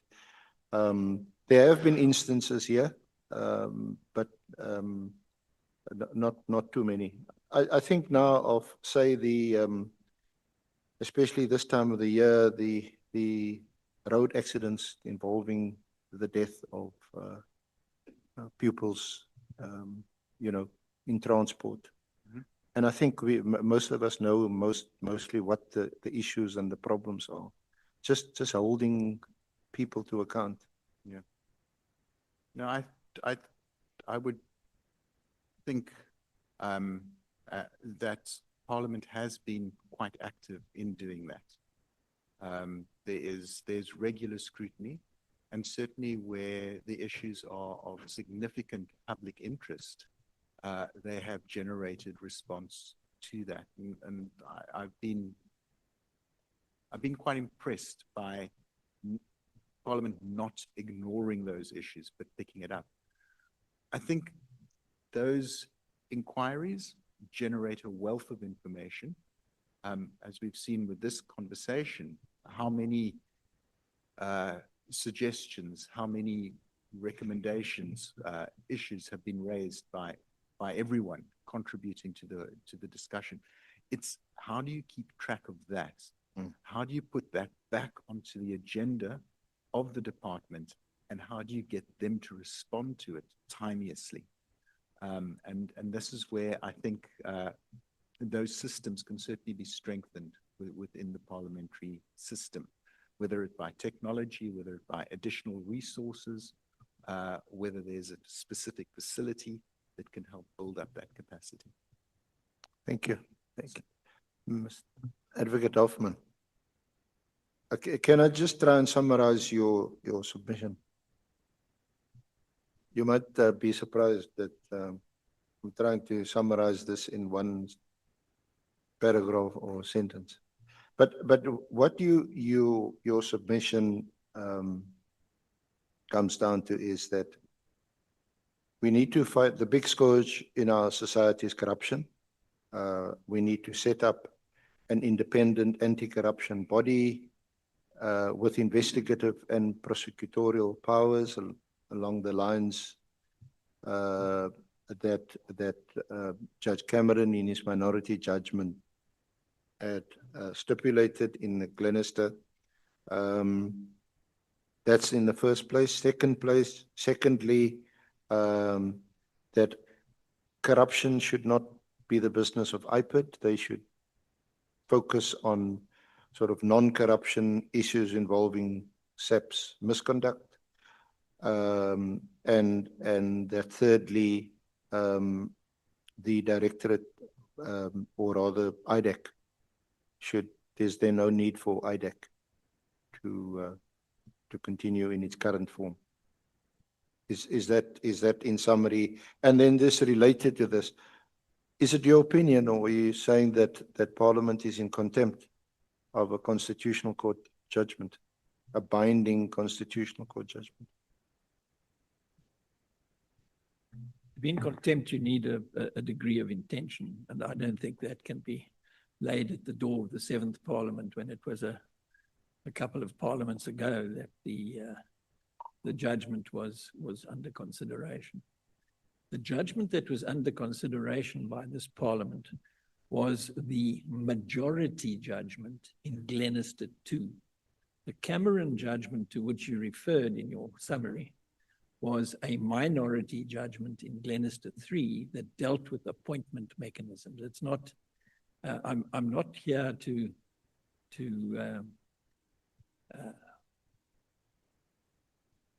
bang the drum for the Constitutional Court in anything other than its decision in Glenister 2, which was confirmed in the first 2 paragraphs of Glenister 3. That is a decision that our law demands an anti-corruption body, a body outside executive control, not independent necessarily, but outside executive control, to deal with, which is a very wide verb, corruption in South Africa. And what I'm saying is that the law requires Parliament to get on with the business of creating that body, because that is what the law, that is how the law has been spelt out and changed in Glenister 2. The whole idea of a multidisciplinary, multi-agency approach to corruption is gone. You've got to do it through one body, which is why I submit that IPID should not have a corruption function at all. That is what it's about. IDAC is a stopgap measure, in the words of the Deputy Minister, and it was there to fill up the hole between the old way of doing things and what hopefully will occur when the bills propelled as private members' bills by the Honourable Breitenbach get debated and accepted by the necessary 2/3 majority in this Parliament quite soon. And so how would this independent anti-corruption body differ from the role the Scorpions played? Because you must correct me if I'm wrong, Scorpions 2 was still headed by a National Director of Public Prosecutions appointed by the President. What were the features manifested by the Scorpions which were different to what we have today? So was it because there was a different culture at the time? Is it just that it was run differently by people who were committed to root out corruption? How was it different to what we have today? Yes, I think that it is so that the Scorpions had an esprit de corps, a sense of mission. They called themselves the people's advocates, and they got on with the job in a muscular way, and they weren't frightened to go after the big fish in the pond in which they were fishing. The IDAC, on the other hand, although it is structurally the same as the Scorpions were, it's a unit within the National Prosecuting Authority that is tasked with investigating and prosecuting corruption. They really quite tiny and not empowered to deal with the levels of corruption with impunity that we are experiencing in South Africa at the moment. What I'm asking for in this committee is that it respects and implements the decision in Glenister 2 that a body outside of executive control be created in order to implement the finding in paragraph 200 of that judgment. So it's not a matter of bring back the Scorpions? No, the Scorpions were easily closed down because they were a creature of an ordinary statute, which was the NPA Amendment Act, and they could be closed down by a simple majority in Parliament, and that's in fact what happened to them. When they were given their death sentence at Polokwane, it followed that they were closed down. The corruption that we experience in our country and that's manifest and that's costing us trillions, it takes many forms. And I mean, we've seen during the course of these hearings, they manifest especially in system of procurement. People are placed on bid, you know how it works, bid evaluation committees, goes to bid adjudication committees. Then the head of department signs at the end and purports to say, you know, it's not me. This came through to me and I simply signed it. I work on the basis that they'll, in the meantime, it started right at the beginning. Now, this anti-corruption body, what I'm trying to get is that it's going to have a massive, massive task. If you look at that kind of corruption that takes place across the public service, and especially in our parastatals, where there's huge amounts of money. Yes, that's why And I'm I- suggesting that the what I want SIU to should ask be about- folded into it, yeah. Yes, it might be a starting point for the SIU to, and for those who employed there to sort of step into the breach and form part of this body. But I think you know that the SIU's job, its function, its work is very different. I think the privilege of having done quite a few SIU matters and still on brief in some of them. And they bring you lots and lots of files with all the work that they've done very efficiently, very professionally. And you go to the special tribunal, you freeze the assets, and eventually the respondent parties will try and review the work of the SIU, and the special tribunal makes a ruling. And then a lot of money is recouped for the state. But it's not like a criminal conviction. And that's, of course, the big difference. Well, it is a big difference because in the special tribunal, as you know, the standard of proof is on a balance of probabilities. Whereas if you are seeking to secure a conviction for corruption, you have to be able to prove your case beyond a reasonable doubt. But if you regularly, successfully freeze, seize, and forfeit assets through the special tribunal procedures, then it is a major disincentive to those who are involved in corruption because there's nothing in it for them. The reason why they corrupt is because they want to get rich quick. The get rich quick doesn't look so good when the SIU knocks on your door, takes away the fancy motor cars and seizes your immovable property with a view to enforcing a judgment against you in due course. And it's a judgment on a balance of probabilities, not a conviction in a criminal. But we've also had the asset forfeiture unit doing the same. They do the same thing and but also housed in the NPA. Yeah.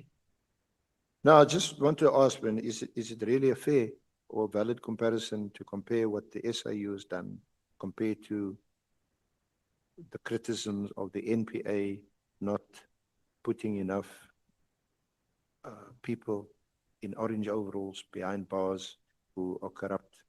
You know, it's an unfair comparison because the SIU is working to a standard of proof that is far lower than the standard of proof required, and as it should be, to put people into orange overalls. You have to prove it beyond a reasonable doubt. You have to be sure that you've got the right accused in the dock in a criminal trial.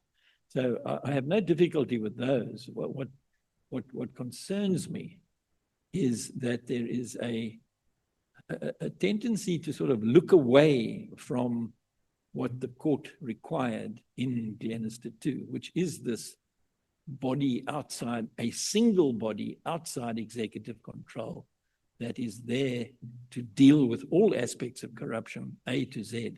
Having a whole lot of corruption bodies is just an opportunity. This multidisciplinary or multi-agency approach that we suffer from at the moment is just a way of diverting the efforts into different directions and of giving the corrupt an opportunity to find ways around the proper implementation of anti-corruption law. So this anti-corruption body, it doesn't or wouldn't replace the NPA. NPA would still be dealing with, as it were, all other crime. All other, not involving corruption. I must add on this, while it is so that the envisaged body is called the Anti-Corruption Commission, it is not only designed to deal with corruption, but also with organized crime, which means big crime. And that addition to the draft, to the bills, is there because organized crime usually involves corruption anyway, and targeting organized crime as well as corruption is what the new body will do. And what happens with your hawks, the DPCI, The DPCI has got quite a wide, dealing with priority crimes and all clearly, sorts of priority, things like wildlife management, illicit diamond buying, all sorts of stuff that's got really nothing to do with corruption per se. And they're actually quite good at doing their work when it's not involving corruption, especially corruption in which well-placed, politically connected people are involved. So I would see the Hawks continuing with a more limited mandate. Their corruption mandate must be taken away from them. It in effect has been taken away from them already because IDAC is doing the anti-corruption work, which the Hawks initially were designated to do. you haven't commented, but I assume that you would also be in agreement that we do need to look at the appointment procedures. In For the new example- body, yes, yes. That's that Cameron judgment in Glenister 3. That's the, But also more generally, like, for example, the appointment of the National Commissioner by the President, then the National Commissioner appoints his divisional commissioners. I think a lot of revision could And then well the- help the- there. Then the minister appoints the head of the Hawks. Yeah. And so you have those kinds of what appear to be anomalies and gives rise to a recipe for conflict. Yes, that's why Robert McBride fell out with Nadia Mkhieko. And I think it's either Mr. Tate or in one of the other submissions, there's reference to the establishment of an independent national police board. I haven't seen comprised- that now. I don't think it was in his. Certainly, he didn't say anything about it today. Thank you, thank you, Honorable Chair, honorable members, thank you. Thank you so much, Advocate Hoffman and Mr. Tate. Where's he gone? We have come to the end of our interactions. And we want to thank you so much for the substantive recommendations that you are making, which will serve as a form of intervention to the difficulties that we are going through in our criminal justice system. And I believe that you have had or carefully listened to some of the questions that honorable members have posed here. And some of them you might not have responded to them adequately. What you can do, you can go back and revise your submission. And if you, for instance, you want to give a practical exposition of how some of the recommendations can be implemented. Yes, certainly, Chair. We can do that. Thank you. When we will be discussing the recommendations, you may not be there in that meeting to speak for yourself. And if you can please help us where you think you need to add more flesh, you are allowed. You can gladly do so and resubmit. When does We the were- term of the? We are not giving you a chance to make a submission. You have made a submission before the 31st of October last year. So. My yeah. question is, for how long is this committee lasting? By when should I add to We are it? I was- planning to end hearings by the 6th of February. Oh, my goodness. Yeah, That so- might be difficult, okay. Yeah. So in case there is anything that you may want to bring to our attention, which can enrich our insights, you are at liberty to do so. Yeah. Thank you, Chair. It's been an honor and a privilege to be here today. And I must ask to be excused because my ridgebacks have not had any exercise and they cooped up at home all day. Yeah. Yeah. Honorable Skhosana. Watching you.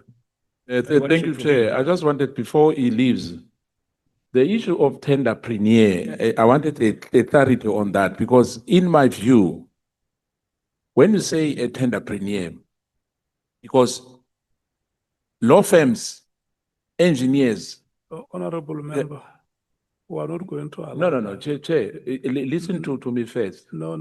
Because he says tender premier in his presentation here.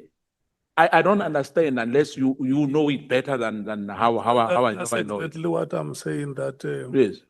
look, you have been given a chance. No, it's a clarity. No, But it's a clarity. No, Honorable Skhosana. Today, you have taken more time than any other. You have taken the whole hour. Yes. And we have given you sufficient time to ask clarity-seeking questions and make comments. Yeah, so thank you so much for understanding the order. Gentlemen, you are released. Thank you, Chair. Thank you for your patience. And I was coming here this morning expecting to be out within an hour. And it is now almost 5 hours later. Yeah. No, thank you so much.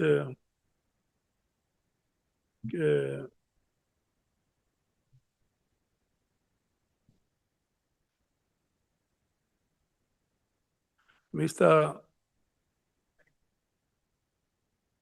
David Bruce. Good afternoon. Good afternoon, Chairperson. Should I just go ahead? Would you like me to? And welcome. Thank you very much. You are not a witness here. You are our guest. And the procedure that we normally go through of having to administer oath, we will not follow it because there are not going to be any allegations you are going to make in this proceedings. You will be presenting your own observations on the criminal justice system in the country and maybe experiences that you may want to share with us and recommendations. I'm looking at the time now. It's about 20 minutes to 5. You are not going to have 1 hour with us. You are going to have more than an hour. So if you can give us an executive summary of the presentation and the rest of the issues which may need to be clarified, you will clarify them during the interface with the members. Is that correct? Yes, that's perfectly fine. Yeah, I think you. So if I speak for about 20 or 25 minutes, is that more than you want from me, or? That's okay. But I'm not going to drag it out. You may be here for the next 4 to 5 hours. Right, okay. Yeah, that's why I say during your presentation, be mindful that most of the things will be clarified when members interact with you. Is that understood? That's understood. Thank you. Advocate Mkiza, can we confirm that the guest before us is Mr. David Bruce?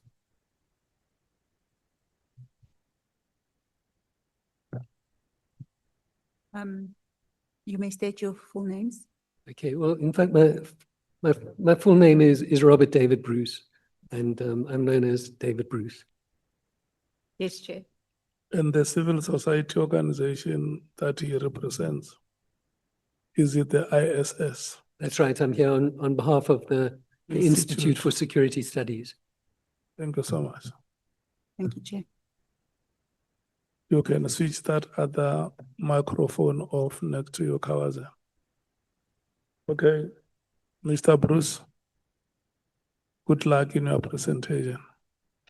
Thank you very much. Okay, thank you, Honorable Chair, and my greetings to the honorable members of the ad hoc committee and to all others who are present here.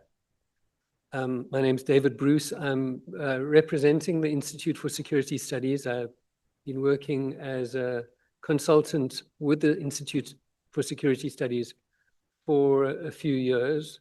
And I've been working as a researcher mainly focused on questions about policing in South Africa for, I'm not sure if it's a good or a bad thing, but for about 30 years. So in the submission which the ISS has made to the ad hoc committee, we've focused exclusively on one of the issues which is a critical issue facing which the ad hoc committee is engaged with, and which is also, of course, an issue facing the Madlanga Commission. And as I think everyone here knows, it's a question which starts with the fact that our Minister of Police, Senzo Mkhunu, issued an instruction on the 31st of December 2024, in which he ordered that the political killings task team be shut down. So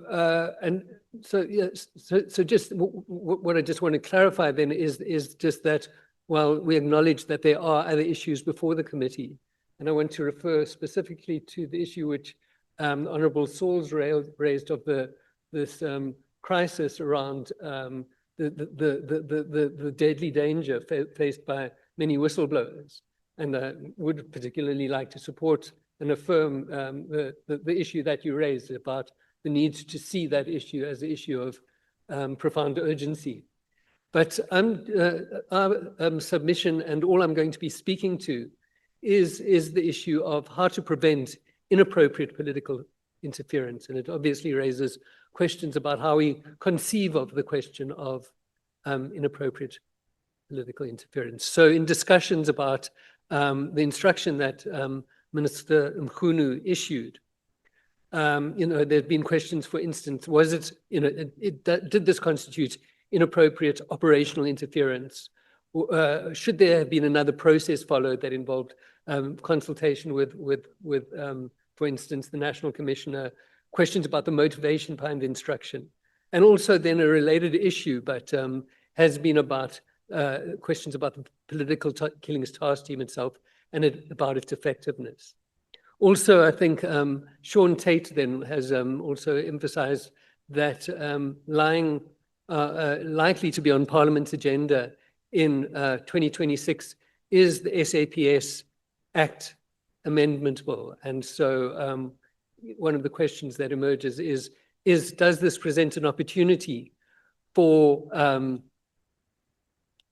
Parliament to introduce legislative measures to try and do more to limit the potential for inappropriate political interference?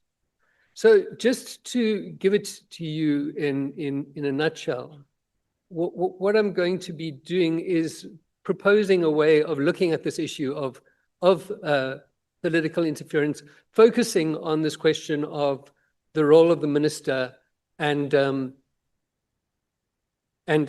relationship between the minister and the national commissioner, and the directions that are issued by the minister to the national commissioner.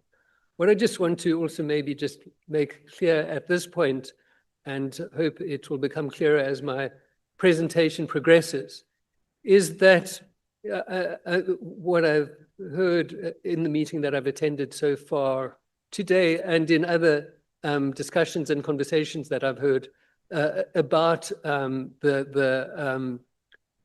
Minister Mkhunu's instruction, is there consistently what emerges is this idea that there's something called policy and there's something called operational issues, and that the minister's authority should be to issue policy and not operational issues, and not operational instructions.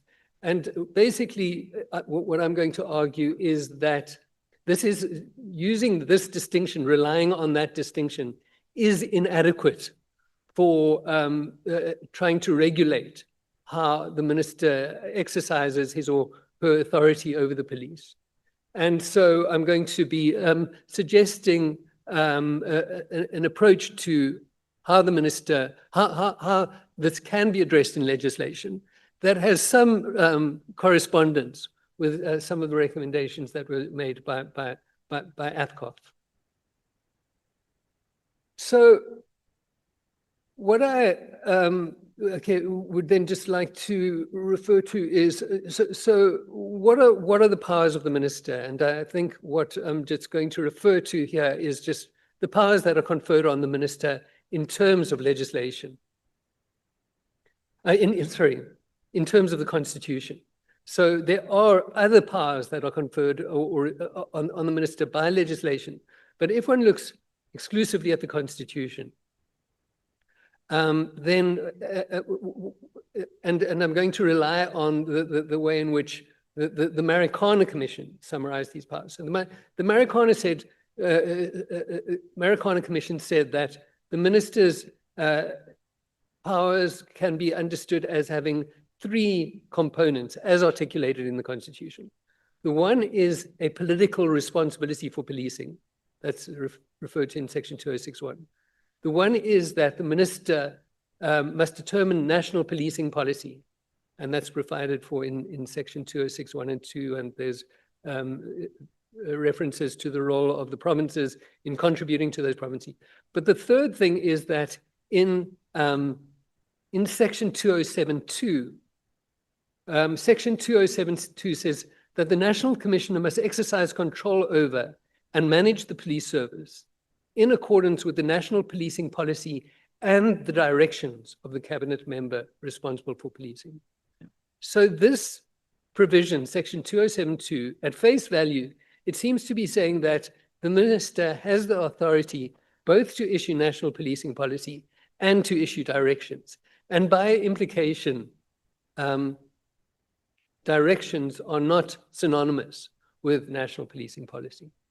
So then also what I just want to refer to then is just something that was an assertion made in the affidavit submitted to the Madlanga Commission by Major General Van Rooyen from the SAPS Legal Department. And she said that neither Chapter 11 of the Constitution, which is the chapter regulating the policing and the military and so on, neither Chapter 11 of the Constitution nor the SAPS Act provide any clear guidance on the ambit or scope of the police, of the policy or directives that the minister may issue. So what I also just want to, I'm trying to just pay attention to the chairperson's wish that I try and give a sort of high level, a kind of tighter version of my presentation. What I wanted to, I think maybe just highlight is that while the minister has had an authority to issue national policing policy. That's been embodied in the Constitution since 1996. This, in practice, this authority or responsibility is one that has largely been kind of dormant.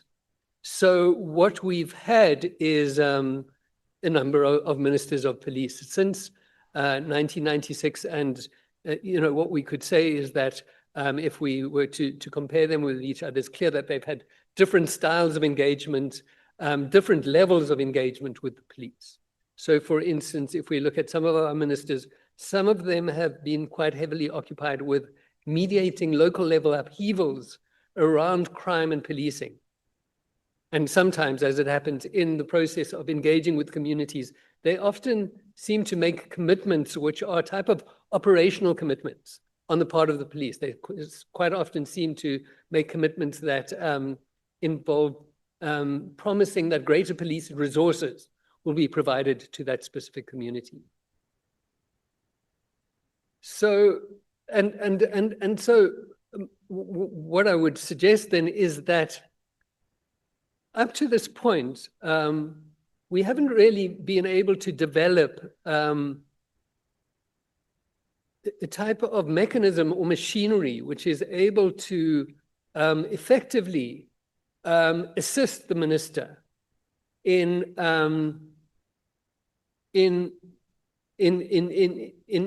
addressing the critical questions facing our policing system. And so the one reservation that I have about the idea that one would like to confine the minister's role in relation to the police to that of making policy is that my impression would be that we don't really have an effective policy development capacity which supports the minister adequately in performing that kind of role. So what we do have now is, for the first time, what we have is a document that was signed by Minister Mkhunu on the 3rd of December, 2024, which is called the National Policing Policy 2025. So this is the first time that we've had a document which is called the National Policing Policy. A few things about this policy: the process of developing this document started in 2022, a draft was circulated in 2023, and as I've indicated, it was finally signed off by Minister Mkhunu in virtually at the end of 2024. So the process of developing this policy took close to 3 years. But I would also like to, and so also what was involved in this process was quite a high level of consultation with role players within the police, with other personnel within the criminal justice system, and then also with stakeholders and role players outside of the state and in society more broadly. So what we have then is what my observation about this type of process would be that that it is a helpful process in broadly understanding the perceptions of people about the policing system, but it doesn't necessarily lead to enable our policy-making machinery to kind of answer many of the critical questions that are facing our policing system. For instance, questions about the types of recruitment strategies that are being implemented and how to strengthen those recruitment systems and so on. So a further point that I just want to make now is just that moving the focus slightly is if we were to talk about political influence over the police. So now I'm talking about, I'm not talking about inappropriate political interference. I'm talking about how politics operates in South African society and how that influences policing. And so what is clear is that, a lot of political influence that's expressions of concern and political pressure on police, whether we're talking now about from the minister or from within parliament or from other sources within society, including the media, for instance, focus on questions to do with police priorities and the use of police resources. And so associated with this, there's a tendency to establish task teams or units to focus on specific aspects of the crime problem. So the one concern that one might have is that political influence of this kind neglects broader questions about the impact of such measures on other equally serious types of crime. But the basic point that is most relevant to this presentation is that this type of political influence, which, you know, as I've said, is often the focus of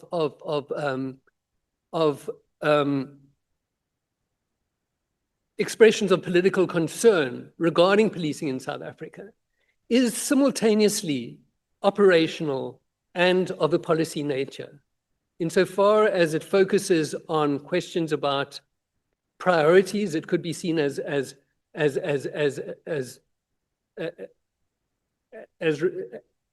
engaging with questions of policy.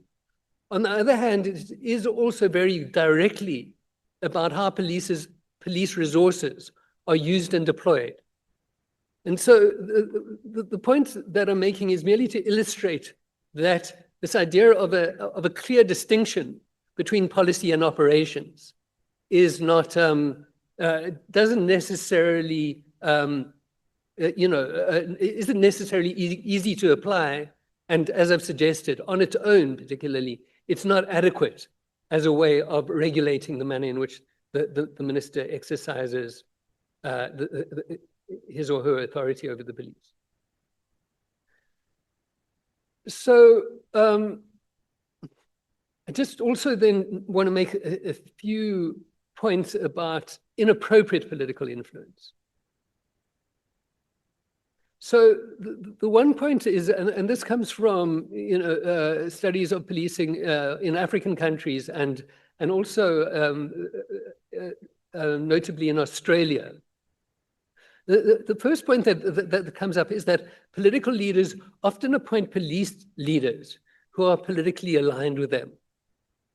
And so, and related to that, there's a tendency on the part of police leadership generally to comply with the directives that they receive from their political masters.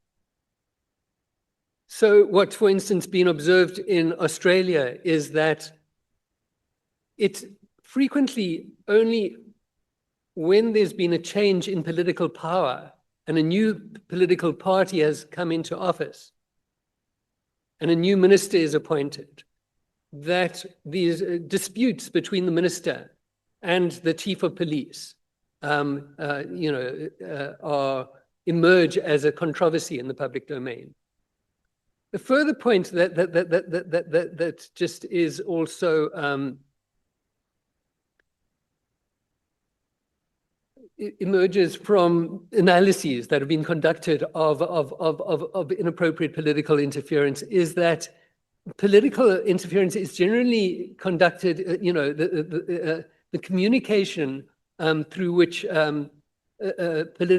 ministers of police or other political officials engage with police leaders is often of a sort of informal nature, often of a verbal nature. That it's very rare that it's formalized in written form, particularly if it has some irregular elements to it. And so this takes us to the point, which is the proposals that we are making, which is about regulating political interference. And as I indicated, this overlaps in some ways with the point that APCOF have made. So basically, there's four proposals, and there's and what I'm going to do just fairly quickly, I hope, is refer to a few examples from foreign jurisdictions where these types of provisions have been incorporated.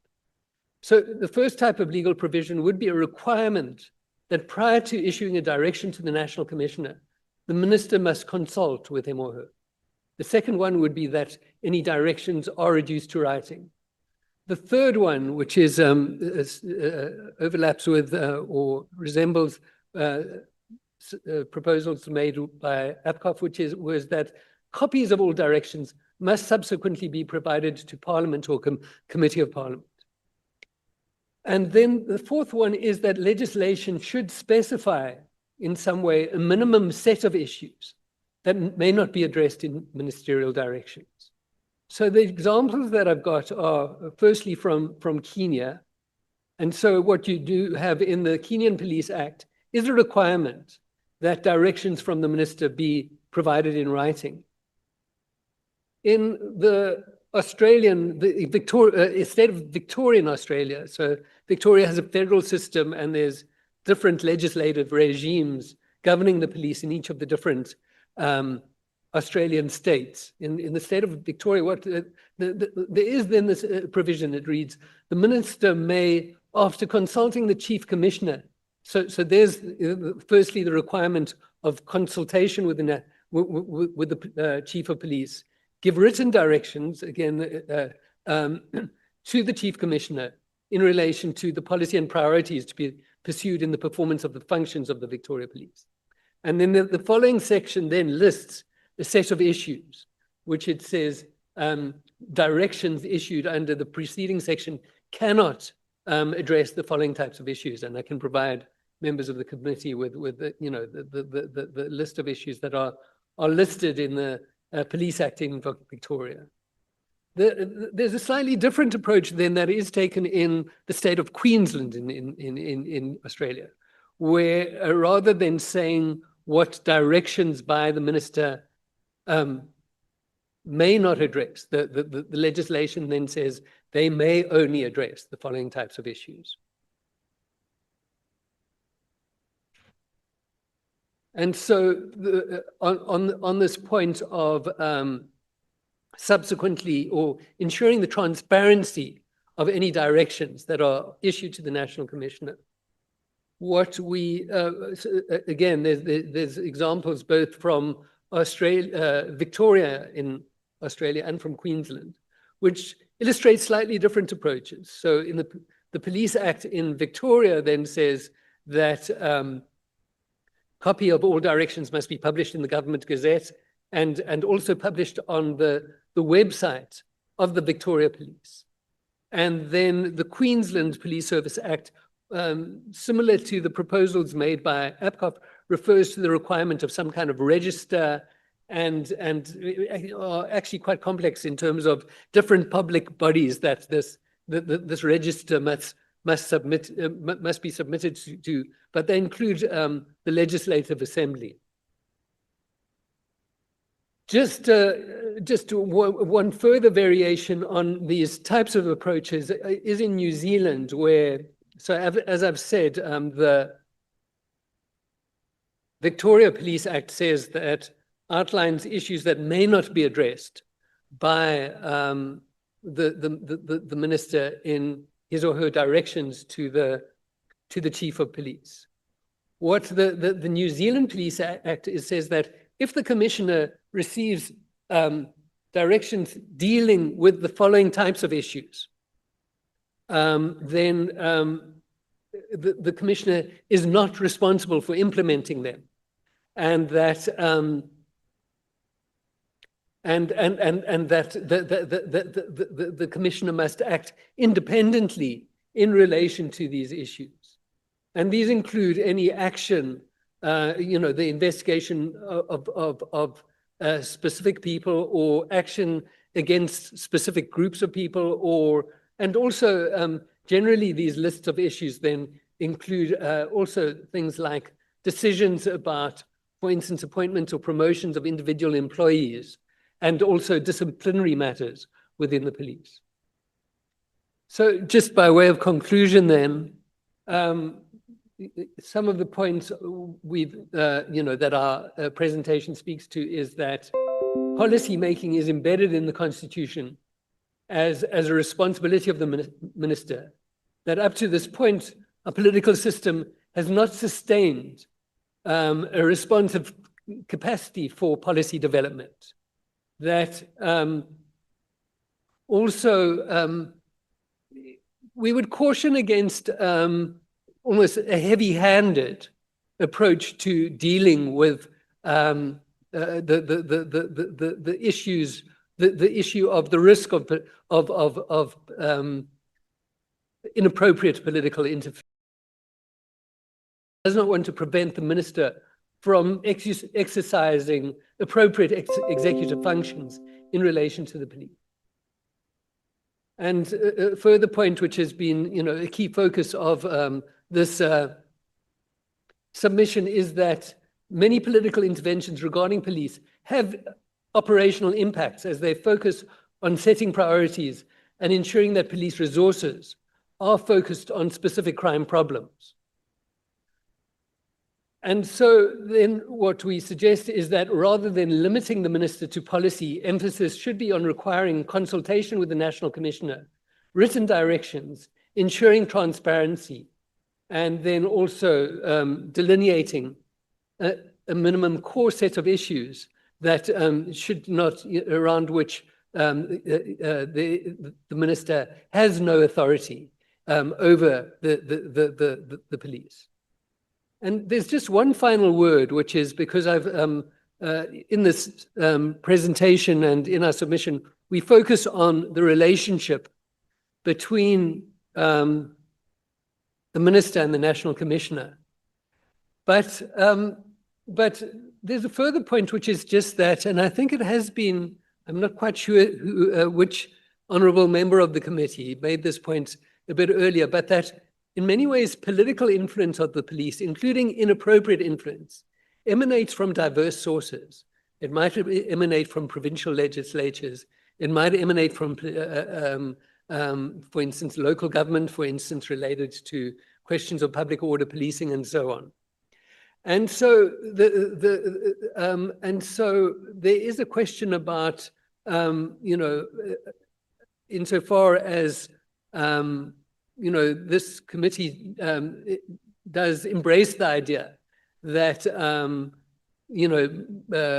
potentially amending the Police Act is one way of looking at addressing the issue of inappropriate interference.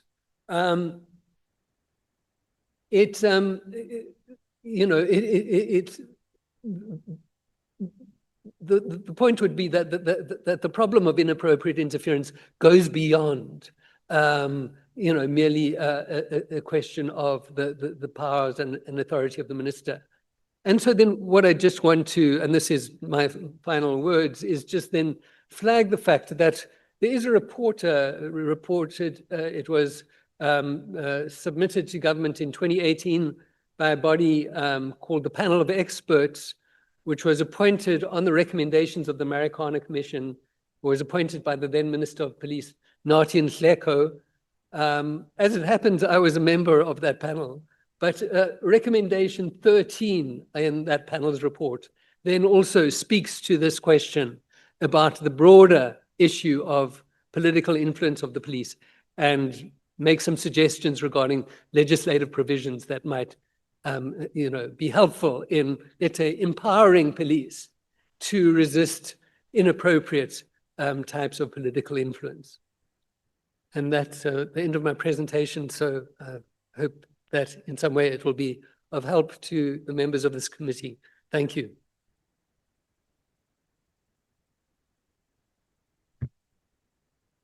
Thank you so much, Mr. Robert David Bruce from Institute for Security Studies. Honorable members, are you ready for rotation? I'm not allocating you the time that I have allocated you in the previous session, because I have noticed that my benevolence is being abused. Honorable James, you requested to leave. What time? About 10 minutes, 10, 15 minutes. just waiting. Is there anything you want to say before you leave? No, I don't have any questions. Thank you, Chair. In case you may want to go, you are released. Thank you, Chair. Who else wants to leave? Honorable Sangweni, what time do you want to leave? At 1800 hours, Chair. Is there anything you want to say before you want to leave? Yes, please, Chairperson. Honorable Topa, Yeah, thank you, Chairperson. If I could leave by at latest 6:20, I would really appreciate it. And I just have one question. you have one question. Honorable Diane Kolabanat. Thank you, Chair. If I could also leave around 6, but I also have a question. Thank you. How many questions? Just one. One. How many questions do you have, Honorable Sangweni? A little more than one, Chair. Maybe Can four. we take the members with single questions first? Starting with Honorable Topa. Thank you, Chairperson. Thank you for your benevolence. Thank you very much for the presentation. I just have that one question. You made the point that ministers sometimes make promises to the communities and which are more operational, promises of money to certain communities and so forth. In your opinion, is this grandstanding, political interference, electioneering? Is it a mixture of all of it? Or is it actually just a genuine desire of the minister for strategic direction, but that strategic direction is then getting lost? I just want to understand your point that you made there. Thank you, sir.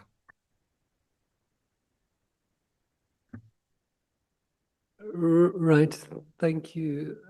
So I think the one point that I'm making is just, in practice, what type of role have our ministers of police been playing? So my one observation, I mean, as I said, I've been working in this field for 30 years, and I might be seen as someone who's been observing ministers of police for 30 years. And so the one observation would be that some ministers of police are more engaged in the role than others. And I would refer to specific ministers of police who appear to have been very actively engaged in the role. Which I see as being in their favor. But then the style of engagement was through mediating in conflicts. And so my observation would be that they are effectively involving themselves in a type of firefighting. One could have an argument then about that whether that should be their role or not. It's just in some ways where I'm going to is pointing out here that this is one of the situations where one has had ministers who are playing a role which has involves making operational commitments on the part of the police. Whether, to what degree it involves consultation with, for instance, the National Commissioner or police leadership is never entirely clear. So what it, on the one hand, illustrates is that ministers aren't really carrying this role of doing policing policy, but also that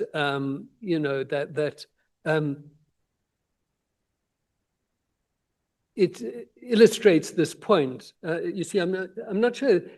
When people have raised this question as to whether this is something that a minister should or shouldn't do, it's not clear to me that it's something that they shouldn't be doing. But all I'm saying is that it illustrates a point where they are effectively becoming engaged in an operational side of policing. And so what then I'm arguing is that, well, that's not necessarily problematic insofar as long as there's a transparency and this can be subjected to some kind of, and at least it's not necessarily problematic. And then insofar as we have transparency around what the minister is doing, then we can interrogate that and assess whether it is inappropriate or not. But, you know, in relation to the specific minister that I'm referring to, and I think it has been one minister more than many of the others who played this kind of role, I'm not aware that questions were ever raised in Parliament about him having been played a role that was inappropriate. Did I clarify that for you?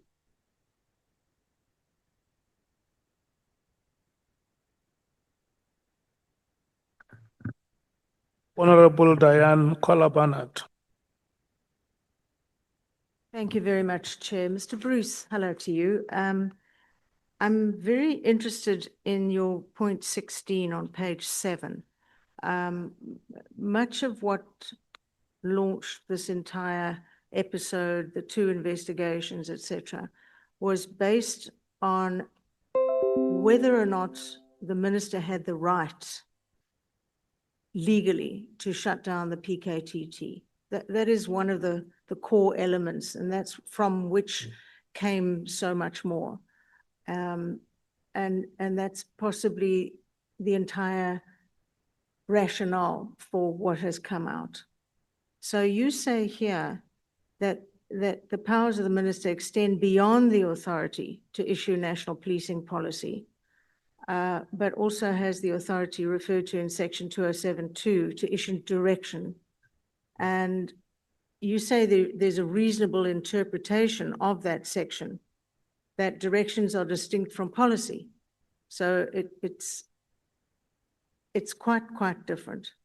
And many people have said he only has the right to influence policy and not direction. So I see a quote here from Major General von Rooyen, who in her written submission said that neither Chapter 11 of the Constitution nor the SAPS Act provide any clear guidance on the ambit or scope of the policy or directives that the minister may issue. So what is your feeling on whether or not he had the right to close the PKTT, and perhaps comment on the method that he used to do so? Okay, thank you for the question. Okay, I think the one question is then about the motivation of the minister in closing the PKTT. And there's, you know, it would be fair to say that there are serious suspicions about what his motives were. And the minister has, Minister Mkhunu has defended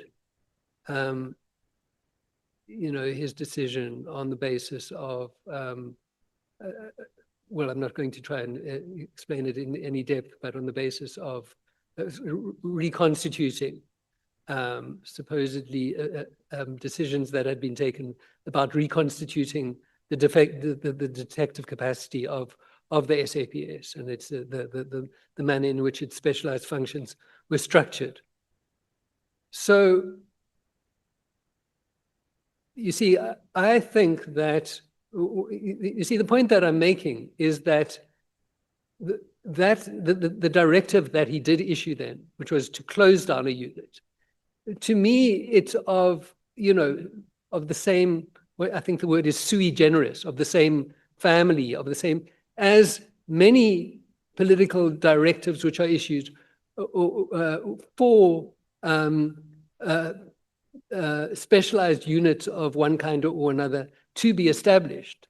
So if we look at the establishment of the PKTT, that was, you know, that was something that took place under political direction. And so, you know, to me, establishing task teams and closing them down is something that, you know, is equivalent.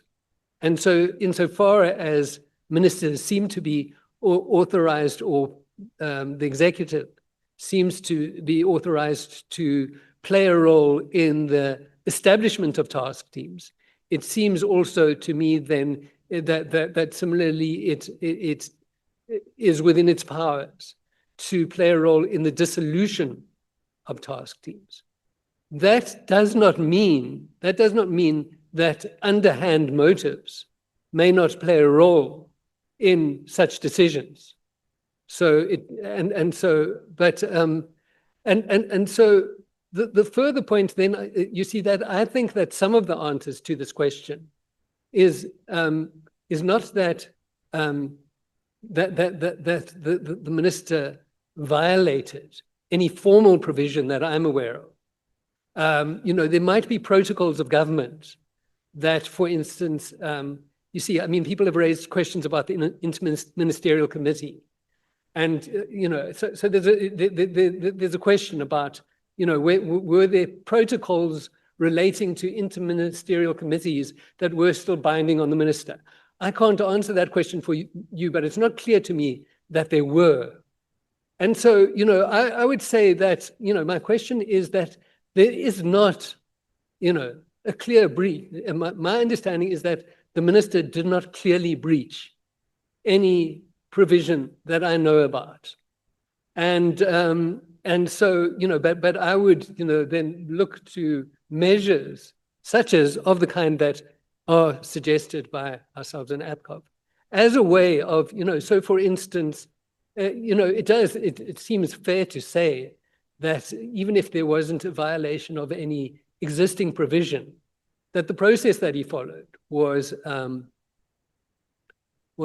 lacking in some kind of way. And so, introducing the requirement that any instructions of this kind, directions of this kind, should be preceded by consultation with the National Commissioner would seem to be a reasonable measure to to try and limit the risk of what might have been a poorly considered instruction.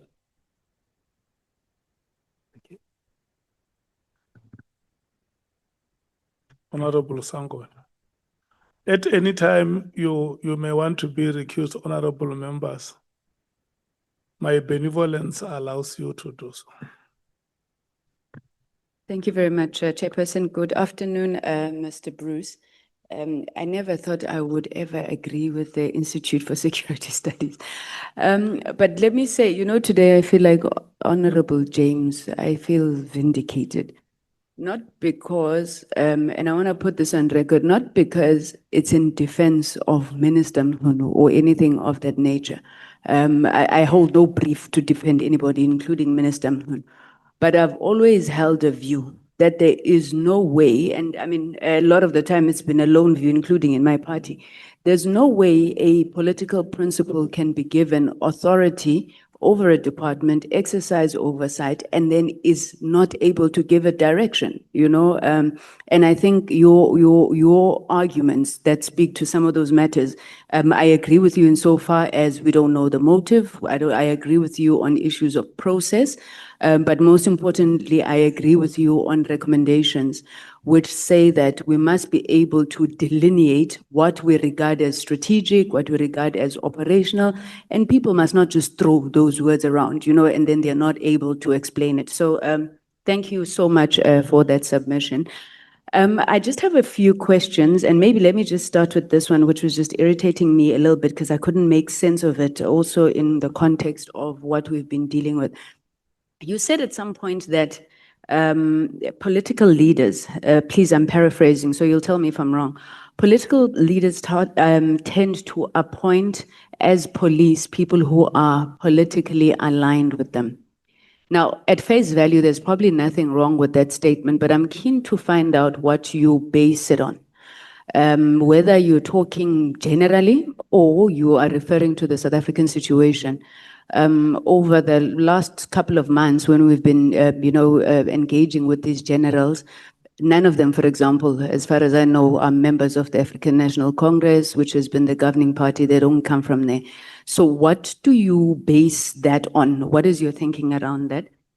And then let me give you a second question so that when I come back for my third and fourth, I don't come back again. You've argued that section 2072 creates this dangerous gray area around ministerial directions. Now, having read that section, what consideration have you given to how it may be better phrased in order to deal with this ambiguity while seeking to maintain, I suppose, what the intent of the legislators would have been in that case? Thanks, Mr. Bruce.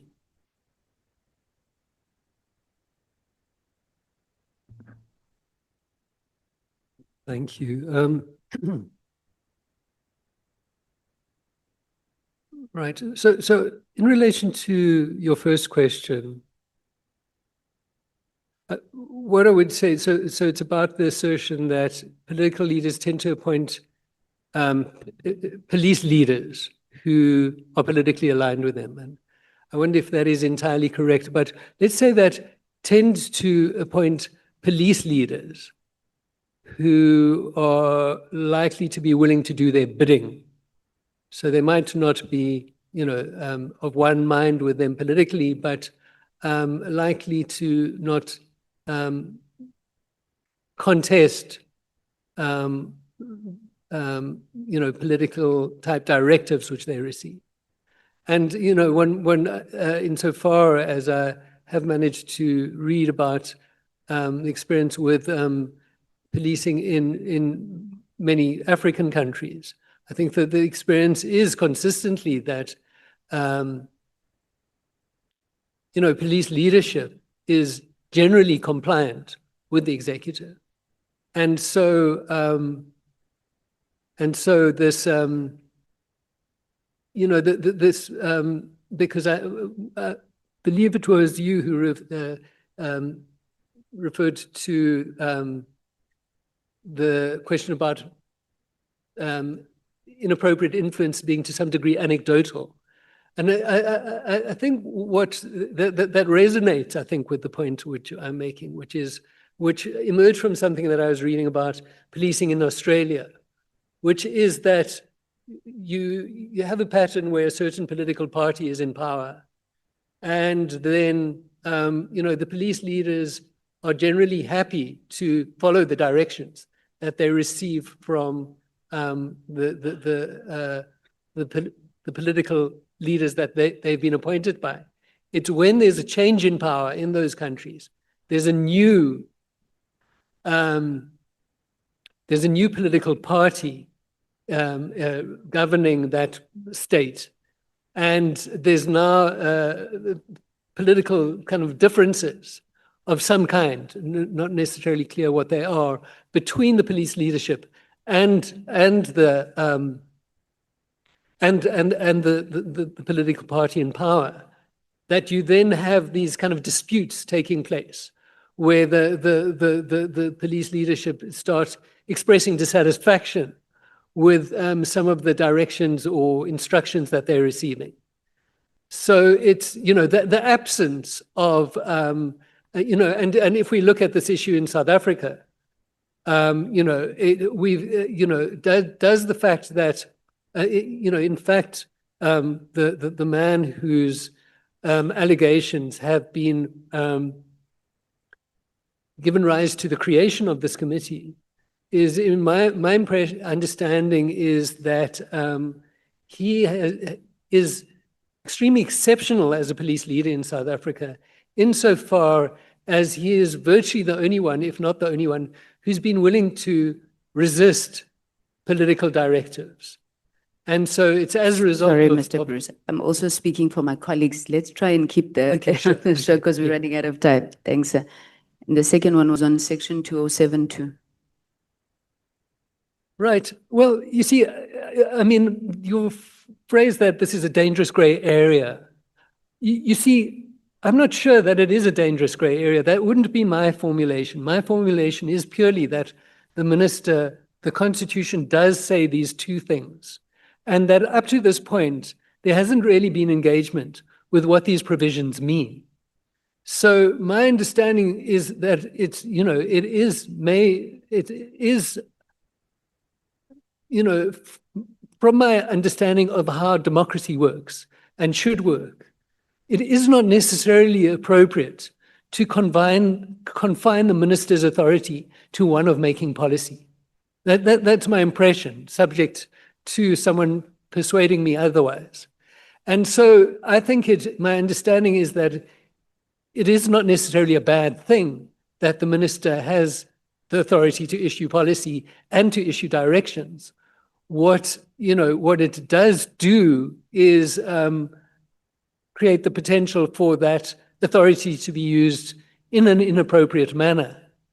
And so the approach that we're taking in our submission is to try and ensure that Parliament is able to scrutinize the manner in which the minister exercises his power. And it might also be seen that the National Commissioner would be given greater power to be empowered to resist inappropriate interference. Okay. So, I mean, as I indicated that the recommendations that are made here, I believe, are pragmatic. I mean, you're saying directions to be given in writing, made publicly available.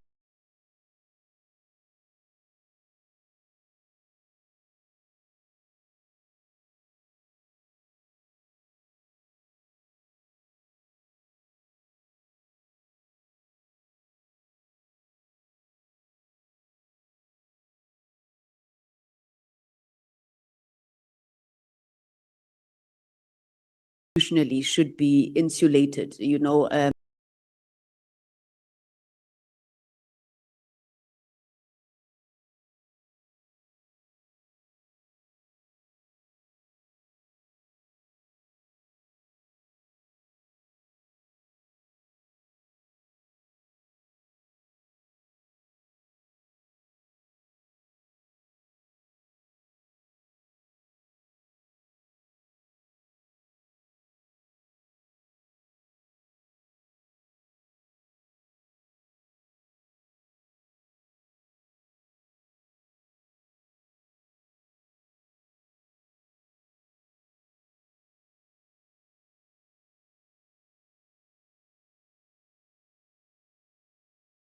virus, it's illegal.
Thank you very much, Mr. Bruce. I don't have any further questions. Thank you, Chair.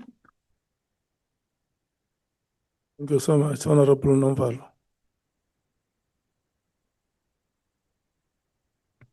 Thank you very much, Chair. No, let me start by saying that we are vehemently opposed to the content of this presentation. We don't agree with it. There's no point that we agree with.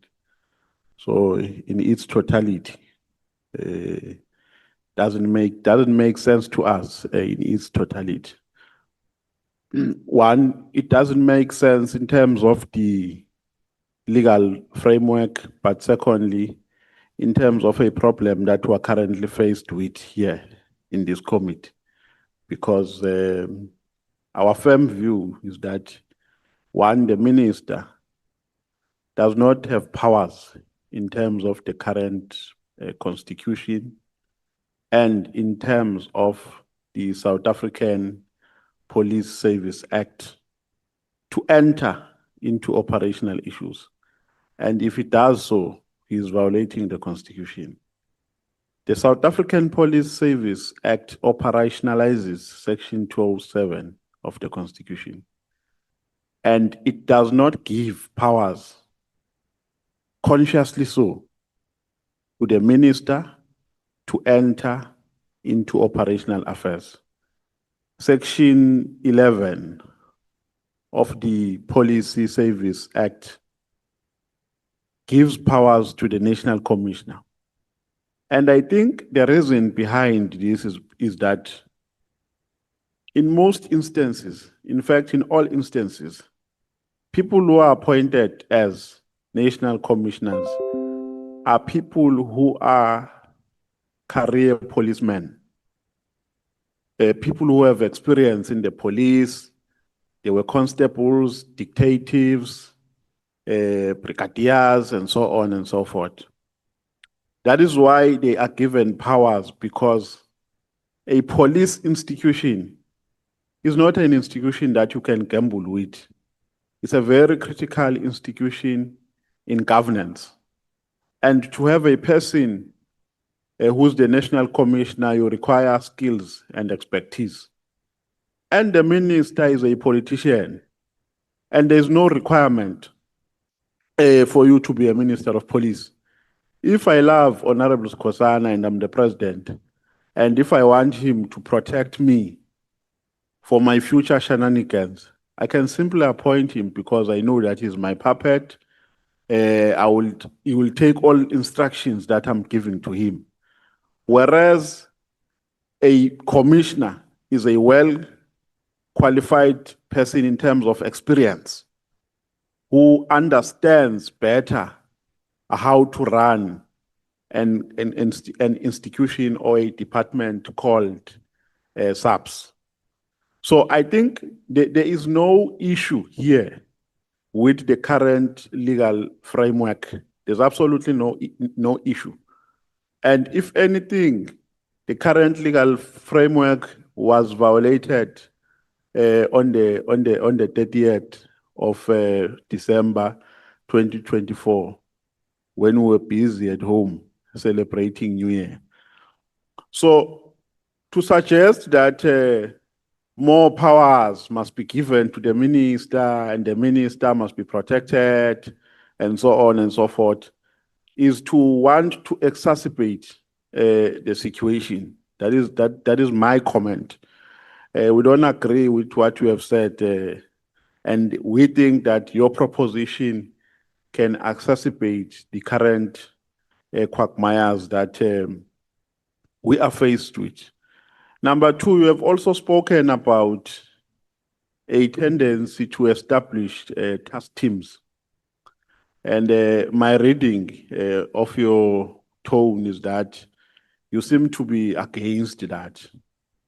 My understanding, my simple understanding, I've never been a police, but with the little experience that I have with regards to the running of the affairs in the police, is that a task team is appointed for a specific purpose and to address a particular problem. And that has worked because a unit is a unit that is established to deal with general issues of crime.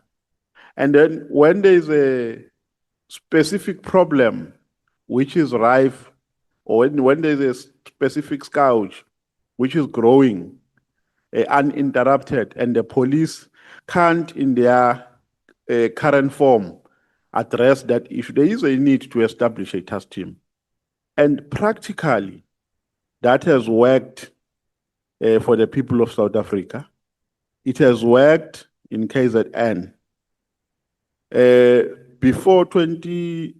I'm speaking now as a citizen of KZN.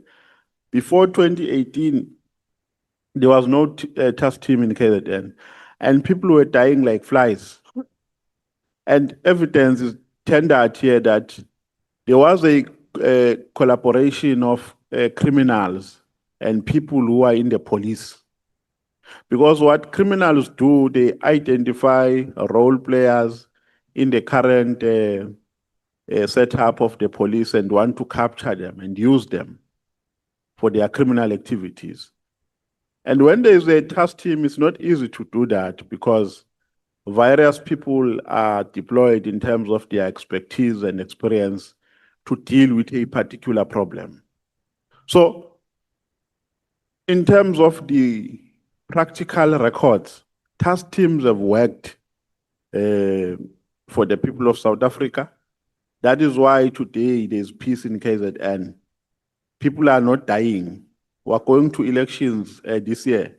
If you know KZN very well, by now many people would have died if that task team was not established. So to suggest that a task team or to label it as a tendency to establish a task team, I think is a bit inconsistent and undesirable. It's peculiar. We don't agree with that because a permanent unit continues to focus in its competency, whereas a task team is established for a specific purpose. And when they have completely arrested that problem, then they get established. Now, another point that I wanted to raise is that I don't think there is a problem with the minister giving a direction, but there are requirements that must be met with that. One, a directive can only be given in terms of what is legally permissible. Two, a directive can be given through a comprehensive consultation with relevant people who have powers to make a determination in that directive. You can't, because you have powers, it's not an open-ended right or prerogative or discretion that you have as a minister. Because one day, if I have an open-ended right, I would wake up and say, Shongwe, you can pee here. And then I claim that I have a responsibility or a right rather, a constitutional right to give a directive. Now, a directive can be implemented in terms of the legislation, and the legislation gives powers to the minister, to the national commissioner, not to the minister. So the minister doesn't have powers to intervene on operational issues. There is nowhere, there is no law that gives a minister powers currently. Maybe they are yet to be made, but currently in the legislation and in the constitution only says, section 207, subsection 2 says, the commissioner has a responsibility to control and manage services in the police service in consultation or in accordance with the directives of the minister. But it doesn't end there. It goes also to the act which gives, and the act gives only the national commissioner powers, section 11, only the national commissioner powers to deal with operational issues. And the act drills it down because it explains specifically and it specifies roles of the national commissioner to say he can do A, B, C, D, and 3. So there is a difference between issuing a directive and actioning something. A directive, in my understanding, if I can give a practical example, can be given in this way. If I have a right to issue a directive and Skosana has a right to manage this house, I can give a directive to Skosana to say, by 6 o'clock, I think, or firstly, I would consult with Skosana because he knows the house better than I, because he manages it on a daily basis.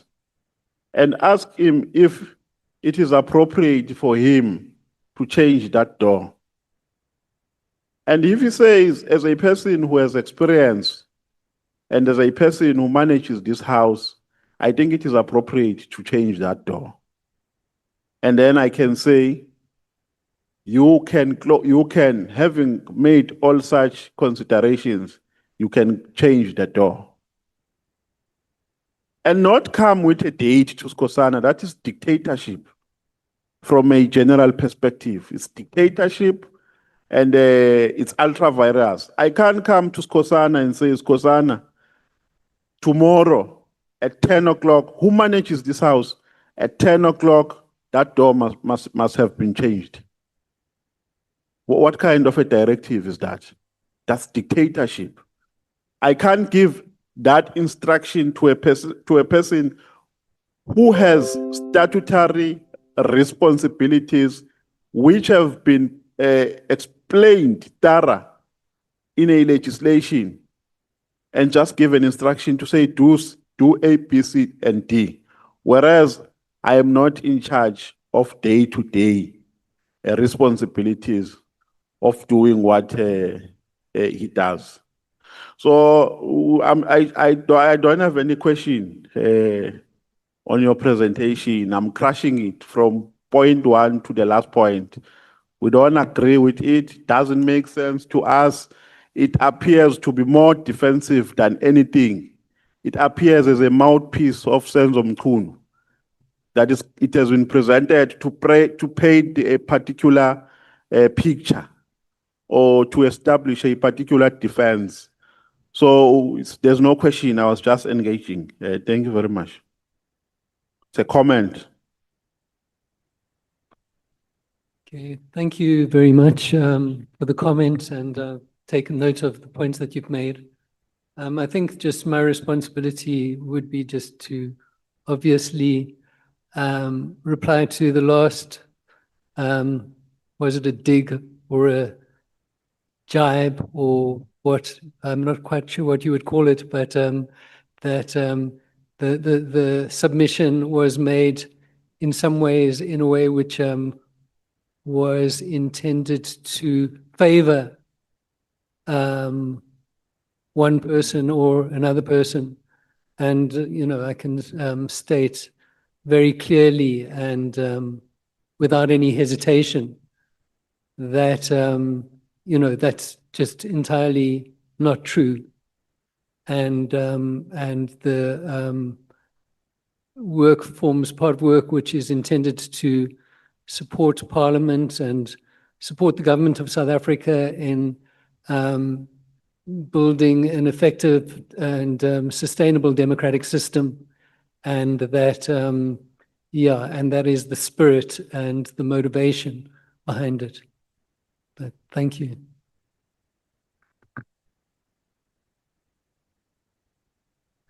I'm not sure whether I should be a chair myself now. I think I'll chair this meeting because the chair has just left. He left. The chair just spoke to you and indicated you must continue. Please, hands off the chair. Thank you.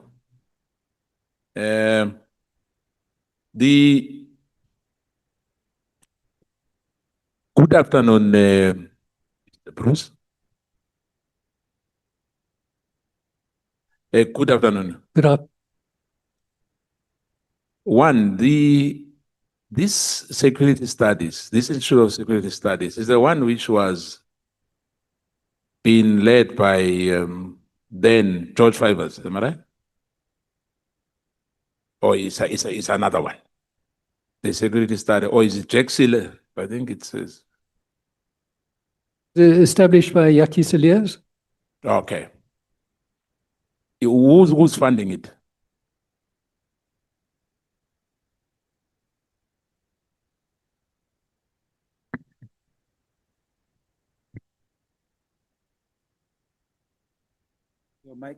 Your mic, please. You're asking me, because I would refer you to the website of the, I mean, I work with a specific program of the ISS.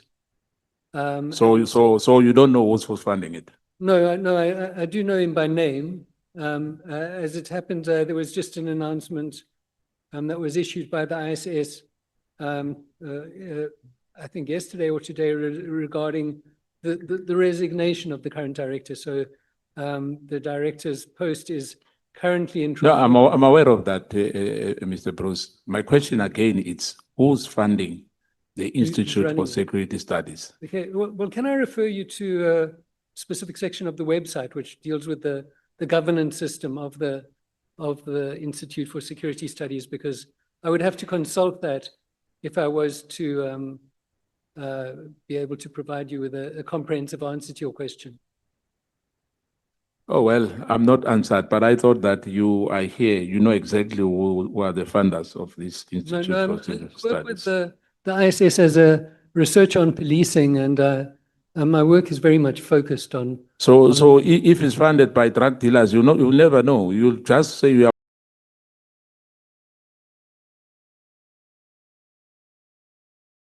Illicit sources of money. No, you don't No. know. No, I do You not. don't know. Let's leave it like that. I do I'll know. check the website. No, you no, don't know. I do know that. Then it is- give me the answer if you know. Okay, so I'm going to refer you to the website. You see now, as I was saying, I'll look later on the website because you don't know for now. Okay, no, but I have read the provisions of the website. I just can't. Okay, no, let's leave it, Mr. Bruce, because of time. Major, you spoke about Major General Magna van Rooyen, who heads the legal department at SAPS, am I right? And you didn't say all what he said in the last, when he appeared at Madlanga Commission. In your submission, there's nothing about that. But let me help you. I'm going to make a comment. I'm not going to ask, because for me, really, I'm not sure why a coincidence. We quoted Magda van Rooyen in our submission. Yes, well, what did he say at the Madlanga Commission? Because what I'm saying here is not what I heard and what I have. Maybe I didn't hear you well. Can you paraphrase it for me?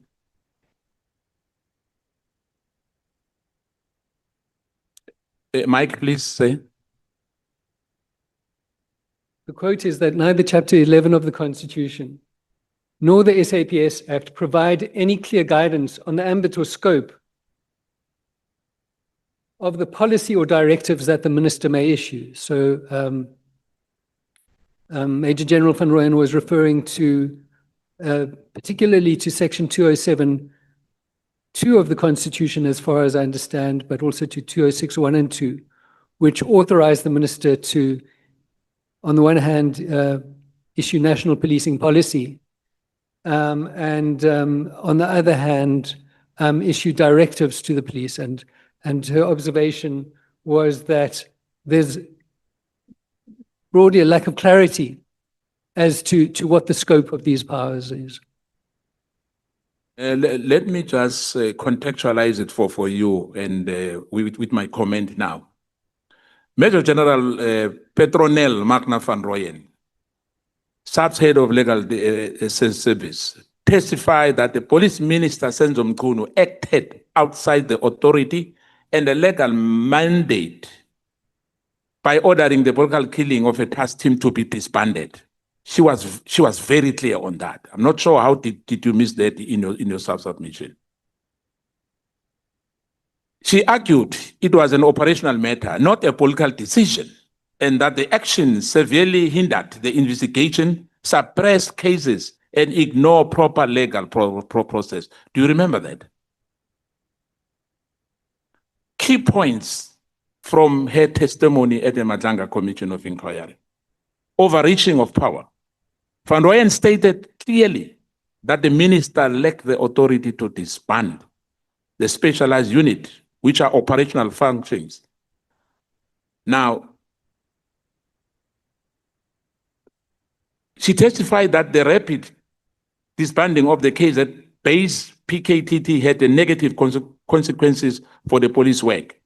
And I think my colleague, Honorable Nomvalo, was arguing on that to say he has nothing to ask because as far as Umkhonto we are concerned, what is submitted here was a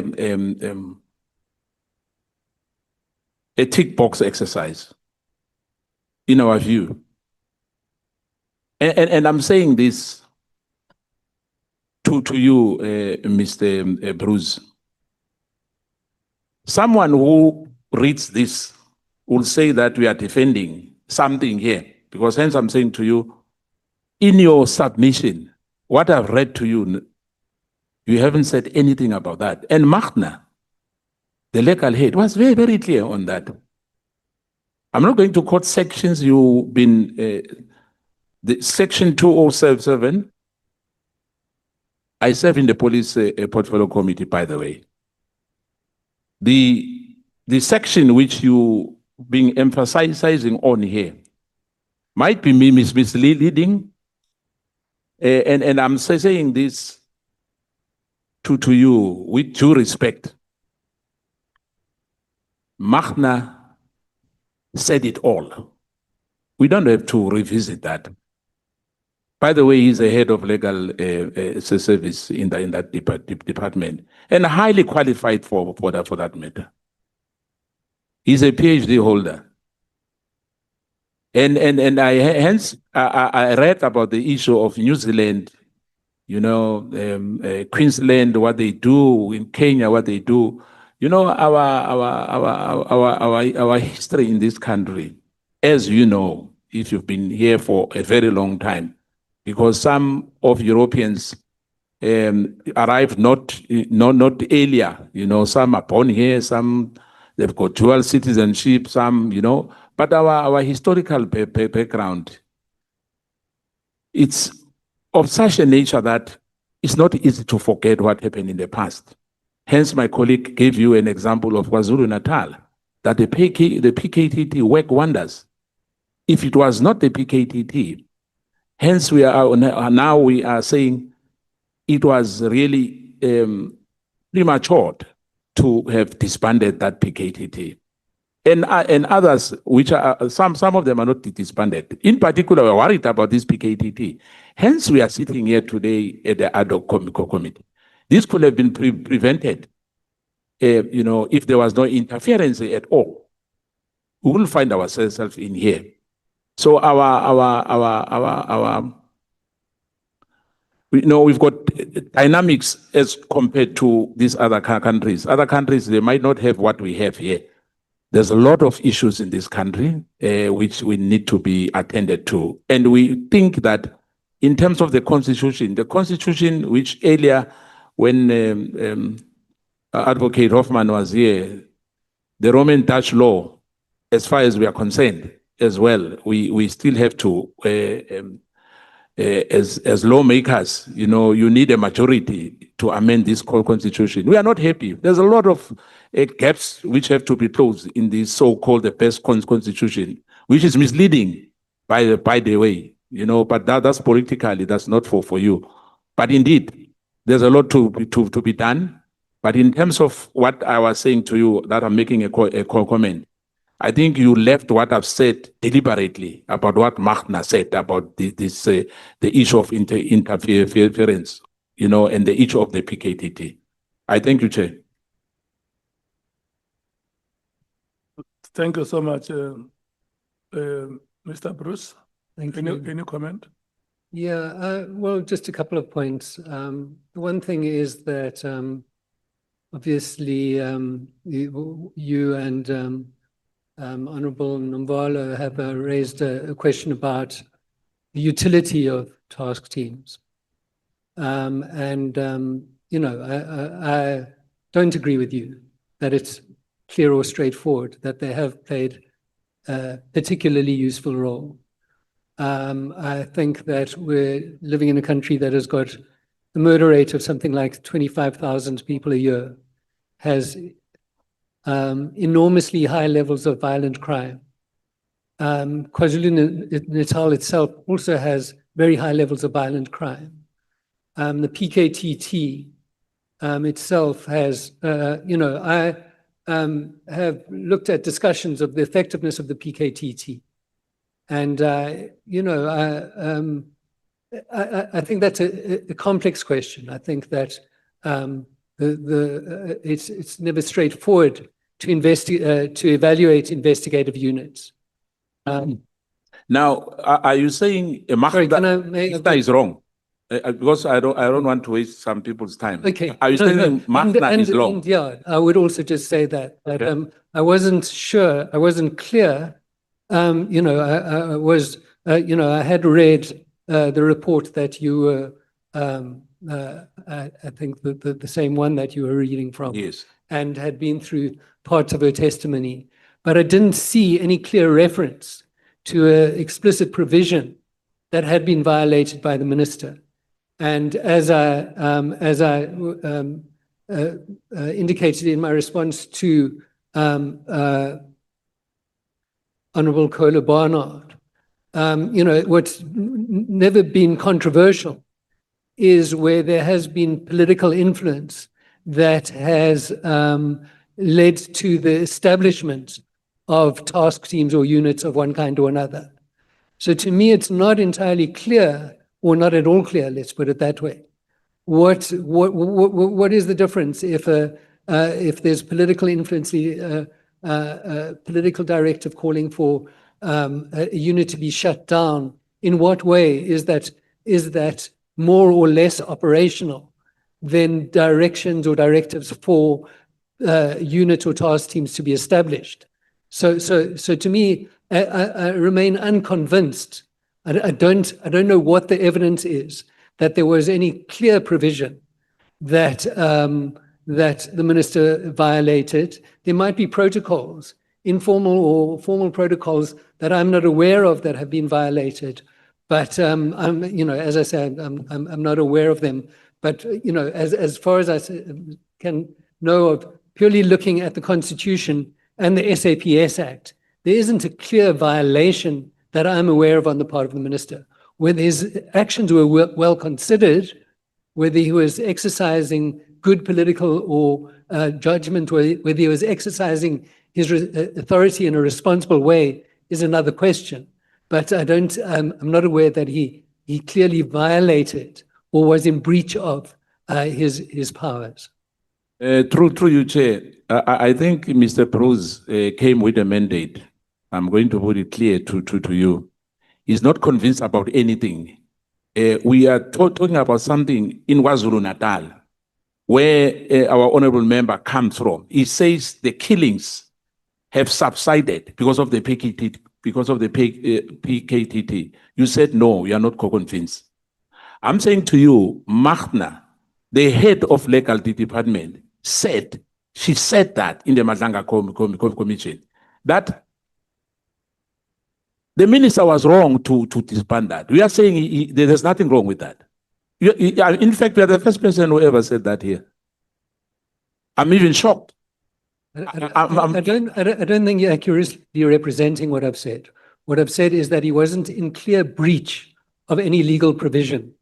I'm saying, irrespective whether clear or not clear, Nomvalo made it very clear in terms of the Police Act. I don't want to go there. But we said, in total, what you presented to us here, you are trying to convince us to say nothing, there's nothing wrong with what happened, the disbandment of the PKTT. And that the PKTT has worked wonders. We are not convinced of anything. That's not what I said. What are you saying, really? Because the submission is here. What you submitted to us here, and we are still arguing to say there's nothing wrong, there's nothing clear about it, and we are saying to you, there's a difference. The people of KwaZulu-Natal are better off today. And we are talking about the lives of our people there. People were being killed in that province. And we are saying it was wrong for the minister to disband the PKTT. You said, no, there's nothing wrong with that. And I'm saying to you, I'm putting to you that... But I didn't say that. So why are you saying that I've said that? Because I did not say there was nothing wrong with it. I said it was not in breach of a legal provision. Yeah, so in other ways, if there's no breach, there's nothing wrong. Whether people are No, dying that's or not not the same dying, thing. I said it might have been a poorly considered or ill-judged decision. no. No, we are playing with weights here. Okay, I'm saying to you, Mr. Can Bruce. we- With words. Can I'm we not playing with proceed, words. I'm responding Honorable to Member your assertions. Mr. Bruce, the time of Mr. Skosana had expired, so Yeah, thank you. he was asking you questions on borrowed time from the chair.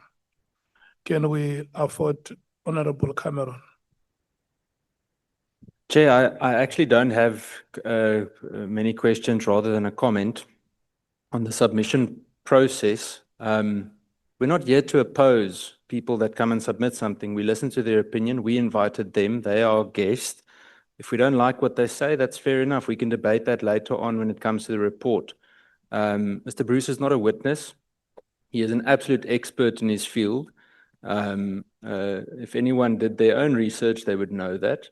And I think it would be fair to say that we need to give him a fair chance to speak. And once that is done, the committee can deliberate further whether we agree or not. Thank you, Chair. Honorable Matthews.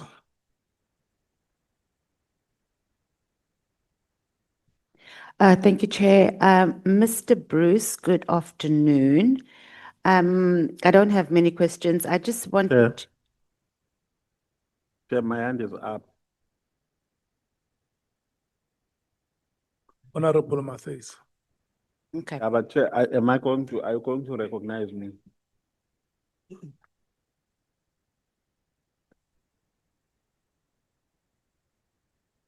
Can I continue, Chair? Yes, continue, Honorable Matthews. Okay, so Mr. Bruce, you said you've been in the field research or following police generally for 30 years. You're making submissions to us regarding interference, political interference in the policing establishment opposed to operations. You have followed all the ministers of police since I think you said 1996.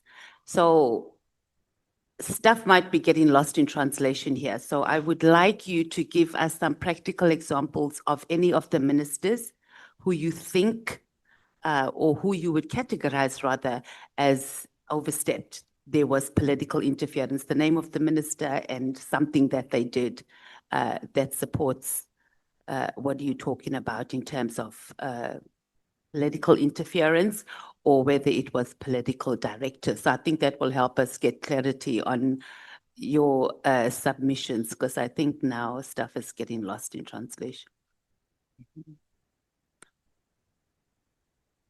Okay, besides the matter that has us here. So that one we Right, can okay. park because it's been So- debated over and over. So let's start off, like maybe you can just give us an example of 5 different ministers in your experience that. See, well, you see, the answer to that is that this kind of controversy around the manner in which the minister exercises his or her power has not been a frequent occurrence in South Africa. Insofar as ministers have not frequently faced allegations that they've been exercising their powers in an irregular manner. Okay. And so the one very obvious example is when Lieutenant General Makhonazi was the acting national commissioner, and what emerged there. And so it illustrates this point that would appear to me, it kind of appears to illustrate the point that police leaders generally comply with political authority and generally, are reluctant to resist their political bosses. But in the case of General Makhonazi, then there was a lieutenant general by the name of Richard Mdluli, who, cumulatively was on the one hand facing very serious charges, including charges of murder and also in relation to other issues of corruption. And the police had taken action to suspend Lieutenant General Mdluli and subject him to a disciplinary process. And what Lieutenant General Makwanazi said was that he had been placed under pressure, and he gave evidence about this before this committee, as far as I understand, where Minister Mthethwa, the late Minister Mthethwa, then wished him to withdraw the disciplinary charges against Richard Mdluli. So that's the one example. The one very interesting example. So then, Okay, so let's go back. So I want you to be able to distinguish. So the issue of the interference with the acting national commissioner, and I think it was with the minister, Nathi Mthethwa, the late Nathi Mthethwa. yeah. And you're saying Lieutenant General. So that is an example of political interference that was resisted, or that you considering that political directives. That's what we're trying to, I want to understand. I'm just trying to understand, what are you submitting? What is acceptable and what is not? In terms of what are you saying is good for the country? Well, you see, I mean, that's a very clear example where there was someone who, what we know in the public domain is that for specific reasons, Lieutenant General Mdluli, who was had been appointed through an irregular process politically appointed as the head of the Crime Intelligence Division. Okay, and he enjoyed political favor as far as is understood, because he was seen as someone who supported the political interests that were in power at that time. And so then pressure was brought upon Lieutenant General Makwanazi to withdraw these charges against him. So it illustrates a case of political influence being used to protect a specific person who, by all accounts, should have been subjected to disciplinary procedure, should have been dismissed from the police. And effectively, as a result of this political pressure, this man remained on the payroll of the SAPS for another 6 years after. So, I mean, there's clear examples. There is the question about the political killings. So what are the other clearer examples? So we've Well, got well, that you- one. you- Let's you talk. see, So so- you're saying the issue with Lieutenant General Mdluli does not fall into the same category in terms of interference and directives from a minister as the issue with the political killings task team. That's what I'm trying to. yeah, Why? that- What it's not makes clear it to me different? that they Because want to- it's a directive. Sorry, Why? What makes it different? whether it's a legitimate interest or not. So who decides that it's a legitimate interest or not? Well, that can be a difficult question. But I mean, in the case of relating to Lieutenant General Mdluli, it seems fairly straightforward that the police should have taken disciplinary action against him and dismissed him from the SAPS. Okay. And then the political killings task team? Well, you see, the one observation that I've made is this point that insofar as there is political engagement, the basic point, one of my most basic points is this point that insofar as there is political engagement with the police, it very frequently focuses on questions to do with what are priorities, what are not priorities. It focuses on questions of priority.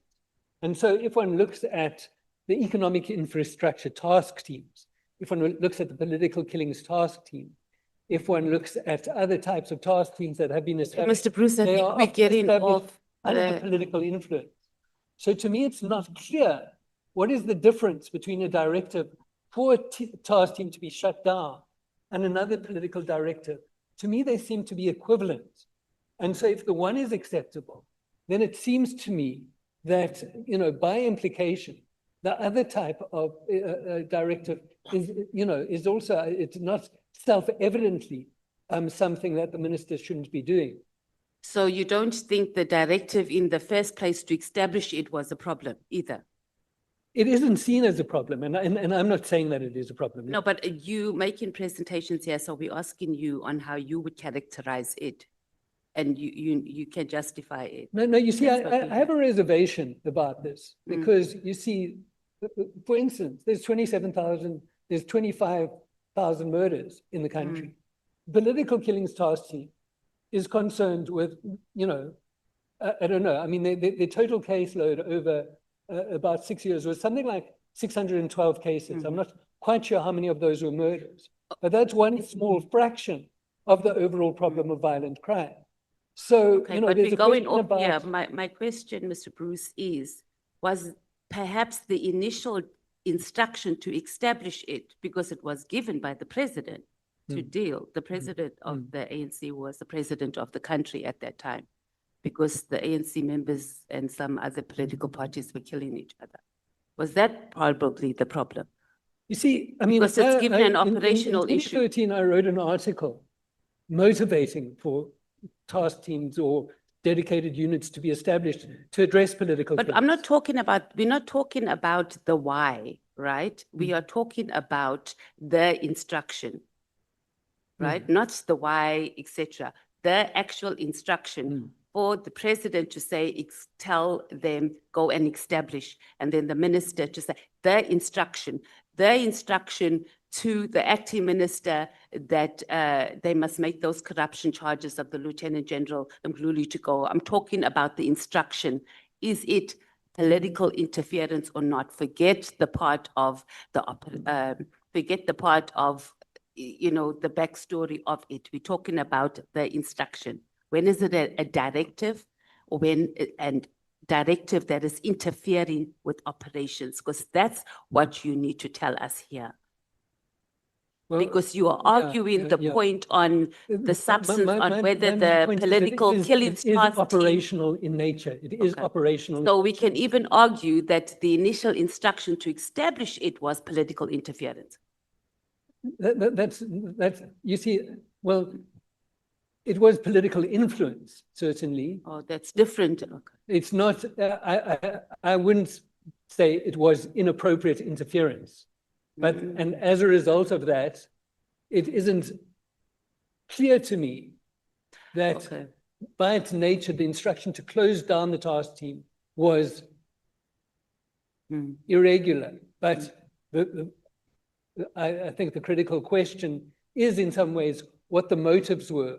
And I don't think it was a good, I don't think it was a well-considered instruction, partly because, for instance, the task team had an existing caseload, and closing down the So your task team overnight submission, seems to have been, at the very least, poorly considered.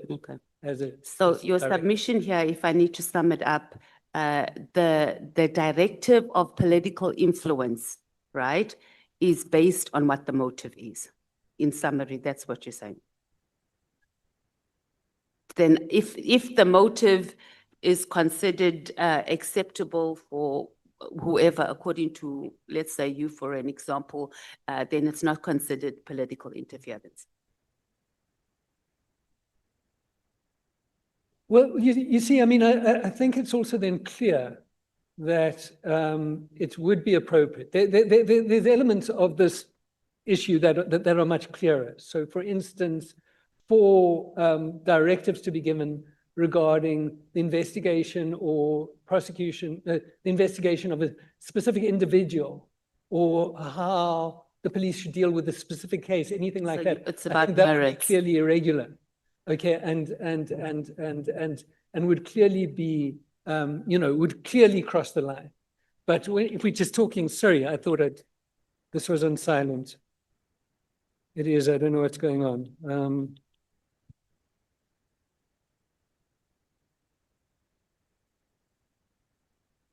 I've got a phone that just isn't.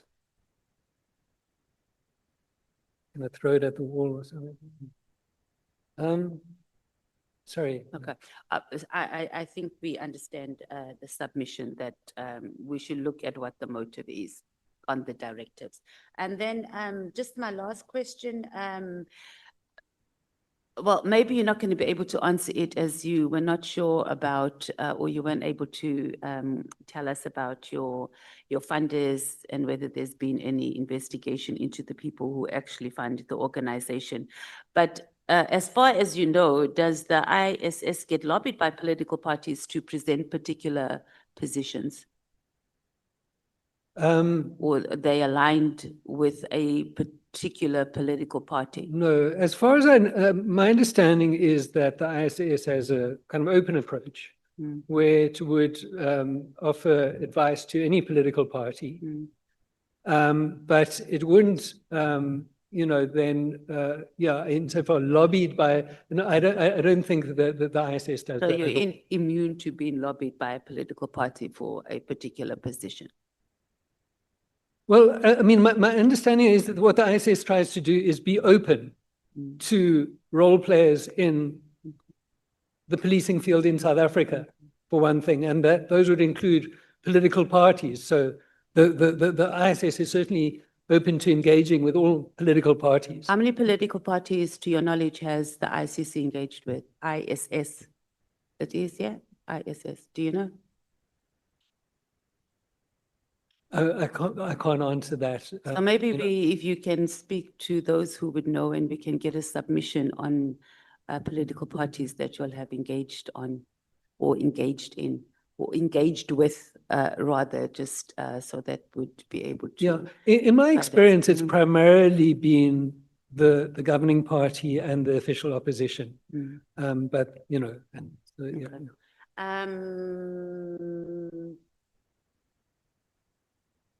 I'm done. Thank you, Chair. Thank you, Mr. Bruce. Thank you.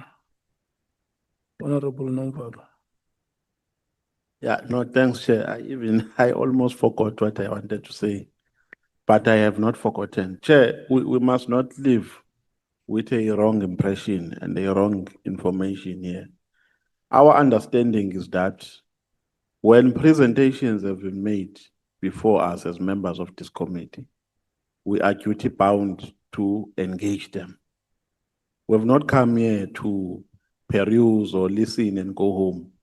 We've come here to listen to presentations and engage. And engagement does not necessarily mean you must always agree. Where we disagree and hear the views of the people who have been making presentations. So there is nothing peculiar with disagreeing, because people who are making presentations must be confident in what they have presented. If our disagreements are wrong, then they must prove us wrong. So we're not here to come and receive information. We have not at least drove from our provinces to come and do that here. We've driven from our provinces to come and listen and engage Dara. And engaging Dara means we can disagree when there's a need to do so. So that's our understanding. I've been tempted to raise this by what Honorable Cameron has said. It's completely wrong. Thank you. Honorable Mwango. Thank you, Honorable Chairperson. I have no question. Thank you. Thank you, Honorable Sauls. Thank you, Chairperson. Mr. Bruce, good afternoon.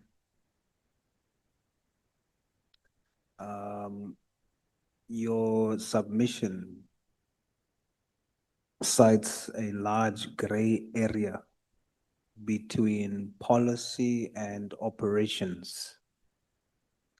Is it your expert finding that the current SEPS Act is too vague to prevent political interference?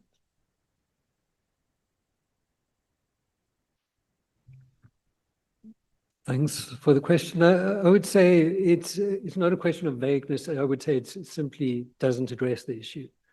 So you know, in my experience, what seems to me to be a positive source of reference for engaging with this issue is this experience, which happens in so far as I've, read about the issue, it's been something that's come up. It's for one reason or another in these states of Australia and has been addressed by legislation in, these states in Australia and New Zealand. And it seems to me to be, a kind of sensible kind of approach that's taken in many of these jurisdictions. So I'm still just being mild when I say vague. You are saying it totally doesn't address. That's right. Yes. All right. In your expert opinion, the SEPS Act in its current form, are you saying that it is a problem because it doesn't address or protect clearly against political interference? You're saying the act is the problem. It doesn't matter which minister is there. The act is the problem. So that no matter who comes, no matter who occupies the office, as we sit here now, if the act is in its current form, the current minister that's there, if he does the same thing, then the act has not adequately addressed it, and so also anybody else that comes. Is that your submission? Well, you see, I mean, again, it's this point.